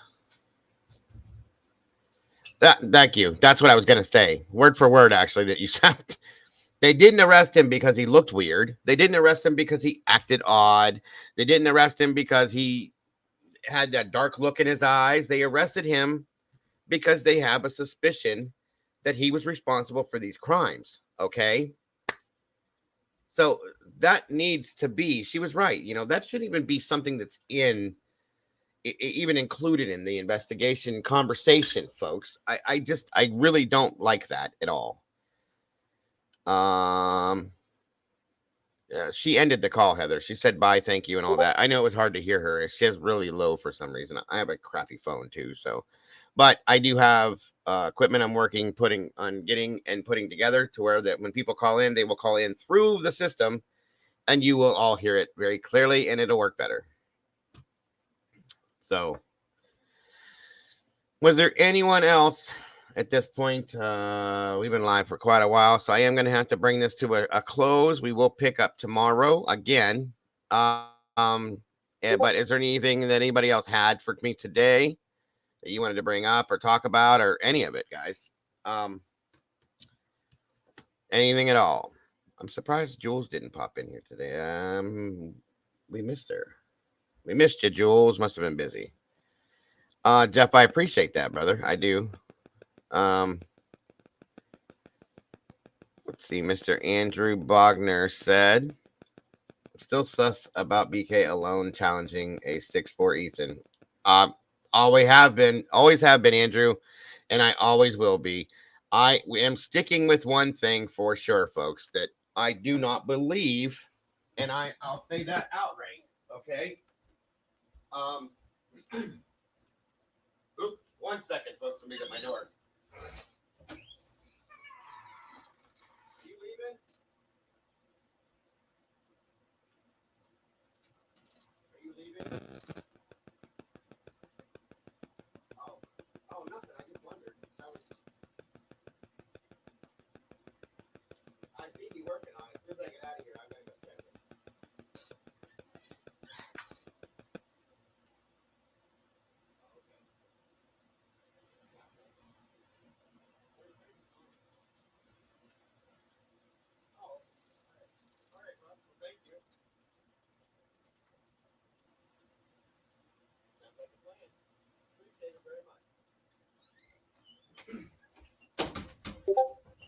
All right, everyone. My apologies. My apologies. Anyway, boy, Dago really troubled. No, Brian Kruger police interview before arrest. Yeah, I kind of am. I mean, it's kind of standard operating procedure in my sense, in my opinion. Sorry. Yes, Mandy Joe, we still here. Sorry. I sent Jules an email because I have trouble sending you. Oh, really? My email seems to be fine.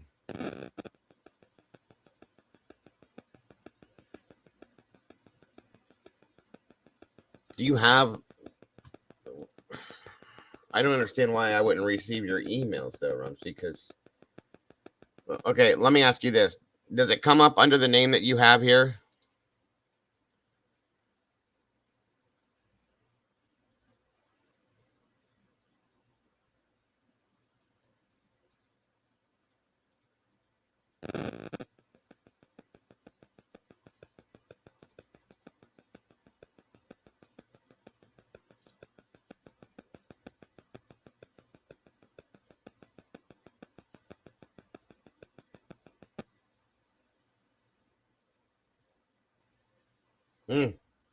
Interesting. I am getting emails from everybody. I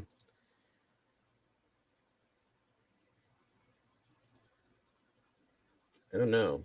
I definitely have some stuff that was sent to me this time for sure to look at. Did everyone change their name this week, or everyone in an ALT so confused? Feel like I'm in an invasion of the... What's going on, Gina? I'm lost, hon. What happened? I sent one to Mama Bear the other night. It told me she is not found. It's making... Okay, here, Rumsey, do this.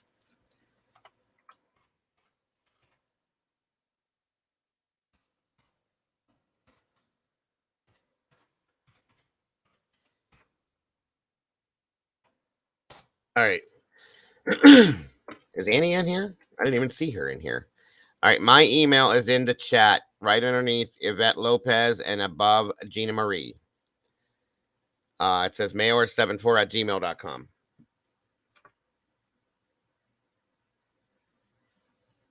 That is my email, Rumsey. Try sending it to that and see what happens.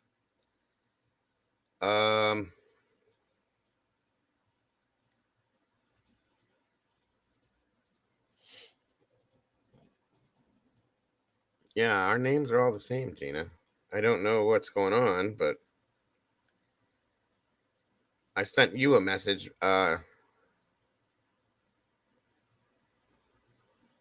in Twitter And you never responded to me. Did you receive that, Gina?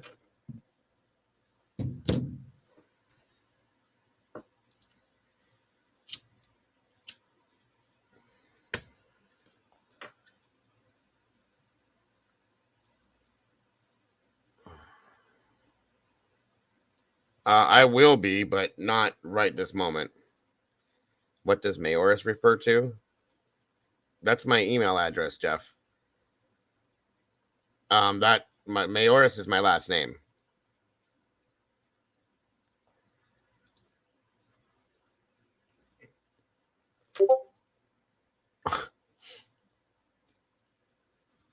Did you get my message on Twitter, Gina?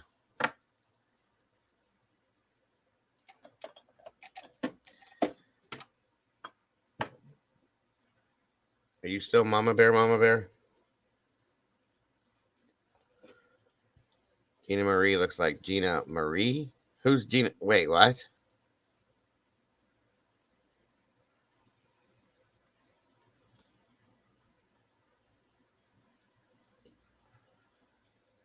That's the same Gina Marie I've seen.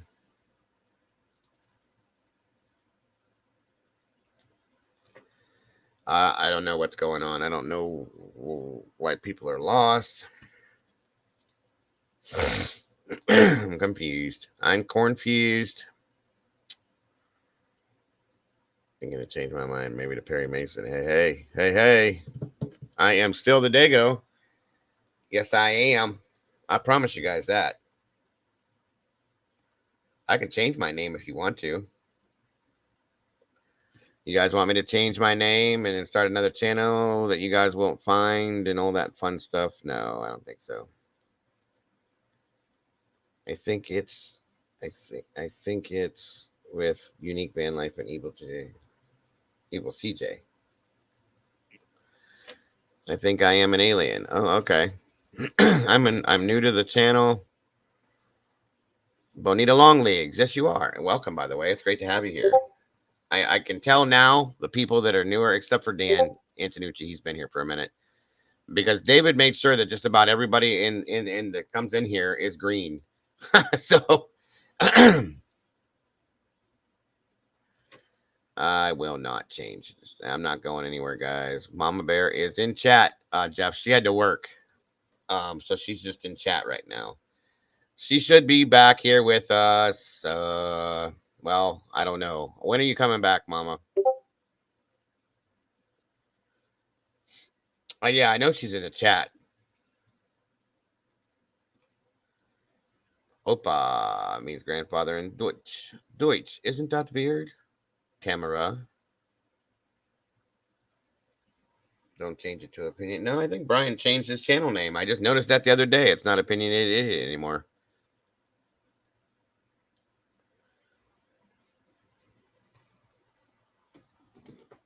Uh-oh. All right, guys.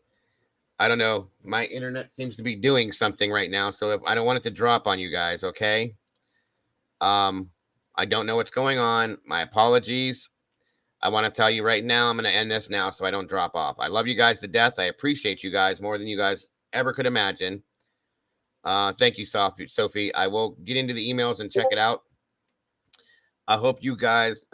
I got you, Gina. Okay. I got you guys. Thank you so much for being here today, for supporting the channel as you have.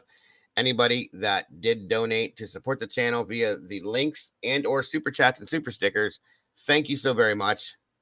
Same to you, Jeff, and all of you. I love each and every one of you guys to pieces. You guys are amazing people. Please do not change who you guys are. Don't forget to love yourselves and love each other. And I promise you guys, I will see you on the other side, folks. I'll see you so very soon. Have a great one, guys. Bye-bye now.